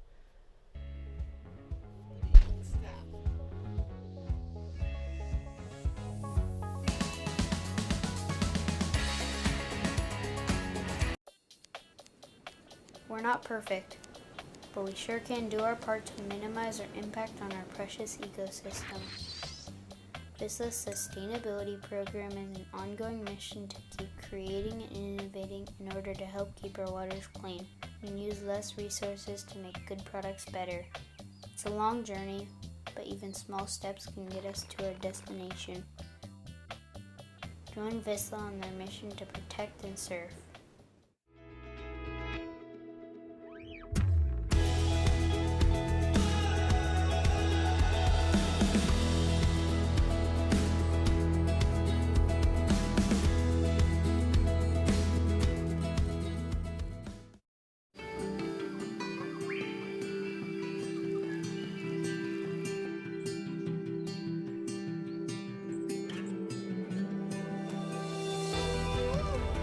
Take a short break on the Central Coast and have a little adventure. Book yours at visitcentralcoast.com.au.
And it is semifinals time here, and wasting no time at all. It's Matt Banting who's up and riding here in the semifinal number 1 of the Vissla Central Coast Pro 2020.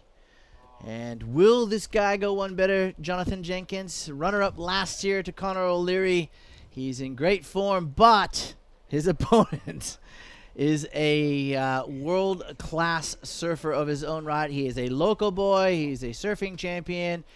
I'm talking about none other than Adrian Ace Buchan. And he's got a cool nickname.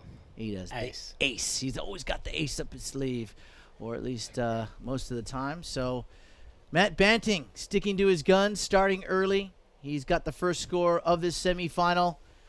And it is time to start changing gears.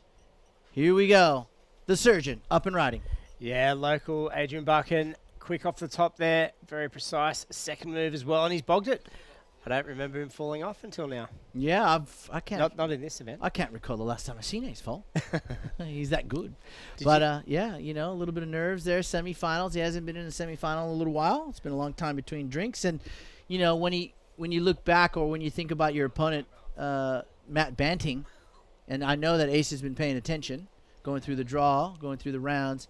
He's been watching some of Matt Banting's heats, and he knows that he needs to perform at the highest level to beat this guy. Yeah, definitely. And, you know, I think Jacob Wilcox was, you know, in the end it was a pretty decisive victory on paper for Ace, but no easy hurdle to overcome this morning. I think Matt's going to be harder. I think Matt's probably got more variety, and he's going to nail those airs. We've already seen him do it. He's got a 717 already. And, well, as much as I love Ace, can't fault the guy. I'm going for Matt in this one. Yeah, it's not a bad call. I'm going to go with Matt as well. I think that Matt's just in really good form, really good rhythm with the ocean, and nothing against Ace. I just if Ace draws on his experience and his tenacious desire to win heats in clutch moments, like this is probably going to be his biggest test to date in this semifinal. We'll see how it pans out, but let's go down and talk to the winner of semifinal number 2. Cedar Lee Jones is with Shannon. Cedar Lee Jones, the biggest result of your career so far into the finals of a QS 3000. How are you feeling? I'm so stoked. I'm like almost speechless right now. I had such a fun surf out there and the waves are pumping. They really turned on for this Arvo, so I'm so excited. Well, you seem to be keeping your head in a really relaxed state, really just excited on the competition and looking forward to having fun. What's been the secret behind, what you've been working on with your coach, Matt Cattle?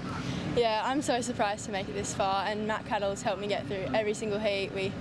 He does a briefing of the waves, debriefing of after my heat, and tells me where all the best waves are, and we watch the heats together, and he's a great help, and he helps me with my boards, and yeah, I wouldn't be here without him. And when you have the same strategy heading into the final now? Yeah, I'm just having fun. I'm just trying to surf well. It's so pumping out there, so I'm just trying to enjoy it. Keep up the good work. We're so proud of you. Back to you guys.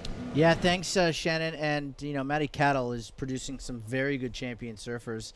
I know I was down with Matt and down for the Aussie Juniors in WA and watched him coach Jamie Thompson to the final. And Jamie was virtually untouchable. And now a little 15-year-old Cedar Lee Jones is into a final. And that excites me because, at 15 years old to make a final at this level is not easy. And then to be so calm and relaxed and just sort of go in there with the mentality of having fun, that's the best strategy of all. Yeah.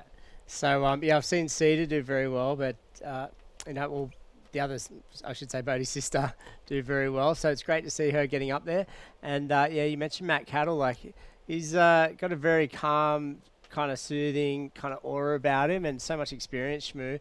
Of course, he was in the top 30 there for a while back in the day, and it was almost probably a decade before I saw him again. He hasn't aged much, and it's great to see him on the beach and getting results like this. Yeah, he loves it. It's cool. He works with Geordie Lawler and the Cedar and Bodie Lee Jones, so many other talent, True Starling. So here we go. It's going to be Ace. Whoa, he was looking like he was liking the look of that left, and then at the last minute sort of pulled back there. 717, as you pointed out, JJ, for Matt Banting. And he does have priority now, surfer in blue from Port Macquarie. Here we go. This is an airwave right here. I can feel it in me bones. Here we go. Generating speed, and up and away goes Matt Banting. And just can't land and right out of that one. But you knew it was coming. Yeah, you could see that one a mile away. He had a little chip in there, plenty of room to play there, section to wind up on. And right from the outset he was looking for it, wasn't he, Shmoon? That look at that on shore now. It's come up, so little crumbly lips. And I think that'll be the real point of difference between these guys is Matt doing that kind of stuff and Ace just doing sound, precise rail, top to bottom stuff. Yeah, agreed. And Matt said that in his post-seed interview in the quarterfinals that he knew the northeasterly wind was going to come up. It's going to make good air sections for the rights. So he's going to be focusing, I would say, more on the rights in the semifinal. And it looked like in that, look, I'm not an air specialist by any stretch of the imagination, but, you know, I've seen enough in my time to sort of get a grip of where they need to be approaching the section and when and where they need to hit it.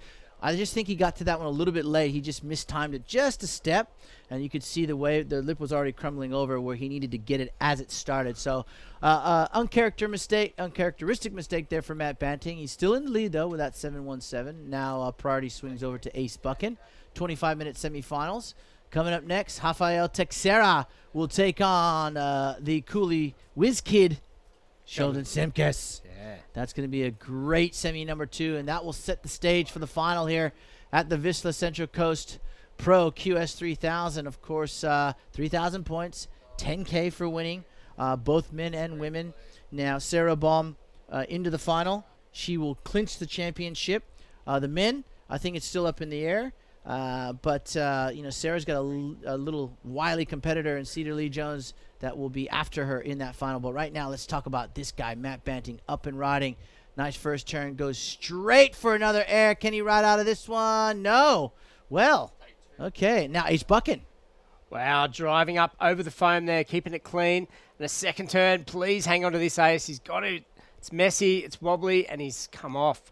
So that was the kind of wave that Ace really needs to capitalize on. It was a bigger set wave, and his best surfing are those really precise kind of moves up in the lip, in the pocket. You know, it's almost undetectable sometimes how rad and how on point those moves are. I reckon Ace in the pocket on a 3 to 5 foot wave is one of the best turns in surfing. Oh, without a doubt. You know, both these guys making errors on their second maneuver. Matty going for the air and Ace going for that big turn. I thought he was going to ride out of that thing. Normally, you know, 9 out of 10 times, Ace being who he is, he's going to ride out of that. And I was waiting for you to look at me and go, should we stick our feet in our mouth now because we went with Matt Banting, or happy to be wrong with either of these guys? Yeah, of course. You know, our opinion doesn't mean too much. It's just, you know, based on what I've seen throughout the event, I stuck with Matt Banting, and it means no disrespect to Ace Buchan, who is an outstanding surfer. But I really thought that Ace, again, 9.5 out of 10 times he's riding out of those things. Yeah, that was, you know, we saw him earlier. You could kind of tell straight up that he was going to wait for the 2 best waves no matter what. And I think in that exchange then he had the better wave, but he just didn't do the better surfing. So, well, still heaps of time. Definitely. While we wait for those next waves to be ridden here in semifinal number 1, we definitely need to thank our sponsors. Of course, Vissla, John Mossop, Jenny Mossop. Again, happy birthday to Jenny. It's her birthday today. Paul Nardi, Vince Della Pena, Gina Turpel from Sisstrevolution over there in America. All the Stokehouse crew from around the world. As we see, here we go. Matt Banting having a look. Our other partners, of course, Destination New South Wales, a massive major events partner for Surfing New South Wales. Sorry, we go up and down this coastline, and Destination is always there to support us. So thanks to Destination New South Wales. You can go and visit nsw.com and plan your trip here to Australia, courtesy of Destination New South Wales and their website there. Volkswagen is a proud sponsor of this event and Surfing New South Wales, and they got some new vehicles they're going to be launching this year. I'm very excited. We'll tell you more details about that as they come to fruition. Central Coast Council, we had Adam Crouch down here. Central Coast believes in surfing, loves surfing, and supports surfing. So thanks to the Central Coast Council. Visit centralcoast.com.au. The No Text, No Wrecks campaign, what that basically is, means stay off your phone while you're driving because it's dangerous. And those cameras come into effect today. Yes, they do. There no more warnings. No more warnings. Now it's fines. 3 months of warnings. They got 41,000 motorists looking at their phones. Wow. During that trial period. Were you one of them? No. My car's so noisy, loud, and old that I can't even use my phone in there, and I don't mind that. It's cool. It keeps me eyes ahead up on the road. Good stuff. All right, with 12 minutes to go, again, Mad Mex, who's been giving us fresh fuel for life all week. And one of my favorite movies ever. Yes, Mad Mex. With Mel Gibson? Yeah, oh, no, Mad Mex. Mexican. Yeah. Mexican. It's midday here. I think we need some fresh fuel for life. So thanks to Clovis and Tom from Mad Mex and their entire team. They've been fueling everyone on the beach here in the broadcast OB truck, and they got go visit madmex.com.au to find your nearest location and go eat there. Trust me, you won't be disappointed. Avoca Beach Hotel, it's only 2 kilometers from right here where we sit at Avoca Beach. Go and see Emma Togg and the crew and go hang out at Saltwater Bistro of a night and have some delicious food thanks to Avoca Beach Hotel. Mother Nest, Dave Mumford and his team, thank you. Air Asia with $250 to give to the biggest air of the event. That'll come up at the finals presentation. Sheldon or Matt maybe in the running? Yeah, Sheldon or Matt. I think Matt's probably got the nod so far. $250. Welcome to Air Asia. It's a proud partner of Surfing New South Wales. Air Asia flies to 150 destinations across Asia, connecting you to some of the world's best surf breaks like Colombo, Sri Lanka, Padang, Indonesia, Bali, and of course Lombok direct from some cities. So Air Asia, thank you so much. It is the world's best low-cost airline as well, and your boards for life free. Yeah. EcoSol. Sunscreen, Maddie White and those crew, thank you so much for all of our event partners. Without you guys, we couldn't be broadcasting you these amazing, talented surfers from right here in Avoca.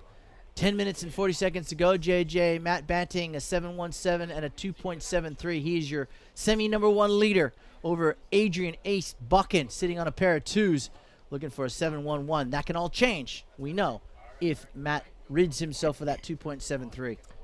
Excellent housekeeping there, Shmoo. Thank you. Getting the bills paid, keeping the lights on. Right at the start of that, though, there was a crucial moment. It could be crucial. Matt Banting paddled for a wave. It looked like a good right-hander, and he missed it. And Ace was making his way back out. So priority swung to Ace. And we'll see. If Ace gets up in this heat and wins and gets through to the final, I'm saying that was a turning point. I love it when you always seem to find those. And I love that because there's always a turning point, positive or negative in heat. And Matt, if he's not successful in making it into the final for a second year in a row, that will be that defining moment in his campaign here this week was making that paddling error. Yeah, well, instead of him getting the next best wave, we kind of got to assume it's probably going to be Ace who's going to do it. And then he'll have maybe some 4 or 5 minutes left to get back out and get 2. But interesting time. So much experience between these two. 2 of the best Aussies ever. You can see Ace coming a mile away when he was a teenager in the top 10. We used to have the junior poles and stuff like that back in the day, and he was up there coming through with Parko and Joel and Nick. And that generation was just phenomenal. It's just like, and he was part of the Billabong team there as well, doing the bus trips up and down the coast. And that's when I saw him for the first time, and I went, wow, that is one of the best backhand surfers I've ever seen. Yeah.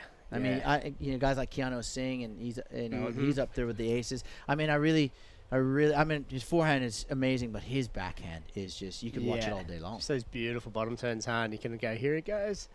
Yeah, it's clinical, it's surgical. That's why we call him the ace man. He's always got that ace, his backhand up his sleeve. When he needs to get a score, when he needs to go to a score, he relies on that backhand more times than people think. All right, well, time is ticking away, and we're doing a lot of padding, and that means that there's a little bit of infrequency in the sets here. Coming up next, though, Sheldon Simkis takes on the Brazilian, Rafael Teixeira. I think we're going to see some fireworks in that one as we see Ace paddling into this one. Is he going to get it? He's up. He's behind the foam here. I hope this thing's got a wall on it. Gets around it, so kind of a sluggish start, a bit of spray there. And a third move, so that thing was a bit lackluster. And, Matty's on a bigger one, so that was a decisive moment too, perhaps. Yeah, well, Matty kind of paddle flat, was real intent on going and selling the house. And it kind of fell down under, came away from him, didn't it? It sort of flattened out, and it made Ace work a little bit more to get into it. By the time he got into it, he was behind it. So a bit of nerves and mistakes creeping in here in semifinal number 1 for both surfers, Matt Banting and Ace Buchan. It's going to come down to that second ride. I know there's plenty of sets, and we've seen Ace have 2-minute heats, we've seen Matt have 2-minute heats, so we could be completely wrong on this entire score line. Both these guys could get 2 waves and just wipe their slates clean, and we could have an amazing 7 minutes on our hand. Look at this set. This looks like yesterday. Where'd this come from? I think Matt's too far inside, so is Ace. That was a 4-footer. easily 4 foot, and there's one right behind it too. It's probably a little bit too frothy though, so Matt will elect to let this wave go. He's gonna have a look though.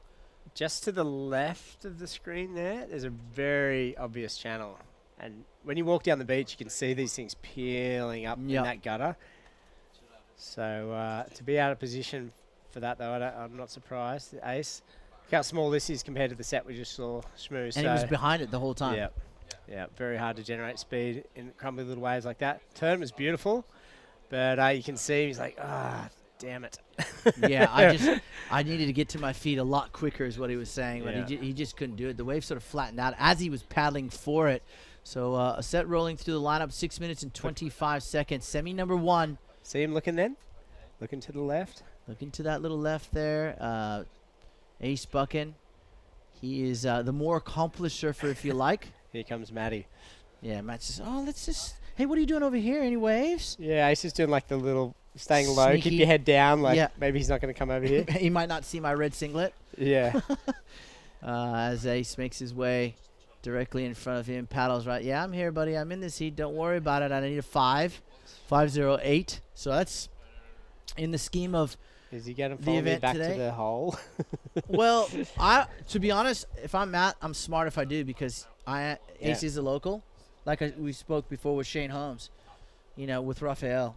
Of course you're going to follow him because 9 out of 10 times he's got a little spot on the beach for every part of this beach or every part of the break, the point just to the left of the point right here at Shark Tower and even north of Oka, that Ace has got little takeoff spots. A landmark on the beach he sits at all the time. And that's probably where he is right now. He's just parked it. He goes, I'm going to camp right here and I'm going to let the wave come to me. I'm not going to chase the wave because what happens when you chase a wave waves all over the lineup? One, you utilize energy unnecessarily, and 2, when you paddle to the left, the waves come to the right because you paddle off the peak.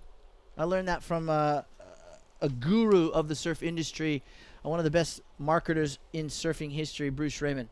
He said, "Why do we always paddle off the peak? What's the enticement? What really is there that's not in front of you?" And I thought that was an amazing sort of piece of knowledge. Pin used to say that a bit, Craig Stevenson. Yeah. Oh, we paddled off the peak on that one. Referring to the business strategy. Of course, and reactionary moves sometimes. So if the peak is producing, why paddle off it? You know what? Yeah. Finding waves is an art form for sure. Isn't it interesting every year to watch Pipe and you see guys like John and Kelly and those guys who know the break perfectly, and they'll swing around like 3/4 of the way out at backdoor and they'll get like a 7-second barrel and suddenly they've got an 8 and then they'll paddle back out and they get a left and they've got another 8 and then this combo's just like pendulums back forth. JLB, Sonny Garcia. Sonny, it made no secret about the fact that he was always going right.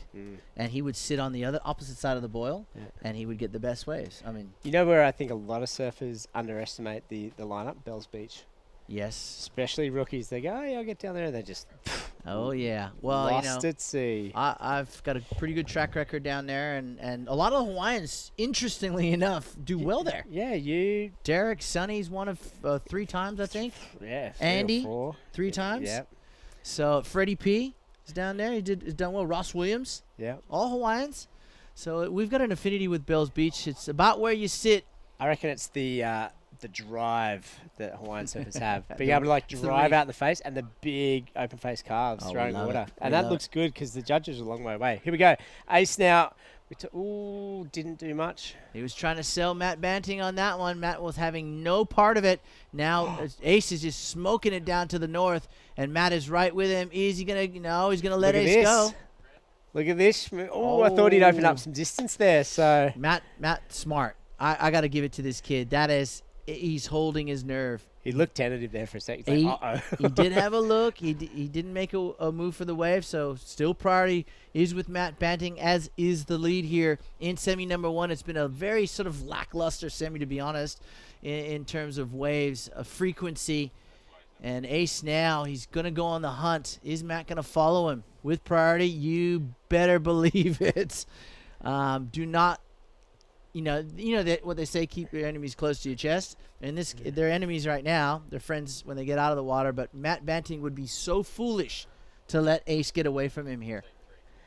Yeah, so let's see. Yeah, he's sticking with him, Shu, as he said. I think whatever happens now, if Matt gets up or whatever, he'll just be relieved because he didn't get to show what he had. They'll feel like there's some opportunities missed. Ace will kind of just be bummed. He'll be like, oh, well, that he didn't go to plan. I fell off on the first one.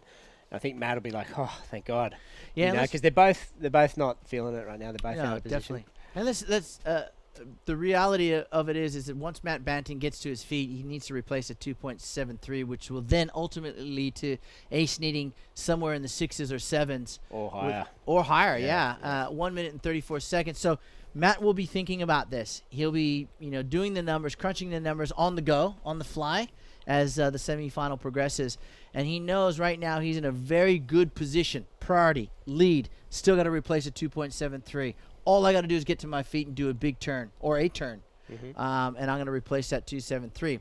On the flip side of it, Ace is thinking, hopefully he makes a mistake and I can capitalize and get a set wave. A 5.08 is definitely not out of the question for me, and we could see the tables turn. So an exciting 1 minute coming up. A lot of strategy going to play out in between now and the finish of this semifinal number 1.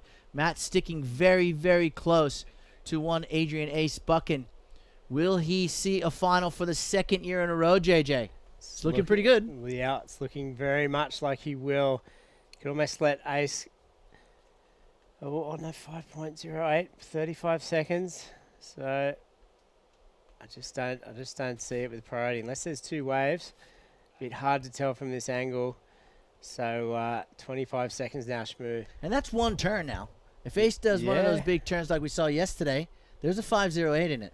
Yeah. Without a doubt. 20 seconds to go. Easy. He's having a look here. Oh, Matt's let him go. No. Oh, and there's one out the back here. Matt's looking at this one with 10 seconds to go. I'm going to say he's going to take this wave regardless of where he's at because time will run out. Matt Banting, yep, he's up and riding. And if he gets a turn in here, he'll better that 2.73. Time has run out. And Matt Banting will book himself into the finals here in 2020 for the second year in a row. Well done, well played, and he is our first finalist for the Vissla Central Coast Pro 2020. JJ, we're going to go to a short break, come back with our second semifinal in today's action. Stay with us.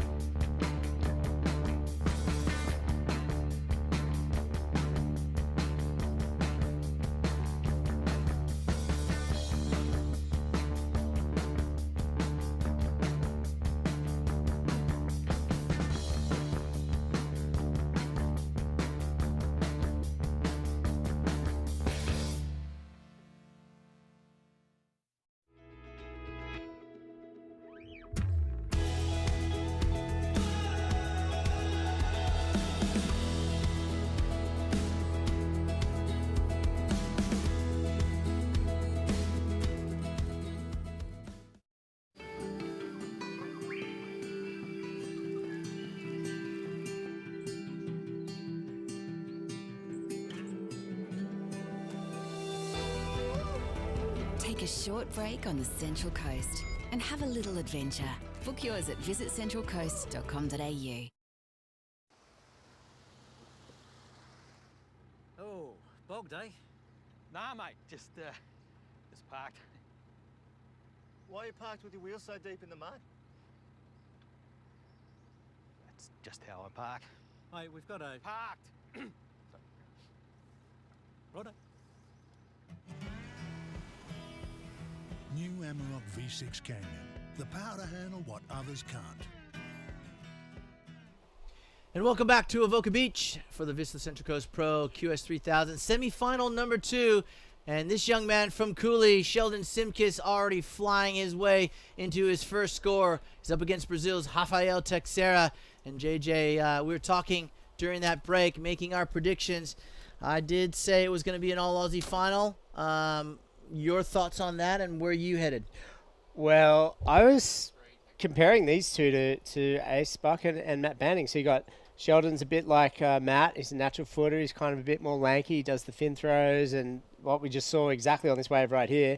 And Raphael's more like Ace. He's kind of got the low driving rail game, goofy foot.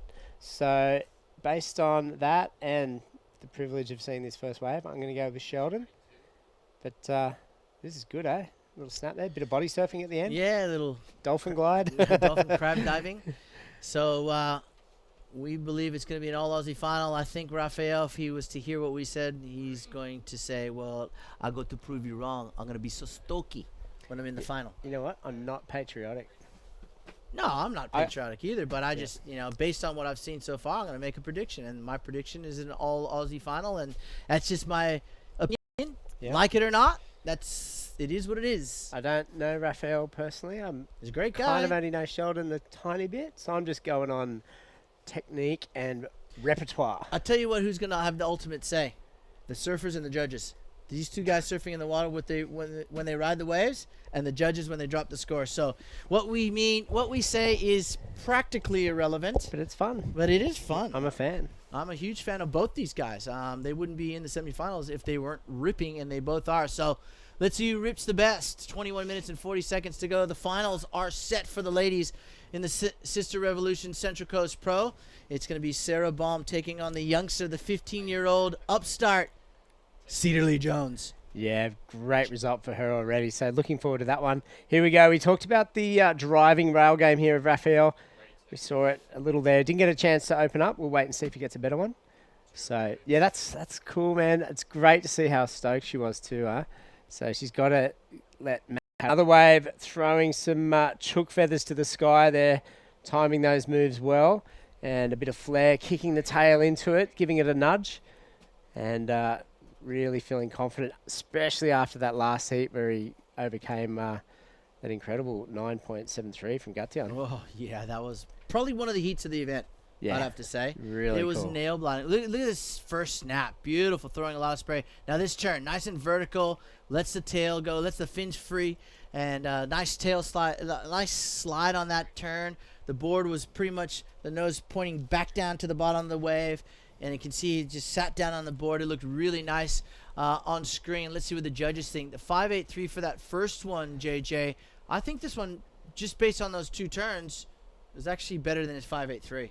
Yeah, a bit more pizzazz, hey? Yeah, and the combo, that kind of combo. Yeah, I reckon you're right too. Well, hopefully I am, because I'm a terrible judge, but I just call what I see, and I think from what I saw, it was definitely better. Now, the Brazilian striking back on the forehand. Yep.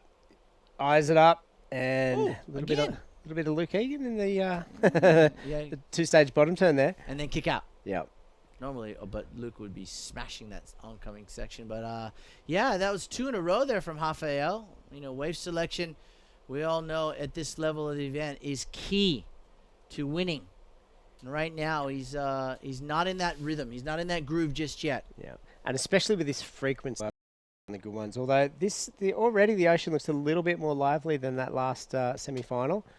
Feels like there's a few more lumps and bumps coming through. Yes, Still waiting. 6.6 Shmoo. I was spot on, wasn't I? Pretty close. Yeah, it's good. Well, I mean, it was variation of turns, difficulty of turn. When you let the fins, when the fins come up above that lip line and there's nothing there holding them into the surface of the ocean, you got to control that slide. And when you make it look good and controlled, that's what the judges want to see. That first turn was a beautiful. He started to do a carve, and then he just gave that tail a little bit extra push, and it slides that tail around through a nice big rooster tail, and that's what I think the judges loved in the variation of those two turns. Yeah, good that's being picked up on too. I'm getting pretty good at this. Well, I hope so. Yeah. Your best years could be from 55 to 60. Oh, stop it. All right. 18 and a half minutes to go. Sheldon Simkis leads this semifinal. Let's go talk to Matt Banting, the winner of semifinal number 1.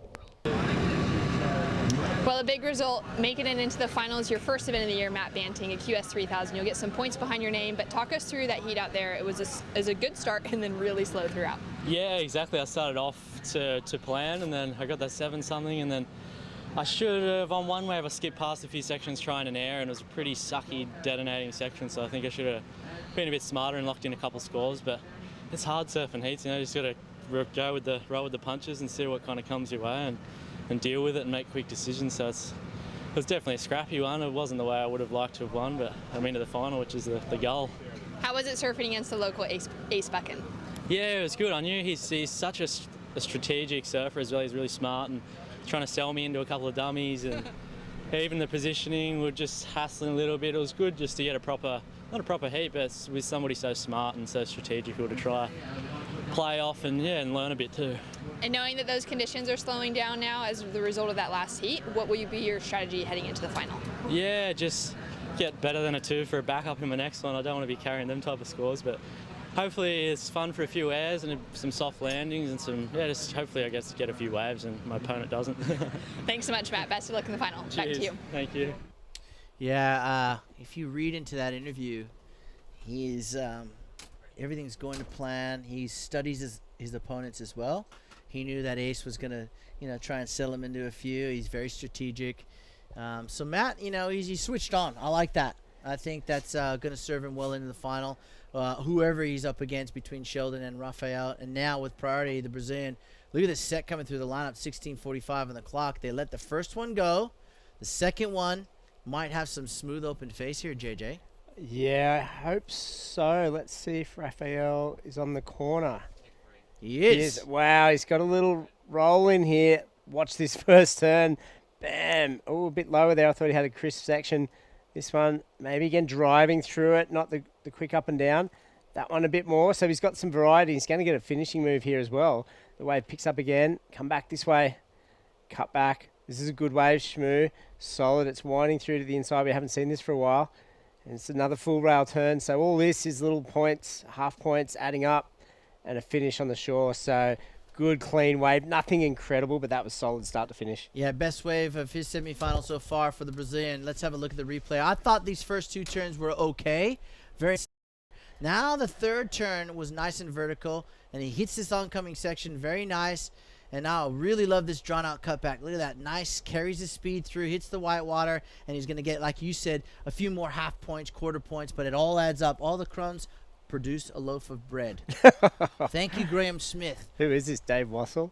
No, but I stole that off Graham Smith, of course, Jody Smith's dad. He said, Shmoo dog. Put the pie in the oven. I am done. Happy Thanksgiving. Well, it's more like stick a fork in me, I'm done, isn't it? Instead of the pie, I don't know. Anyways, one of all these cliches we come up with, I don't know where they come from. But that will be Rafael's best score today. He still has 15 minutes, so there's still ample time left. A 5.83 and a 6.6 for Sheldon. He's in the lead. He's got priority. But this, we're waiting on the score for the man right there on the screen from Brazil. It'll factor in, and it'll keep him in this semifinal. Simkus, okay, answers back and zips on out the back. So he had a wave similar to Rafael's there that won him that last heat against Gatian, where he got 3 kind of moves on the forehand, found the connection through the inside, and then finished it right on the shore. So tables have turned a little bit. And Shmoo's fired up now. He's got a bit of chocolate. Thank you, Jess Grimwood. Here we go, waiting for Rafael's score to drop. I think Best wave of the heat? I think no. No? No. Oh, yes, no. it is. Oh, okay. 6.97. I was going to say in between the 6.6 and the 5.8. Just based off those 2 first turns, they weren't as I guess, crazy. Well, they just weren't. They were technical turns. They just weren't. They lacked the pizzazz because the wave didn't allow for him to go above the lip. That was the problem. It wasn't his fault. He negotiated that well. I thought they were just plain turns. But hey, I'm not a judge. 6.97, 13:45 on the clock. He now needs a 5.46, the Brazilian. So he's factored himself right into the semifinal. It's anyone's game. Absolutely. So we saw the stoked on Sheldon Simka's face after that last heat and how much confidence it gave him knowing he could come back. He said the Sheldon of last year might have given up a little bit, but not this year. So expect a good answer back from him shortly. Rafael there, 1 move, pulls through the back, didn't have priority, so he could afford just to see what panned out. Here we go, the Coolangatta kid, Shmoo up into the lip. That's a better move. Again, maintaining that control with a bit of slide. So he's doing well there to push it, but not overdo it. And this is the reform that Rafael had. We spoke about needing a wave like this, and he's got it. Let's see what happens on the inside. Building speed, cutting back. Here we go. He sizes it up. There's going to be something down here. Sucky section. Bonk. Smart. Very smart choice of maneuver there from Sheldon Simpkins. I actually thought, don't go to the air here. Do not go to the air. Just a big blast. And he must have been telepathically listening to me. But a great choice of maneuvers to finish off there for Sheldon Simpkins. I think the 6.6 will make some room for another big score from the Gold Coast surfer. Looking sharp, fast, speed, power, and flow all displayed on this wave. And now he lets the wave do all the work for him. He's just biding his time. Now it starts to steepen up. Nice little tail slide snap. He sees something down the line, knows he's got to finish. This is where I thought, oh, don't go to the air. But a smart, big closeout reentry. It was like lower trestles, wasn't it? Yeah, That great, wave. great surfing. Sands boulders. Yeah, look, 6.97, my friend, for Rafael. That's his highest scoring ride, 6.6. I think it's going to go north of the 6.6 for Sheldon. 7.5, 7.7. I'm going to go somewhere in about that 7.5. Yeah. I think it's not an excellent score. You know, the difference really was just those little bits of sucky bits of lip at the top. Yep. Instead of driving through the rail like Rafael had to do, Sheldon could kind of like whip it and get a bit more spray. We'll see. It's in the judges' hands now as Sheldon makes his way back into the lineup. Whoa, it did go into the excellent range. Okay, well, he's not going to not take it. So an 8-point ride for Sheldon Simpkins.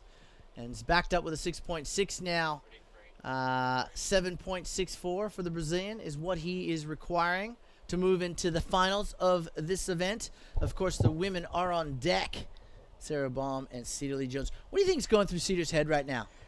Well, she's obviously stoked, but then, like I said earlier, it's Matt's job now is to keep her focused for the end. It's like, you know, she's already overachieved probably a little bit. Oh, she admitted that. Yep. So, you know, it's just like, hey, just reset. This heat starts again. You got 30 minutes or whatever it is, and just come back to that, and then get really excited afterwards. Yeah.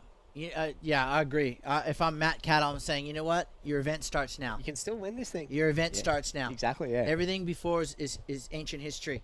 Yep. The event starts now.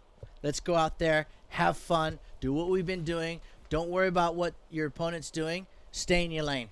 Stay in your lane for 25 minutes or 30 minutes. Give me 30 minutes. Here we go. This guy would love to stay in the finals lane, and unfortunately, that wave just runs way too fast for this speedy Brazilian, and he can't even keep up. So Sheldon having a look at this one. Nope. So he's got an 8 and a 6.60. He's your current semifinal number 2 leader over the Brazilian. Will it be an all-Aussie final? Probably. Will Matt Banting go one better? Will Sheldon Simpkins steal all the biscuits? Well, we're going to find out right after the women's final. But, yeah, you know, as that's just Sheldon asking for a bit of a situation update. He'll get it, and it'll put a smile on his face. But he knows his job is not done. That's the thing, is that once you start thinking at this point of the event that I've got an 8 and I got a 6.6, JJ, and, okay, I've got 9.5 minutes, I'm good. That's when the wheels come off. Not with the 6. And not with an opponent like Rafael Teixeira either. Yeah. He's more than capable, and he's shown throughout the event that he can actually get big scores. So if you give him an inch, he'll take a mile. There's a cliche for you. Yeah. I got a bunch of them. Boys out there regathering, resetting for that next exchange. Rafael's a cool dude, eh? He's very cool. Yeah, he's a nice guy. He's Yeah, a great very guy. nice. Yeah. We're very well spoken. Does a lot of coaching. He takes his craft very seriously, and it's no wonder he's in the semifinals here. He always does well in Australia too. I don't really hear too much about him in other parts of the world Because he's had a few quarterfinals. This is where I first saw Rafael surf, and I went, "Wow!" And it was up in Boomerang. I think he got 3rd even up there. Yeah, it was about 2 or 3 years ago. Yep. And I think it was the first year of the Vissla New South Wales Pro Surf Series, and I was up in Boomerang, and I just noticed this young Brazilian goofy footer just tearing through the rounds, and that's when I first saw Rafael Teixeira. I said, "Wow, this guy is good." Yeah. And it's he's here today in the semifinals. And what you said earlier that we never really got back to is the coastline here and the waves and the way the swell behaves and the storms that generate the south swells, and even the watercolor and the color of the sky is identical, I reckon, to Brazil. It's so similar. Same latitude, you know, Sydney and all the way across there, and the sand and everything's so similar. So, you know, no wonder all these guys feel quite at home. Here we go. Shmoo, current semi-final leader, Sheldon, looking to go better than a 6-6. Off the top, hangs the nose up, keeps it clean. Third wave. This wave is a great wave, and he's absolutely nailing it. A big wave. It's a set. He's given it 3 big uppercuts on the outside. And what's he going to do on the inside? He's bouncing on through. Could this be the wave that seals the semi for him? There's a nice shot of the umbrella. Look at that pink umbrella.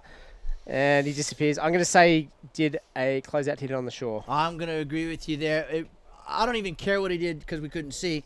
What he did on the outside was so impressive. Yep. And when you look at this replay, when you think about that 8.0, it's in jeopardy of moving to the side because look at this first turn. Drives into that first one, throwing blasting lips straight in the pocket for the second. And how about this third one, throwing a rooster tail to the sky, and then he just gets on with it on the inside. The 8 was already had on the outside. He already scored the 8 with those 3 turns.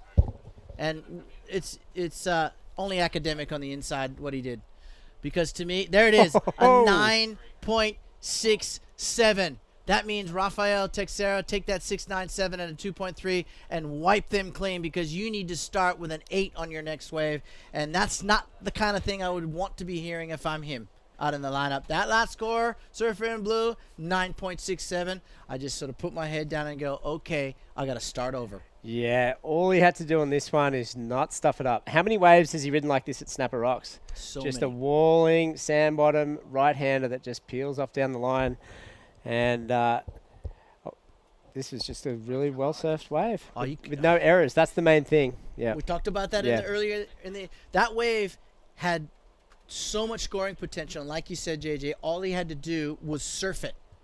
And he surfs a million of those things up at Snapper Rocks. And the wave kept steepening up for him, and he just, if I'm looking at a section like that, and I'm sure Sheldon would have been thinking, oh my gosh, what did I do to deserve 3 sections like this? All I got to do is put my board in the right spot. Yep. And he did that 3 times in a row and then finished off on the inside. The end result, a 9.67. And, well, now we can breathe a little easier. If I've got the score line. Yeah. 17.67. I'm going, yeah, okay. Things are looking good for me here. Yep. See you at Newcastle, Raphael. Yeah, thanks for coming. I think someone's got your bag. Is that the valet with your bag? They're checking you out already. Yeah. I extended my stay, by the way. There's a lot of heats throughout the year. These guys might meet again. Oh, I have no doubt they will. And Raphael's in the, he'll do all the Challenger events. Yeah, yeah. But, you know, in contrast to 2019 to 2020 for Sheldon, I've seen a different type of competitive surfer.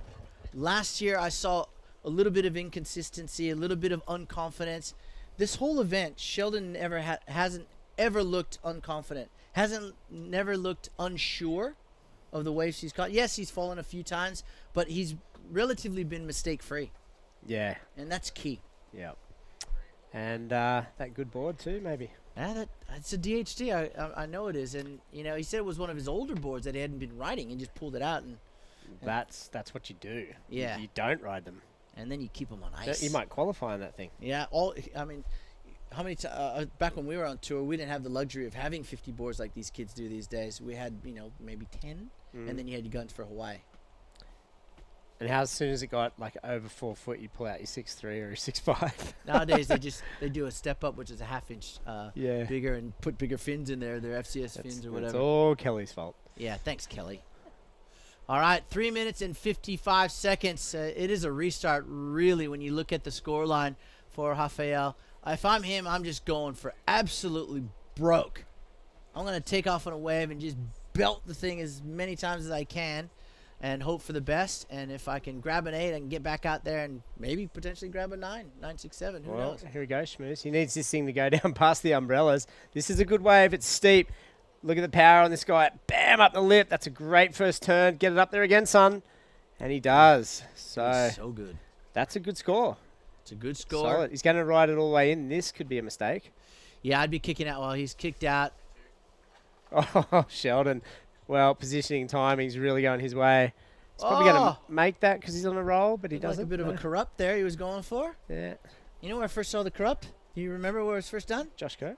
No, yeah, we know it's Josh Kerr. Against Mick Fanning at Snapper Rocks in the quarterfinals. Yes, you're on 2005, maybe? Ah, you're good. You're good. All right, 3 minutes to go. Is it all academic now for Sheldon Simkis? And he lost. And he lost. Mick That's batting right. one, yeah. I was calling that heat. Yeah, don't do a brand new move that no one else can do in a heat because you'll get second and then everyone will be doing it 3 years later winning. Because no one knows how to Like score. Kelly's air at Bells as well. Stuff like that. Yeah. Yeah, that was massive. And he landed in the That was flats. against Mick too. That was against Mick. I was in the commentary box for that as well. Actually, I was on heat off. I was in the commentary box, not calling it. But yeah. So it looks like more and more as the time ticks away, it will be an all Aussie final if Sheldon Simkis can hang on to his lead, which is quite a significant one, with a 9.67 and an 8. Has he peaked in the semis though? I don't reckon. I don't reckon either. I reckon him and Matt are going to be. It's going to be like a face-off where they look the same and they're surfing the same, doing the same moves. They've got the similar repertoire. Yeah. Same kind of speed and pace and flow over the waves. It's going to be a great final if it ends up being. Well, I mean, it could be. At this point, you have to say Sheldon. It's going to be a great final. There's fireworks. All we need is the waves to come. Yep. And we're going to see some amazing surfing from 2 regular footers. He's all but booked himself. Look at that, 7.67. A 14.64 would have won most heats. But when you're in the semifinals, you got to be in 5th gear. In finals, you got to be in 6th gear. Yeah. You got to be in overdrive and let it all go. Leave nothing in the tank. Should we ask Ace if he wants to hand over the trophies? Yeah, that would be cool. We'll make him do it. Oh, yeah? We'll tell him. You can ask him. Yeah. Hey, it's your beach, Ace, and you're famous. Yeah, Here we go. Sheldon, don't hurt yourself, mate. You got this heat in the bag. Yeah, he's going for it now. He's going to land it. Don't ruin that board either. Exactly. Come in. Got 30 minutes to go. Well, he looks pretty confident. 1 minute to go. Sheldon Simkis on your screen. Just ride this one in. Do a victory lap. Don't do anything silly. JJ's already told you. Conserve some energy because you're going to be up against someone who's in sizzling form himself. And that is none other than Matt Banting from Port Macquarie. So Port Macquarie takes on Cooley in the finals of the men here at the Vissla Central Coast Pro QS 3000. Someone's going to walk away with 3,000 points, JJ, and 10 grand USD in their back pocket. US? I think it's US. Oh. Have I gone out too early and said that? Yeah, it says 10,000. Careful, you might have Starkey on the phone. Yeah, I know. Shmoo. Okay, it's either AUD or US. Let's just... It's nice for a Sunday at the beach. Yeah, it is not bad for a few hours work. All right, 15 seconds to go. All but done. Sheldon Simkis will meet Matt Banting in the men's final. Coming up next, of course, it is the women's final. The Sisstrevolution Central Coast Pro final will take place between South African Sarah Baum meets Northern Beaches. Northern Beaches. Northern Beaches. Cedar Lee Jones, the 15-year-old, will try and create history. Stay with us. We'll come right back with that final. We're not perfect, but we sure can do our part to minimize our impact on our precious ecosystem. Vissla's sustainability program is an ongoing mission to keep creating and innovating in order to help keep our waters clean and use less resources to make good products better. It's a long journey, but even small steps can get us to our destination. Join Vissla on their mission to protect and surf.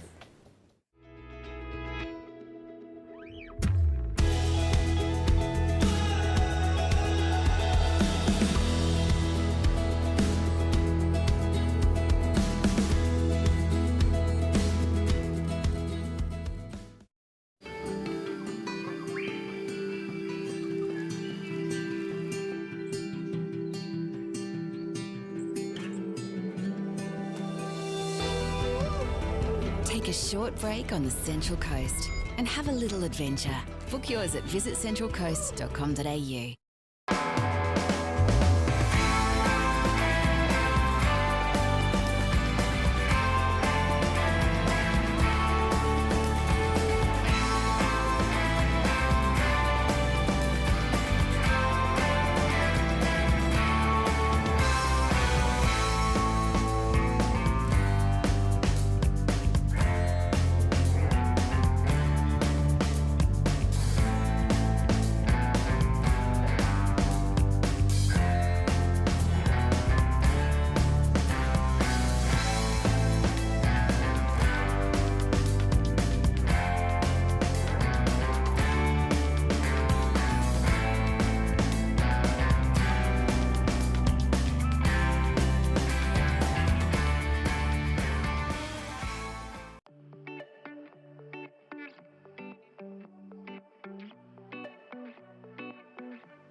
And we're here for the finals day, the Sisstrevolution Central Coast Pro. All going down here for the finals day at Avoca Beach. My name is Shannon Hughes, joined in the booth by Jess Grimwood. We are having so much fun, and we're so excited to see these two names represented in the women's QS 3000 final today. Cedarly Jones up against Sarah Baum.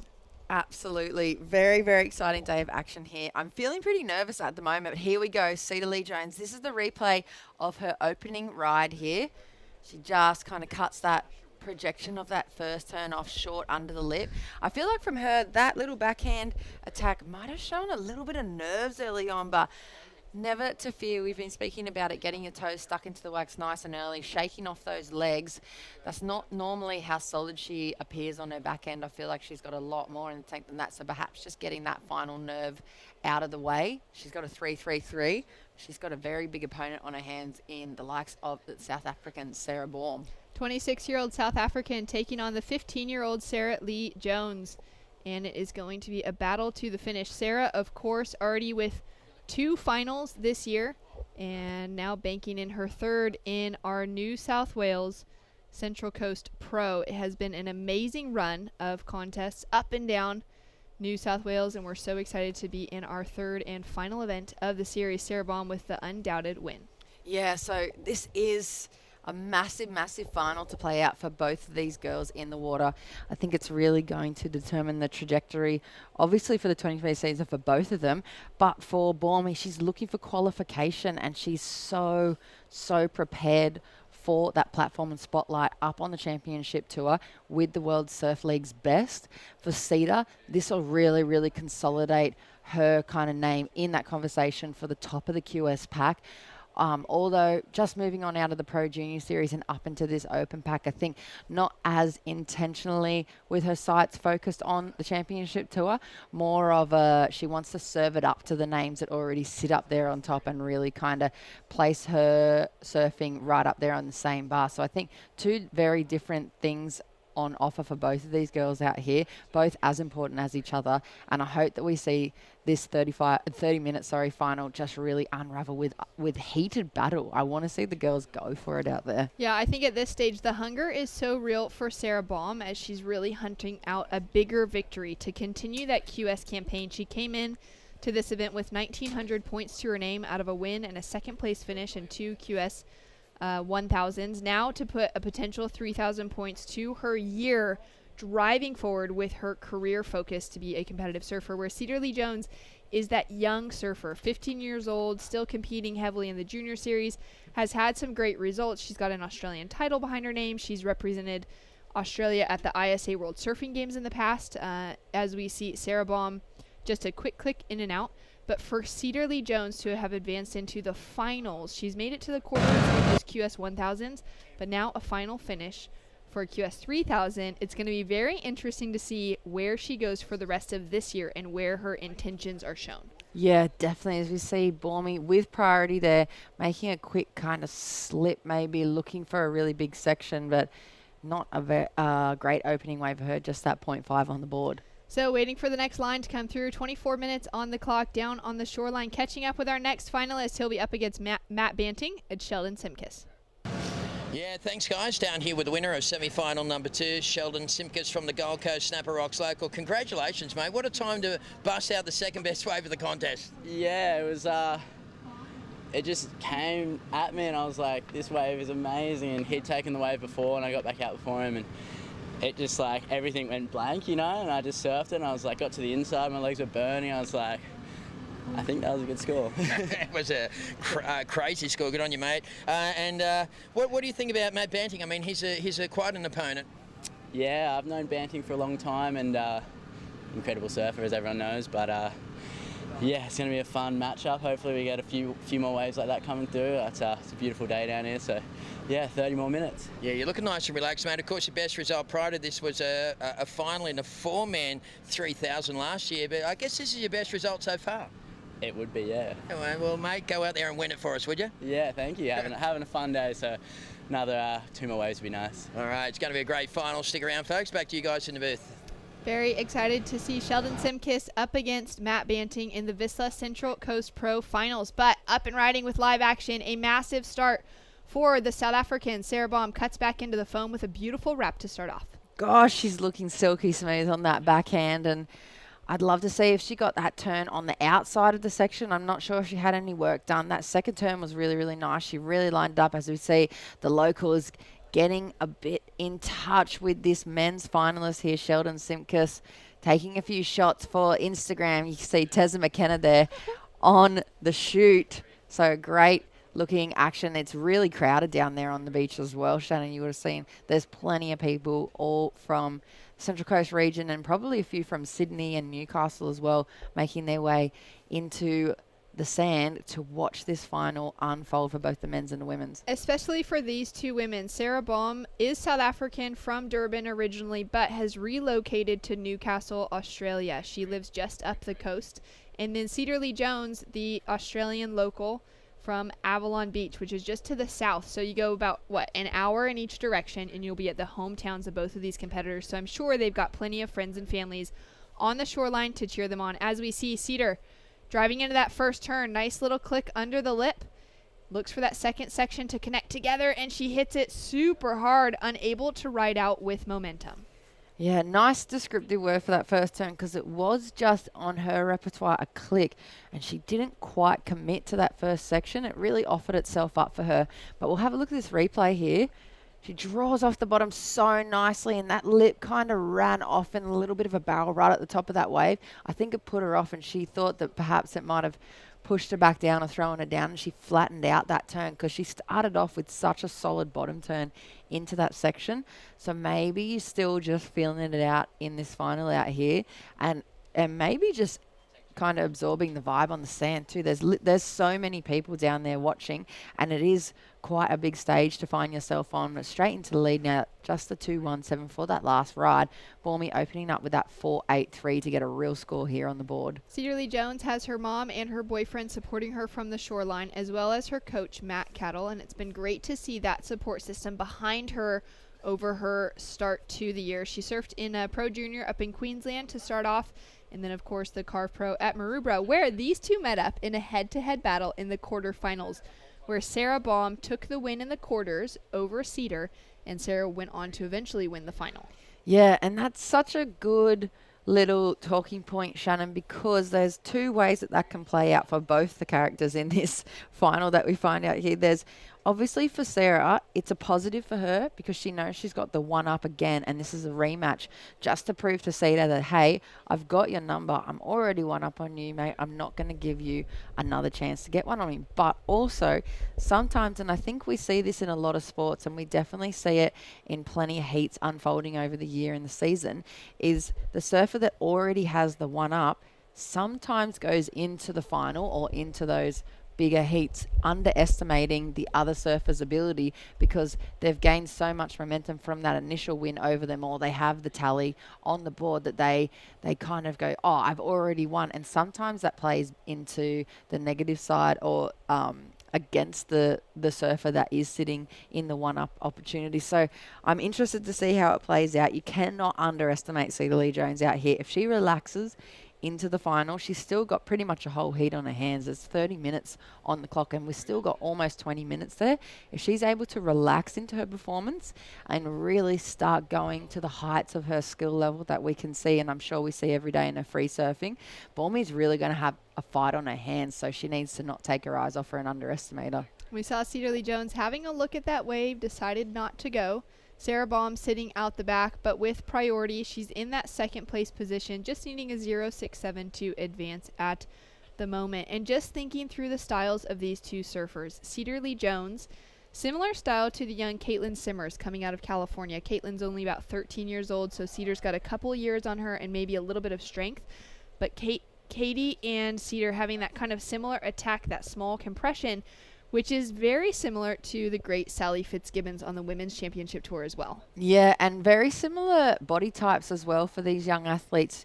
I remember Sally being at around that 15 years old, and we were all competing in the junior series at the time, and she had a very, very, like you said, very similar style, but similar body type, that kind of really, really dialed in mini athlete almost, where she hasn't quite filled out, and we saw Sally go right on into that strength and conditioning component of her training and her pre-season work and put a lot of meat on the bone, so she had so much more power to throw behind the turns.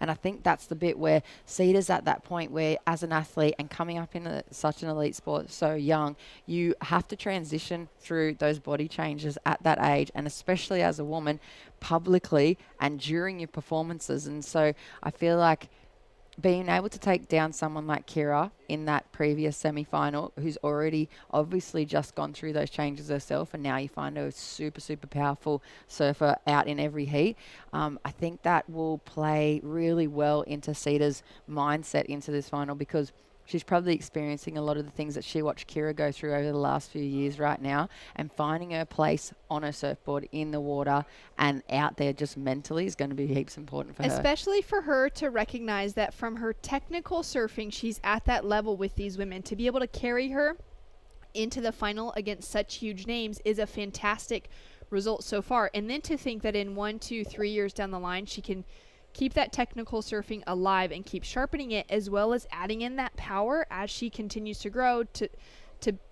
just bulk out a little bit within that power side of her surfing. She is going to be untouchable in a couple years' time. Yeah, definitely. And we saw surfers on the men's side of the draw do the same thing. I remember the first time I saw Ramsey Bokenheim from Morocco surf. He was very, very tall and quite lanky and a very lean build of an athlete.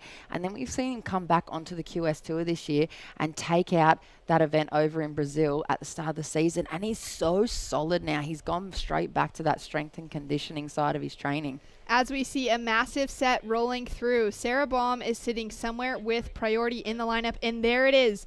The strong surfer from Durban, South Africa, draws off the bottom, puts all that power into the back foot, races around the section, times that finish so well, goes in for the foam climb. Is she going to look for this reform on the left? There she is, eyeing it off, and decides not to go. But great connection together from the back. That is just top level. And Shmoo calls it champagne surfing. And I'm going to steal that line there, because for me, that two-turn combo was so solid. And let's have a look at this replay. Bigger looking wave, great positioning on the takeoff, drops all the way down to the bottom, cracks that first turn nice and under the lip. And that turn right there just shows how much power she has to bring up through those kind of more dominating sections. And opting out of that inside section, I think, just lifts the viewing of that performance so much more. Also for the judges, it's a tricky little decision, especially when she only has that one wave score really on the board, to just show, and that's kind of a decision she's made in her body language as well, that, you know what, that's enough. That's all I'm putting into that wave, because that's a massive amount of surfing that I'm not going to go milking anything else. I'm not desperate for you guys to pour in any more into that score. I think sets the tone for the judges as well when they're receiving that information out the front. I love that. And you've been sharing. Well, there it is. Our first excellent score of the women's final for the Sisstrevolution Central Coast Pro, a 9.0 for this last wave of Sarah Baum. Have a look at this, draw so hard off the bottom and cracks that first turn under the lip. This right here, that is such a dominating display of backhand surfing right there. That section we've seen many a surfer, both men's and women's, go down on this whole contest, and she's able to time that second turn, and it looked like even she was going to be late, but she has so much projection and compression through that second bottom hand turn to be able to float up and over the whitewash. That's why she's earned herself a 9-point ride. And I think that we're going to start to see her. You can see her put her head down there on the board. She's so happy with that score. I feel like she's in a state of disbelief, and I had the lucky opportunity just to quickly run down there in between the heats and sit on the beach while we were soaking in the men's semi-final action, and kind of sit in the Baum camp along with the Central Coast Surf Academy group. And they've got this full crew going on down there. And I know particularly Baumy's partner's not here on the beach, but there's still this overwhelming influx of support for her, and from, you know, people like her, what she's quoted as her best mate and the super caddy, love it. I know there's this whole crew also just from up the coast, so everyone's channeling in and sending Baumy these good vibes, because really, and I've heard Freya Prum say it as well, another fellow competitor, it's Baumy's time to step up, and she needs to bring this next bit of energy to the finals that she's finding herself in again for the third time in the season. Well, she's been so consistent between the Carve Pro at Maroubra, the Great Lakes Pro at Boomerang, to be able to now make it into another final. She found 2 other excellent scores within competition this week at Avoca, 2 8-point rides, and now for her to break through that barrier as well to get into the 9s on her second wave of the heat. Excellent wave selection, and she is going to be feeling so good waiting out another bomb. And now for the youngster, for the Grom Cedarly Jones, with priority out the back, but needs to put a fresh restart sitting in that combination situation. Yeah, and there's still plenty of time on the clock as well, though, when you think about it. Cedar, one of those surfers and the younger junior surfers to come up in Australia, would have progressed up through the Barton Litch, the BL Blast-Off programs, and Barton's really good at dissecting a lot of performance and heats very early on in your career if you have the chance to start working with him. And he does a lot of these drills where you go out and it's not necessarily focused around the scores on the waves, but how many waves can you possibly get yourself into within a 2-minute mark or a 5-minute mark. And I know Cedar, she's from the same area as Barton Lynch, and she would have grown up doing those same drills, working alongside him as well earlier on and coming up through the blast off. They really, really focus on how many waves they can clock under their belt in a very, very tiny amount of time. So for her to then develop in through the blast-off series as an 8 or a 9-year-old and then spread it out over the 10 minutes, they do a lot of 10 minutes or 15-minute heats, and then step up and use all that experience in this 10 minutes of the heat that's left over. Now she could easily start again out there. A paddle from Sarah has a look, decides not to go on that one. She's sitting under priority now, and that's such a great breakdown of the coaching that's been behind Cedarly Jones. That's gotten her to this point in competition, and to know maybe where her mindset is to just, in a very calm way, because she's been in that situation and she's been practicing that way, to reset and know that she can surf an entire heat in under 10 minutes and under 5 minutes should need be. Yeah, easily. She could easily do that. And it's only going to be a case of 2 kind of 7-point rides, which we've seen her bank throughout the event. So to be able to bring that experience, like you said as well, just really culminate all of that practice that she's had throughout her career so far, which has been quite a long career for such a young athlete. She's had such a long time on the world stage as a Grom first and then as a junior, and I really wouldn't count her out at this 10 and a bit minute mark of the heat. But I do have to say, Sarah is just looking so solid, and I know with that backhand attack on her forehand and her backhand, she still has these moves that I haven't even seen her pull out yet in the Sisstrevolution Central Coast Pro. She's got the air game under her belt, whether it be front side or backside, grab, no grab, rotation, or straight air. She has them under the belt.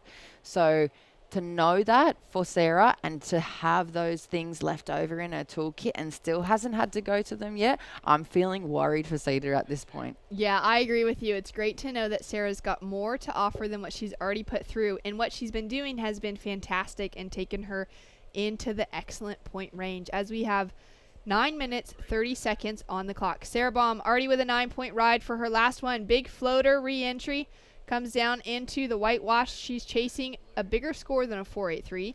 Cedarly Jones is in that combination situation, and we'll take another look at that wave, but I want to talk about the fact that Sage Erickson went on to win this event last year and went to re-qualify herself for the championship tour. It set her up for such a good run on the CT as we take the look at this one again. So you can see she's feeling really confident going for such a high risk maneuver there. And it's not a lot of, I wouldn't say there's a lot of points on the line, and she's obviously not going to be deemed complete for that last maneuver because she wasn't able to ride cleanly out of it. But there's a lot of risk on the line for a maneuver like that, especially this early in the season with in regards to injury to her as an athlete. So to be feeling confident enough to be pulling off things like that is just speaks loads to her mindset out there, and I'm sure she's feeling so happy, and I really, really want to see these sections open up so she can really display the level of performance she has. Yes, Sage, a similar surfer, very solid, very consistent competition surfer, like you said, qualifying, using this event, the 3,000 points, to move on to the championship tour this season again. There we see Matt Banting getting ready for the men's final coming up, Shannon. So excited to see him and Sheldon Simkiss battle it out for the title here for the Vissla Central Coast Pro. and Sage Erickson. So she started her season really strong here at Avoca, kind of just to get her feet wet back in the wax, but with a really decent result with those 3,000 points behind her name.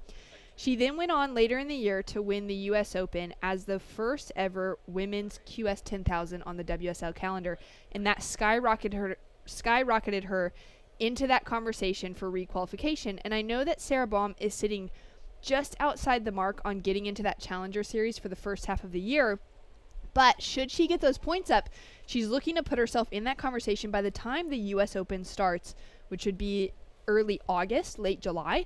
So there's still that opportunity for her, even though she's not in those big events yet, and there are a lot more points on the line to talk about for qualification for this year, given that there's 4 QS 10,000s on the women's side of the calendar, that she's going to set herself up so well with a big result here for the rest of the year. Yeah, and it's funny to make that shift too, because I feel like this year is so up in the air and you have to wait for it to unfold, because it is the first year that's happening with all the points on the line and the increased score lines with those 10,000s. Last year, if you had a look at a start of a season like Bormy's had here out in 2020, if she had this start to the season any other year almost, you'd pretty much say you'd be expecting to see her on the tour by the end of the year, because even with the 1,000 to fall back on as a backup result, which is taking out one of those 1,000 events, that was likely enough to play into your end of the year ranking and find you a spot on the championship tour. So even though that's not how it's going to play out in the new format, I think because of the history of that and the points and the feeling around having those points, that will play into the benefit and into the side of the ring for Bormy, because, you know, previously she would have been already knowing that she's in that conversation. So I just think it's going to boost her performance up again. I agree. And getting into those QS 10,000s, we're going to see many of the women's current championship tour surfers competing in those events, where at this contest for the Sisstrevolution Central Coast Pro, we only had Brisa Hennessy present on the women's side of the championship tour, which meant that these younger women, or these women who haven't yet quite breached that qualification spot, they haven't had that push against them throughout this whole event in multiple different heats. If they've matched up with Brisa, great. Otherwise, it's been these kind of younger names or these underqualifiers coming through. So for someone like Sarah to jump up into that Challenger Series and to start getting those heats down, CT quality heats happening on the QS, is going to set her up for success should she qualify, as well as so many other girls. Yeah, definitely. And that's that transitional platform that works so well, like you've been saying, with the 10,000 event, offering up that just head-to-head battle. And honestly, give Bormy a wild card. Put her in bigger waves. She seriously has the guts to charge, and I'd love to see her take it to those CT girls as well, because I feel like it's going to lift both of them. Bormy has to step it up to surf against people like that. Like to see her in a heat against Steph Gilmore or against Carissa Moore or Lakey Peterson, she's going to have to lift so much, but I also think she will rattle some cages. As we see Cedarly Jones answering back, she's in that combination situation. Great snap to start off with. Big frothy section in front. Comes in under the lip, unable to ride out of the second maneuver. 4 minutes, 30 seconds on the clock. Sarah Baum now sitting in the advancing position, well, the winning position, with another blast on her backhand. Yeah, you can see her really starting to loosen up here at this point, throwing a bit more tail into it. As we look at the replay here, this is a bit more like the surfing that I expect to see of Cedar in the final. Nice committed first turn right under the lip. Unfortunately, that bump in the side wash there, bumping her off. But here we go. Big, well-timed backhand attack, throwing tail, and swan diving off that wave. I think she's really feeling the vibes out there and replacing that second wave score already, Shannon. She's now got a 5.93 to back up that 9.0. Cedarly Jones in the combination situation, now chasing 2 fresh scores to equal that 14.93 heat total that Sarah Baum has. Yeah, so I think Cedar will replace that one of those waves there on the scoreline with that last combo, but she's still going to be in the combination situation. Like you said, Sarah increasing that need for her, and here we go with priority again. Sarah going to unleash on her forehand on a great looking left, goes for a big attack on the first turn, navigates that section, beautiful wrap back into the pocket. It's standing up for her so well as she comes through to this inside. Is she going to find one last pocket something else to show us her power as she goes behind the speakers, finishes off clean on the inside. And I feel like at this stage of the game, Cedar Lee Jones does not stand a chance against the in-form Sarah Baum. Oh, she's been so in form. And to see the replay here, you can really, really get a feel for the flow she has under her feet. And the Smith shape just looking so sharp right out there. Rail working so nicely.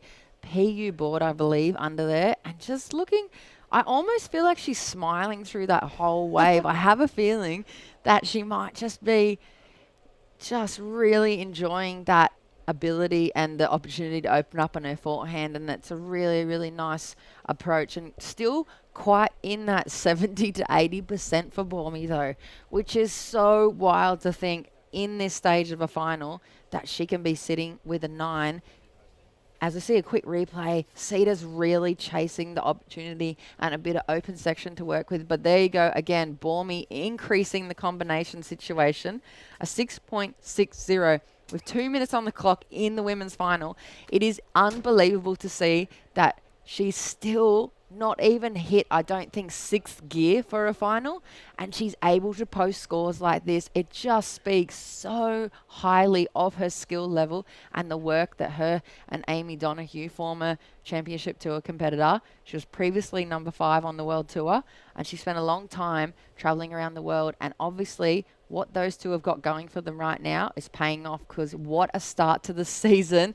I feel like Baumie has put her head down, because I think there's almost no way out of this situation at the moment for Cedar, but I'd love to see her really answer back at least and just show the beach and show everybody tuning in what she's very capable of achieving out there. Yeah, Cedar Lee Jones has put on such a proud performance so far in the Sisstrevolution Central Coast Pro here at Avoca. But what a moment for her even to take in, to witness someone like Sarah Baum getting that 9-point ride, keeping such a strong head game in the mix throughout this entire heat, to have the men paddling out for that next final, for Cedar Lee Jones to make it into her first huge QS final at the 3,000 level. Fantastic. But Sarah Baum, she's looking to add 3,000 points to her campaign. She's currently sitting, Jess, at the 16th rank mark on the women's qualifying series, number 16. She's got 1,800 points to her name.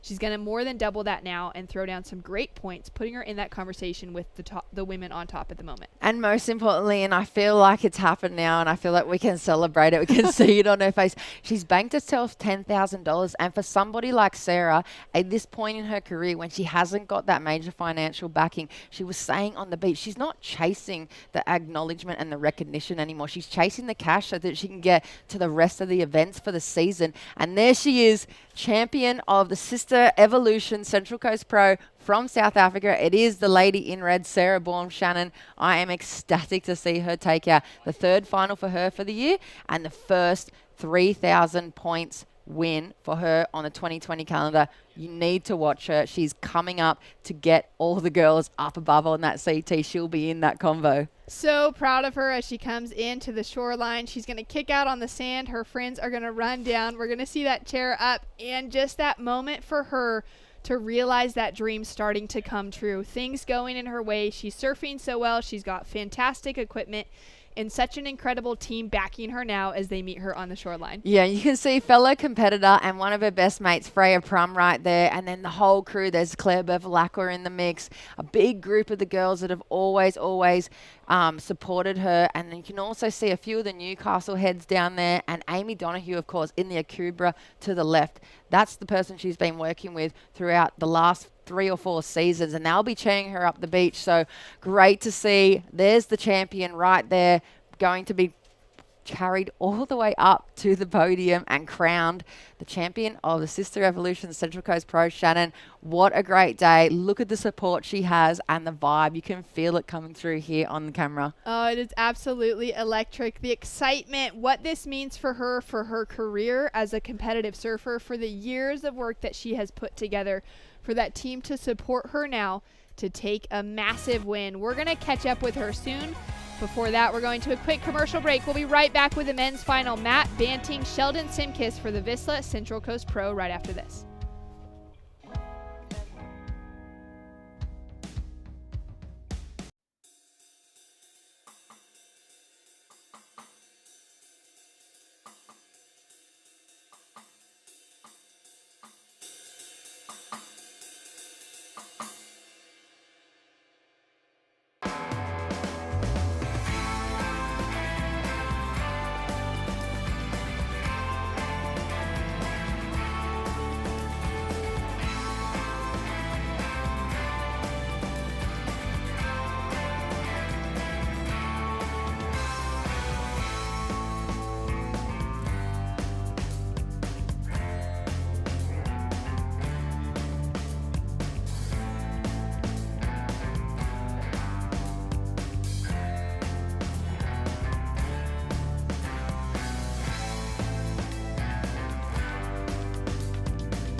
And welcome back to finals time here for the men in the Vissla Central Coast Pro 2020.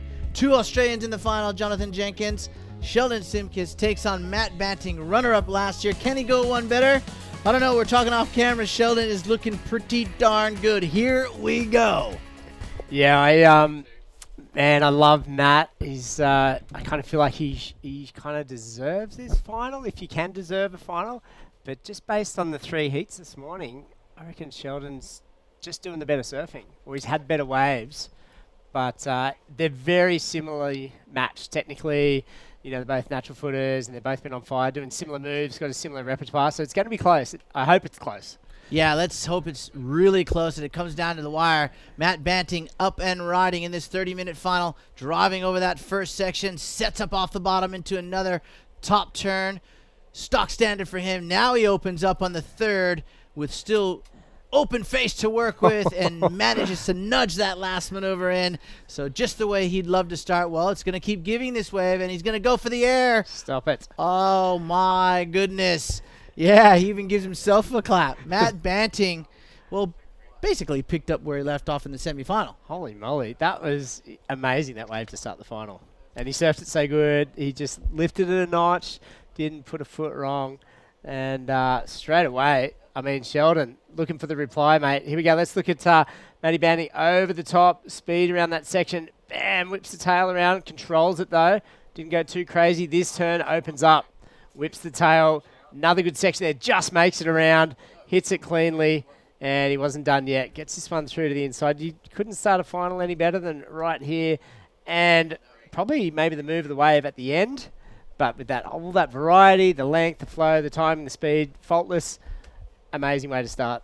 Yeah, third and last turns for me were the strongest, where he opened up, like you said, and then that little air reverse on the inside. Not easy to do, by the way, after your legs are probably starting to burn. Ah, he's fit as a fiddle. He's fit as a fiddle, though, That's yeah. nothing. I got to remember that T is much younger than I am. But what a great way to start this final. He knows that last year he came up just shy of the win. This year he wants to make amends for it and take this event out. But he's up against, as we said earlier on, Sheldon Simkis, who is surfing extremely well. I'm pretty sure his answer back will be a significant one. Now the judges having to leave some room. Yes. So the scale for the finals, you wipe everything away, start a new scale based off what you've seen today, this morning, quarter, semis, and finals. So the opening ride there for Matt Banting is as excited as we got. The judges did not. Well, they're just keeping that scale nice and balanced. A 7.23 opener there for the man in red. I think that's a good call because I do think with the consistency of waves and what we saw in the previous heats, they want these guys to be posting the 8s and 9s, and you just can't just start giving them out like candy. No, not at all. There could be bigger sets coming through. We could see some massive moves on the outside, and the way these guys have been surfing, well and truly, let's give them some space to fly, to breathe, to slam, to hammer them home, to send those scores north. But you got to think Matt Banting's paddling back out right now going, whew, that was a lucky start. Here we go, Sheldon Simkis answering back. That was a nice open face carb. Let's see how steep this wave gets. Jams it again, and the waves are turning on. This thing's winding through the inside as well. So similar start to Matt's wave. Here comes the inside, standing up, steepening up. He's seen something down the line, got the speed here, times it up into lip. Plays it pretty safe, but finishes it clean. So, 1-2. We got a good final underway. We definitely got a great final. If these first 2 waves are anything to go by, stay where you are and watch this first turn from Sheldon Simkis. I actually like that pretty open turn. Second one equally as strong. Cuts back into the white water, and now he knows this thing's going to reform for him. All he needs to do is stick with it, watch what it does in front of him, and here he goes. Here comes the speed and a big closeout reentry, and the judges will love it. A lot of similarities, and, well, Matt Banting, this is his second ride here. No, this is his first ride. We're going back to his first ride here, and you can see those first 2 turns as we watch this replay. I do think I'm going to give the nod to Sheldon. Yeah. Much more open, whereas Matt had a lot of white water to work with, whereas Sheldon had lip, clean open face. So I'm going to say advantage here on this first exchange will have to go to Sheldon Simkis, in my opinion. Yeah, just that big opening rail carb, and then that layback kind of jam was pretty solid as well. So, God, looking at Matt's wave in replay there, that finishing move is good, but I reckon you're right, Shmoo. So here we go. This is live. So Matt Banting up into the hook. Big fan off the top. Climbed the lip. A little late, but he sticks it. So a good backup score. Here we go. Shmoo. 0.23 difference. So the judges like Matt's wave. Okay. He had the variety. The outside move was maybe just stronger than Sheldon. If he didn't reverse on the shorey, then I reckon he would have overtaken Matt. Yeah, I'm gonna go against that. But hey, I'm not the one writing down the scores. I'm just giving my professional opinion. But still, very close final. Exactly what we want to see. It come down to the absolute end of this 30-minute encounter between two very talented surfers. Sheldon Simkis is gonna hear that score. Okay, now I know what I need to work on to start or to finish my next wave, and both of them electing to go right. Yeah. So electing to know that with that northeast wind, JJ, it's going to allow for errors. Matt Banting made no secret about that in his post-seed interviews. He said, I know the wind's going to come up. It's going to provide some ramp opportunities. Yep. And mix that in between good turns, good solid open turns. You're looking at 7s, 8s, and possibly 9+ rides all day in a final. All right, well, Matt's second wave. 2 moves out the back, top to bottom, slammed that lip, 7.5. So that is real interesting there.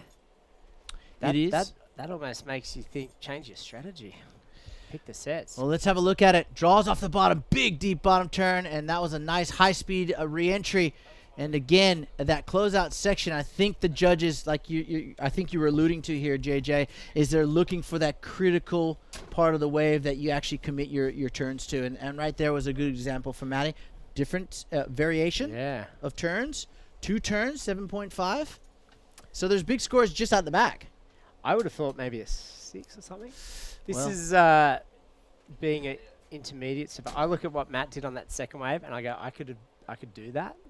But I don't think I could have done anywhere near as he did on that first one. That variety, the repertoire, the consistency, the air reverses and stuff. Yeah, interesting there. Interesting comments. Yeah, look, I do think, just trying to think about what Luke Rito and the boys are, we got a full international panel there. You got Japanese international judges from the Basque Country, from France, from Brazil, and from America, and Australia, of course. So we got a strong international judging panel on this final right now. So I think when I look back at these 3 scores, I'm kind of feeling that there's big points out the back if you can do 2 massive turns like we saw in that 7.5. They haven't deviated from that since day one, so that's clear.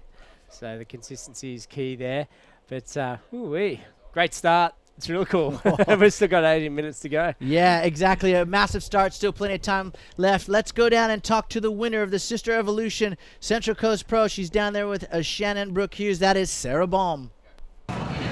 Sarah Baum, 3 for 3, QS 3,000 more points towards your campaign for the year. How much does this moment mean to you? Oh my gosh, I've been training so hard for this over the off season, and just the last couple of weeks, just so many events, so many days surfing, so many days in the sun. It's very draining, but I'm so pumped and ready to go, and we've got another event coming up this week, so yeah, hopefully I can make another podium. And talk to us about the team that's been supporting you. We've seen everyone down on the beach. We saw you get cheered up now. What has it been like to have that momentum behind you? Oh my gosh, I wouldn't be where I am today without them. It's so supportive. My girlfriend, I just want to say thank you for everything. And just everyone on the beach. Everyone's giving me food, water, looking after me. I couldn't ask for a better team. And of course, we know there's a big event starting at Newcastle just tomorrow morning, but what will you do today to celebrate? Might go out for dinner. Nothing too spectacular, I don't think. Just kind of rest up and doing our stretch session. Just get ready for tomorrow. And heading back home to compete in Newcastle, how special is that now for you to come in with so much momentum after your 3rd final and your 2nd win of the season? Yeah, I'm so excited. I'll just be excited to sleep in my own bed and have the comfort of my own home, and the local crowd as well. I'm looking forward to seeing everyone, all my friends back up there, and just hopefully get some fun waves. And your dreams of qualifying this year? Oh, one step at a time, one step at a time. We'll get there one day, but yeah, slowly but surely.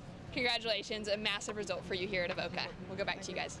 Yeah, well done to Sarah Baum. 3 for 3. 3 finals, 2 wins in the second. She's your series champion too, by the way. She looks good, man. She just looks fit, healthy, smiling for obvious reasons. but super focused, and I'm so stoked for her. She's cool. Yeah, I love she's amazing talent, and from start to finish of the women's draw, she was always one to watch for, and she really solidified that in the final with that 9+ ride, and just went on with it. Hey, and congratulations to Cedar Lee Jones too, by the way. 15 years old, JJ. Yeah. First final. She's never been in, well, we call it unfamiliar territory. Yeah. She was lost in the woods. Yeah. But she found her way, and she should hold her head up high, be proud of what she's accomplished, because this is the start of what should be a very successful career. And congratulations to Maddie Kettle as well for keeping her in the zone, in her lane. She didn't deviate at all. She was just in that lane, in the zone, made her first final of her young career. Yeah. So well done to Cedar Lee Jones as well. All right, back to the action here in the final of the men's Vissla Central Coast Pro. Here he goes, Matt Banting. Yeah, so 2 good waves already. He's got priority. He's got the speed around this section. Ooh, a bit low off that hit. And some chops, so he kicks out. So good decision there. Maybe copped a bit of spray in the face, or he just saw what was coming, and it wasn't much. So priority now with Sheldon. I think a win here, Shmoo, would probably mean a lot more personally for Sheldon.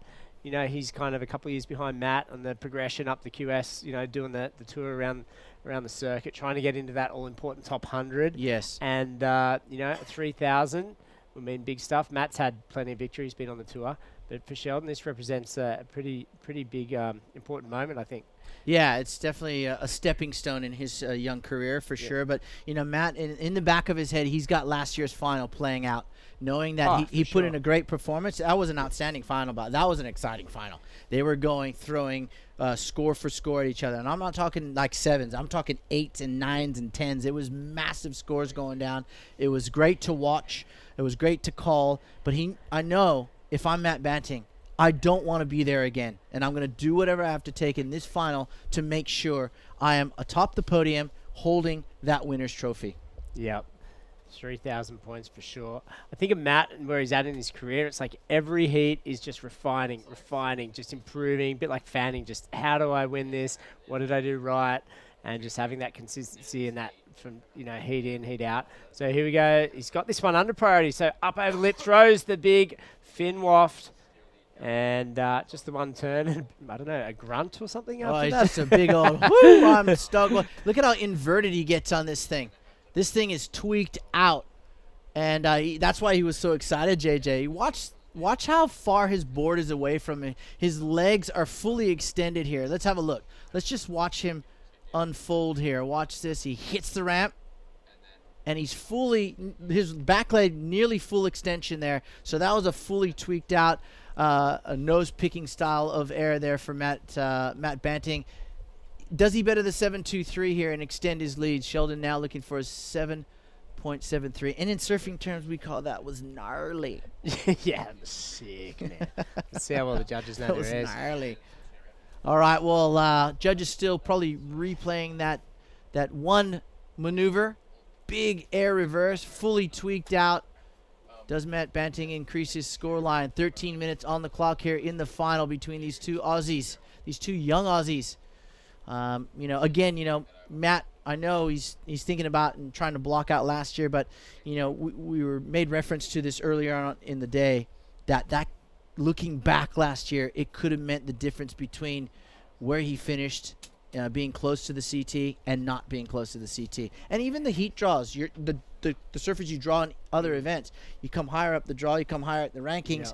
Yeah. You don't get an easy run, but you get the lower ranked surfers. Yeah. So it does take a little bit of pressure off you, albeit we've seen the higher ranked surfers being upset by lower ranked surfers, not all the time, but some of the time. So all those things would factor into what Matt was thinking pre-final.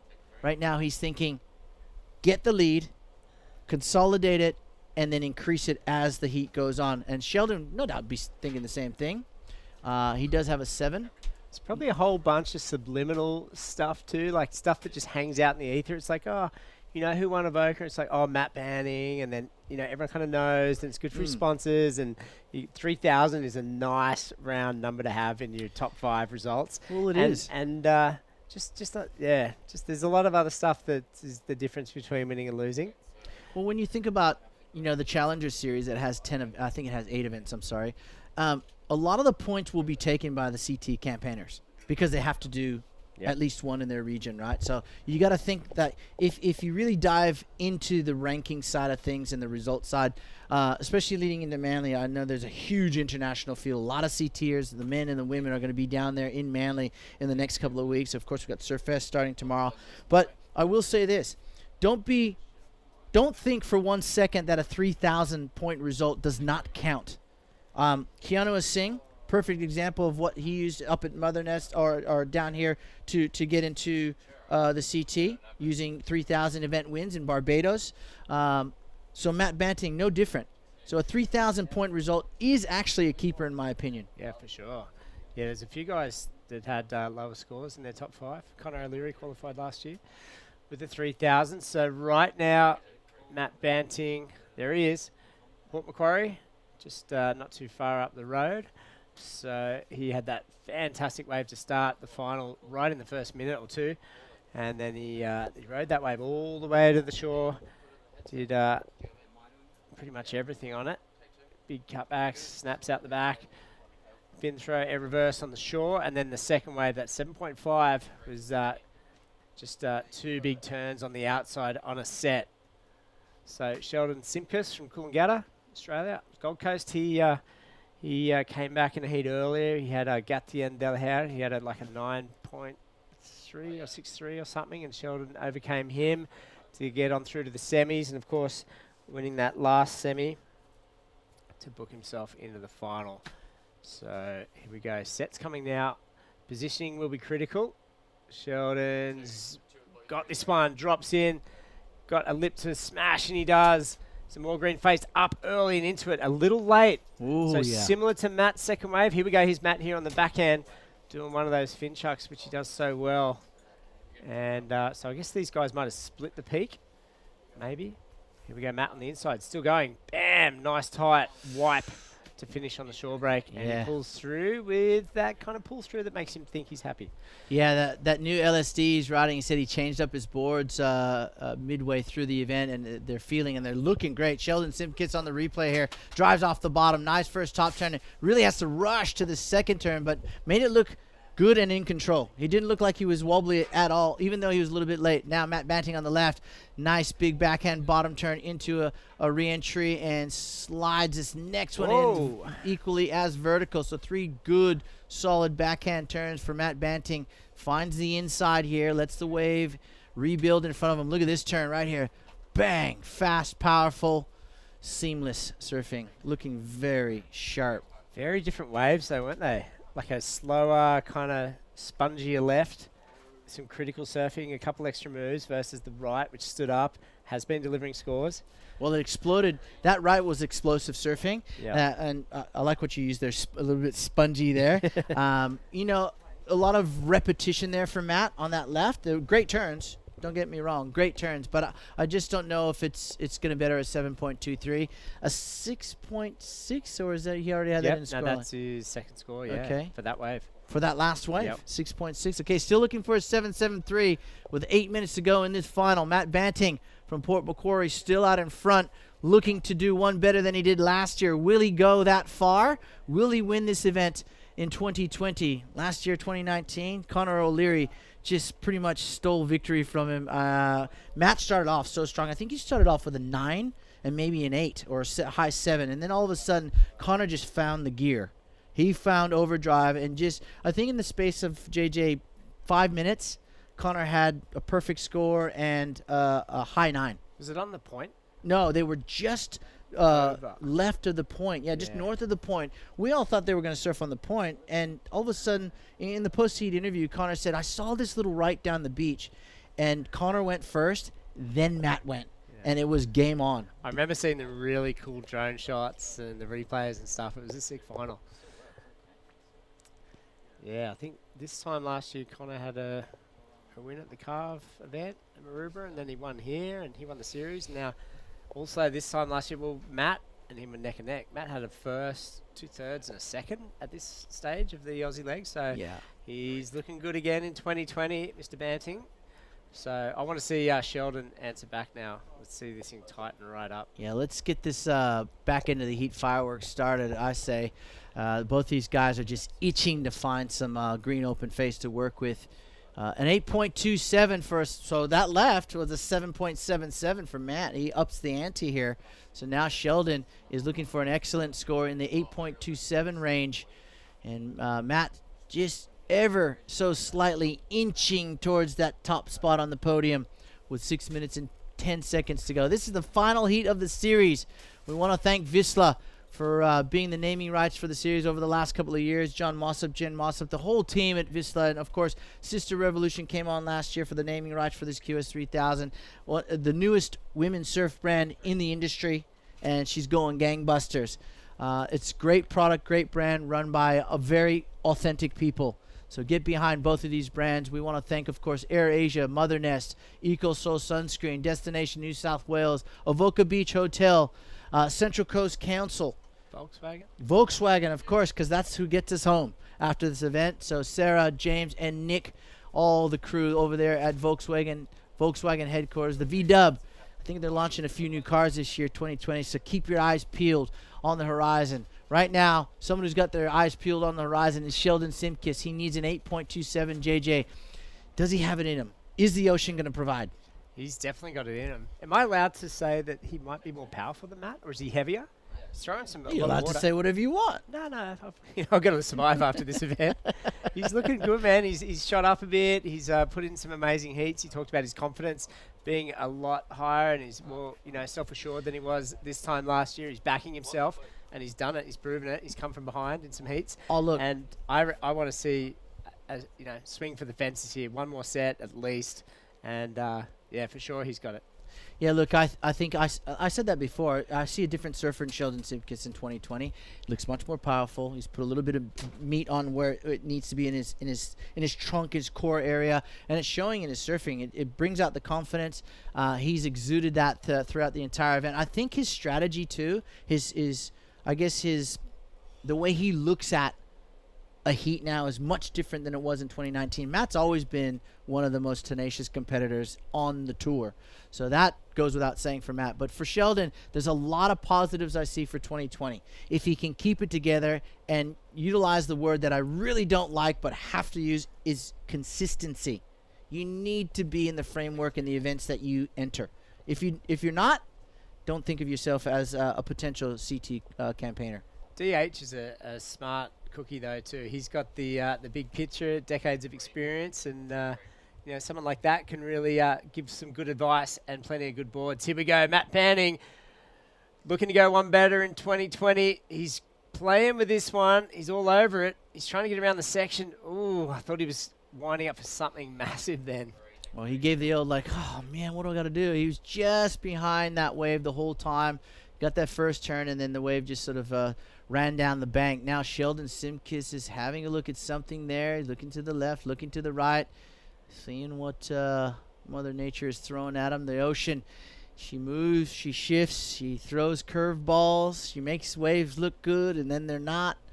So as we said all event long, JJ, no two waves are ever the same, no two rides are ever the same, and you got to move and shift with the way the ocean throws these waves at you. So Matt Banting is your leader. Can he hang on for 2 minutes and 45 seconds and be the champion this year? It's kind of, I want to get a little bit nervous, I got to admit. Yeah, I thought that last one was kind of like going to be the knockout blow, but it didn't materialize. So Sheldon, cooling out a kid, the next gen coming through from Snapper. He's got a real shot here. I know there'll be plenty of Snapper crew watching, a lot of die-hard surf fans up there, some crusty old buggers, some frothing groms and everyone in between, plenty of world champs. And is he Snapper Rocks Board Riders?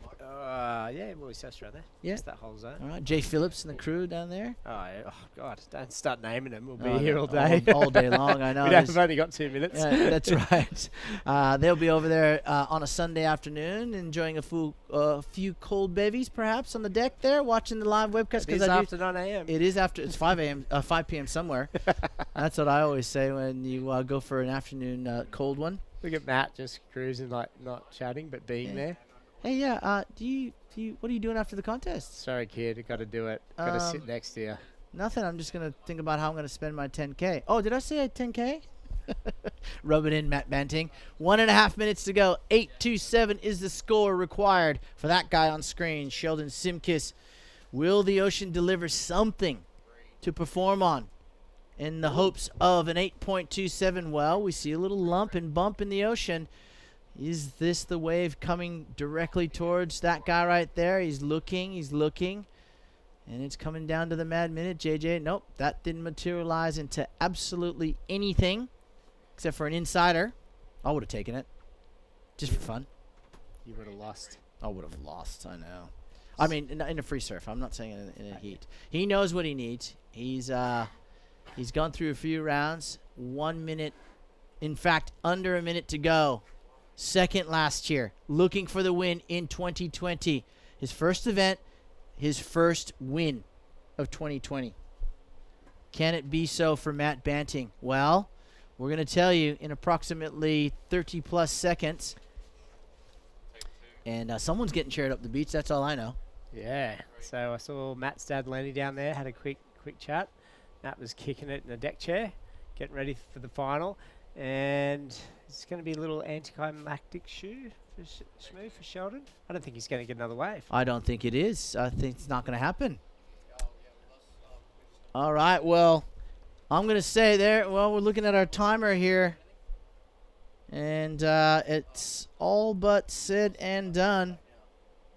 2 seconds to go, and time has run out for Sheldon Simkis, Jonathan Jenkins. Here is your 2020 Vissla Central Coast Pro Champion. 3,000 points richer on his rankings. $10,000 in the back pocket goes to Port Macquarie's Matt Banting. Congratulations, well deserved. Yeah, and you could see him smiling there as he took off onto this wave. Sheldon's pretty happy too, though. He's got a good result with second. But Matt Banting, well done, mate. I know you've got a lot of supporters in the East Coast and around Australia here. And good job. Been a good week for him. So awesome. Great final. 2,400 points, $5,000 for Sheldon Simkis. Yep. Not a bad week. He needs them too. Yeah, he definitely needs them. Going into next week, both of these guys will be up in Newcastle, but here's your champion for 2020. Last year, he was the runner-up. There's a big, classy, sportsman-like handshake from both these guys. They grew up together. They surfed a bunch of heats together, and now it is Matt Banting's time to shine. He is your champion for 2020. And he's got that 3,000 points in the bank. And he's got to be feeling absolutely elated. I'm stoked for the guy. You know, he's a hard worker. He's come through a lot of adversity with the sponsor, loss, injury. And just, went through a time in his career and life that really tested his ability to want to be a pro surfer. Yeah, for sure. Well, he hasn't given up on that dream, but yeah, we talked about some lonely days. We look back just a few days ago in this event. There were so many people who could win it, and now you see Matt's name up there. You go, well, that's very fitting. So experienced, so consistent, so composed, and you only have to win your heats. There's a lot of big names in this draw, and he's done really well to make it to number one. So well done, and good job there to Sheldon as well. Yeah, well done to Sheldon. But there's your champion, 2020 Vissla Central Coast Pro. 3,000 winner, Matt Banting of Port Macquarie. We're going to go to a short break, and we're going to bring back the champions to be crowned here at Avoca. Stay with us.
We're not perfect, but we sure can do our part to minimize our impact on our precious ecosystem.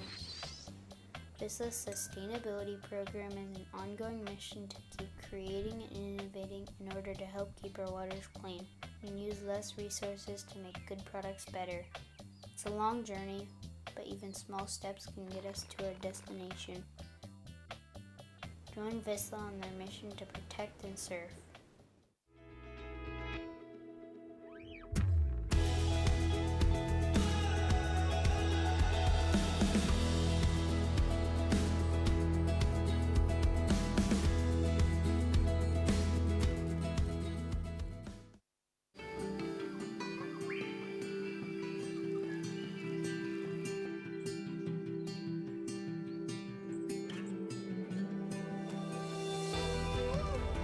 Take a short break on the Central Coast and have a little adventure. Book yours at visitcentralcoast.com.au.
And welcome back to Avoca. Of course, we've just finished the men's final where we saw Matt Banting go one better than he did in 2019, JJ, and defeat Sheldon Simkis in what was a super exciting final, to be honest. Yeah, it was awesome. It was watching these guys start this morning in the quarters and be very evenly matched was always going to point towards a good final between those two. And stoked for Sheldon getting his QS campaign off to a good start. Really stoked for Matt. But, I mean, there's so many good heats throughout this event. There's been plenty of moments where it could have gone in someone else's favour. Yeah, and you know what it does confidence-wise going into next week at Surffest would be another big win for a lot of the guys from the quarters onward. So, you know, Matt Banting's going to go into Newcastle feeling really, really confident. And, of course, Sheldon Simkis knows that he got good boards under his feet. Same with Sarah Baum and, of course, Cedar Lee Jones. They're both in the draw up there. And I think anyone from the quarters onwards, JJ, is going to be feeling extremely confident going into next week. By the way, it is forecasted to rain a lot next week, but big swell. Big swell. Yep. So those who are not prepared in Merriweather will pay the ultimate price. All right, well, we'll see how that fares next week. But right now, it's time to crown the champions of the series. And, of course, this event, the Vissla Central Coast Pro and the Sisstrevolution Central Coast Pro for the men and women. On behalf of myself and JJ Evans, we're going to hand it over to Terry McKenna for the finals presentations. Take it away, Tez. Okay, thank you very much to our webcast team. Of course, did a fantastic job. Johnny Shamuka, JJ, of course, Shannon and Jess. Well done to our webcast crew. We really appreciate that. Okay, so we're here for the presentation of this last event on the New South Wales Pro Surf Series, proudly sponsored by the gang at Vissla. Our final stop after what has been another very, very successful series. So thank you very much to Vissla and Sisstrevolution for the support. Conditions were epic down here. In fact, for all three events, we've had some really great waves, some great performances. And here at Avoca, we had over 300 competitors from more than 20 countries being represented. So, again, it was a resounding success. Thank you very much to our major event sponsors, to Vissla, Johnny Mossop, Wes, and the team. Thank you, guys, if you're watching. Thank you very much to the Avoca Beach Hotel. Of course, Emma, I believe, is here. And come along, Emma, from the Avoca Beach Hotel. Can we have a big round of applause from Emma and Avoca Beach Hotel? What a cool place to stay and play. So thank you very much, Avoca Beach Hotel. Central Coast Council, of course, supported us very well.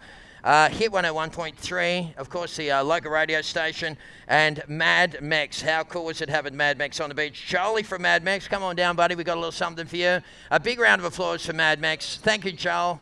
And make sure you go back and tell the big bosses that we just loved every moment of that. Okay, thank you very much to our strategic partners, Destination New South Wales. Adam Crouch, of course, our local member, is here at the moment. He's the local MP. Thank you very much to the World Surf League and Surfing New South Wales. We'd like to thank our series partners, AirAsia, Volkswagen, Mother Nest and Carve, and to everyone behind the scenes. That includes the Surfing New South Wales board members, Surfing New South Wales staff, and the entire staff, in fact, the work crew, usually the unsung heroes here. These guys work so hard, and girls for that matter. The Avoca Beach Board Riders, thanks for having us this week. Fresh Air Broadcast, the judges, and the commentators. Can we have a big round of applause for everyone involved? Thank you. Okay, I'd like to call up David Fellows from Destination Sydney Surrounds North to speak and present the trophies. So put your hands together for David Fellows. Dave. Thanks, mate. Just on this one real close. Thanks very much indeed, and thank you. Thank you, Surfing New South Wales. Thank you, Vissla. And thank you, all your competitors and sponsors, for making this incredible event possible. We're delighted to have you here at Avoca. New South Wales has had a tough time over the last 12 months. I don't need to remind anyone. And being here today is, you'd never know. The feeling is great. The competition's been fantastic. The weather's been extraordinary. And we'd like to thank all the competitors who've travelled from, I believe, 20 countries to be here today. We'd like to congratulate the winners, and we'd like to say to each of those competitors that have come from somewhere else, please tell your friends about New South Wales, tell them about Avoca Beach, and welcome them back. We'd love to see them here sometime in the future. Thank you very much, David. That is, of course, David Fellows, and David, of course, is representing Destination Sydney Surrounds North. So thank you very much, mate. He's going to help with the presentation of the trophies. Okay, so before we get into the actual awards ceremony, we do have some overall special awards to hand out. First up, the AirAsia Big Air Award, and this is a $250 voucher. It's a travel voucher from our friends at AirAsia, who have won the Skytrax Best Low Cost Airline in the world 11 years in a row, and this year it's going to the Frenchman Gatien Delahaye. Come on down, Gatien Delahaye. He has won the Big Air of the competition.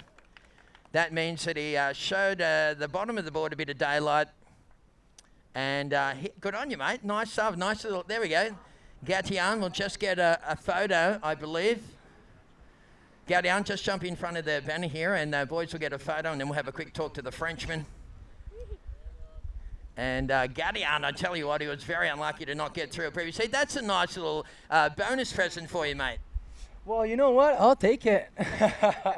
I don't know where I can go with it, but yeah, just wanted to say thank you to everyone out here, and the organization. The contest was great. I had a really fun time competing here, and yeah, fucking thanks to Vissla and stuff. You guys are amazing.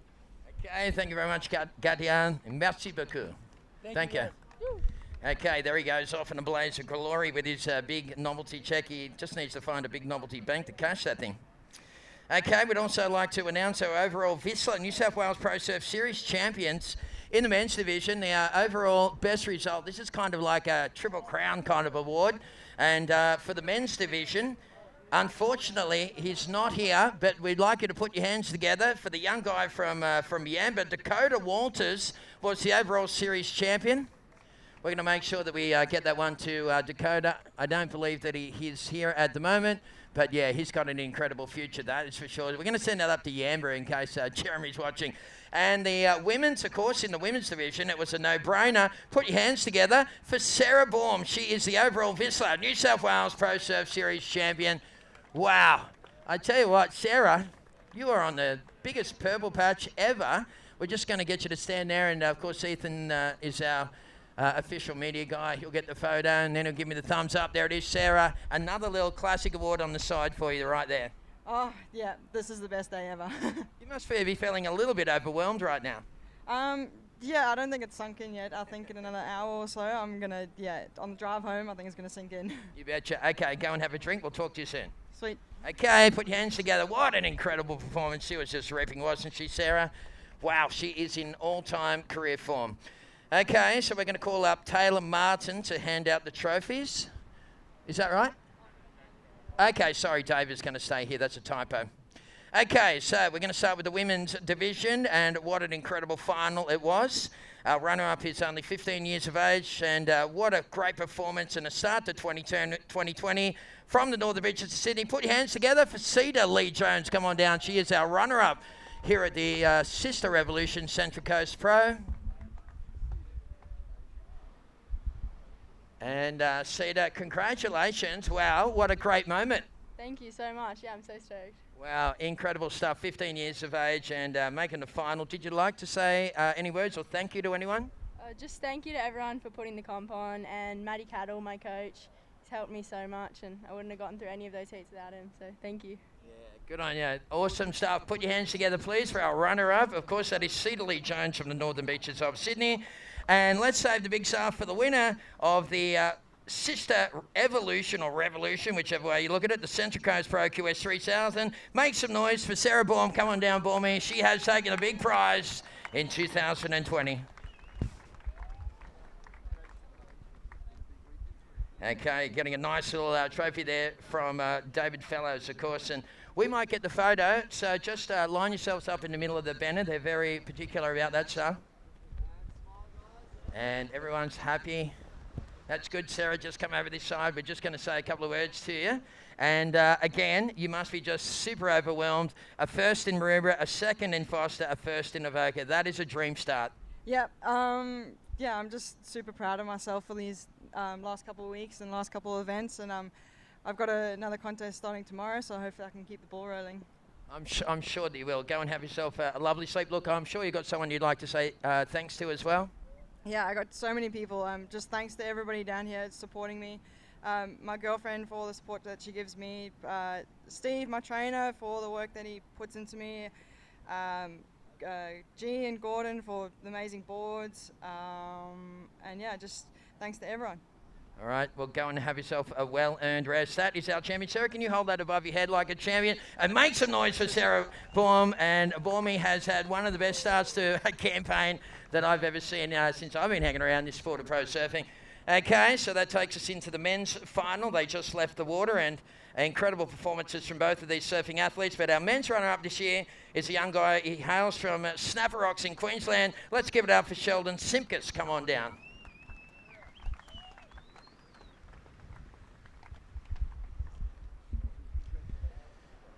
Okay, once again, Dave Fellows just giving him a nice wrap. Okay, so good on you, Sheldon. Okay, second place. Sheldon, we're going to have a quick chat to you. And how are you feeling right about now? Yeah, pretty pumped up. It's been a really fun day. It's been a good week. I was kind of a bit sick and down, a little bit sad at the start of the week. Wasn't surfing much, and yeah, this is going to be a good start to the campaign for the Oz leg. You know, making a final is always good. It's a good confidence booster. So hopefully keep that momentum rolling. All right. Do you want to say thanks to anyone or hi to anyone back home? Yeah, definitely my mum and dad. You know, I hope they're watching.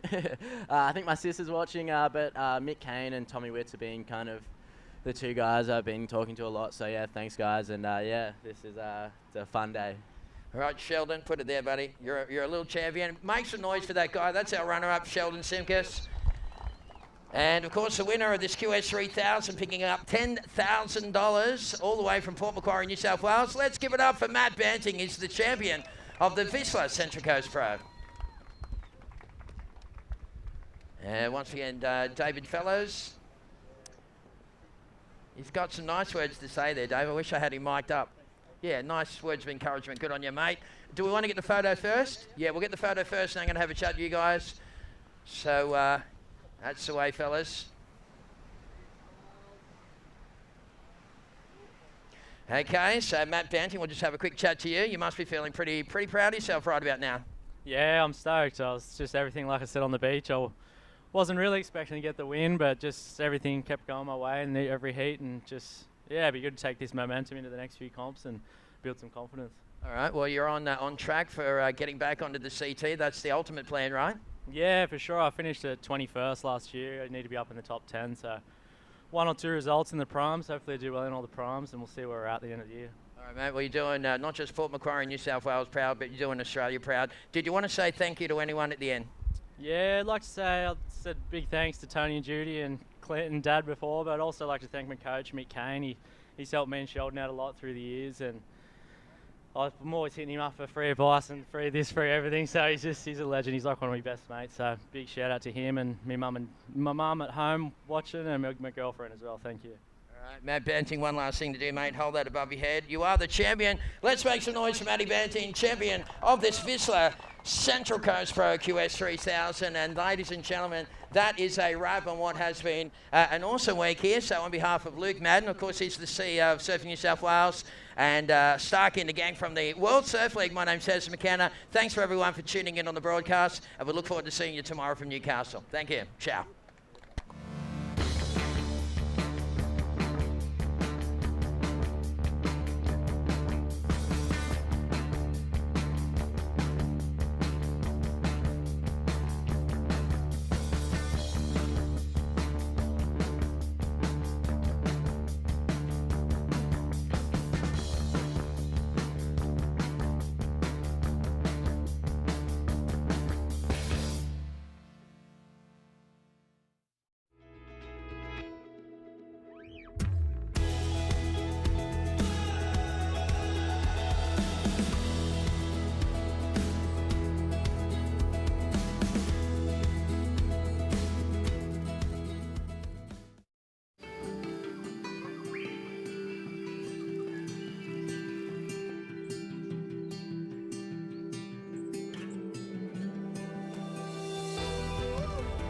Take a short break on the Central Coast and have a little adventure.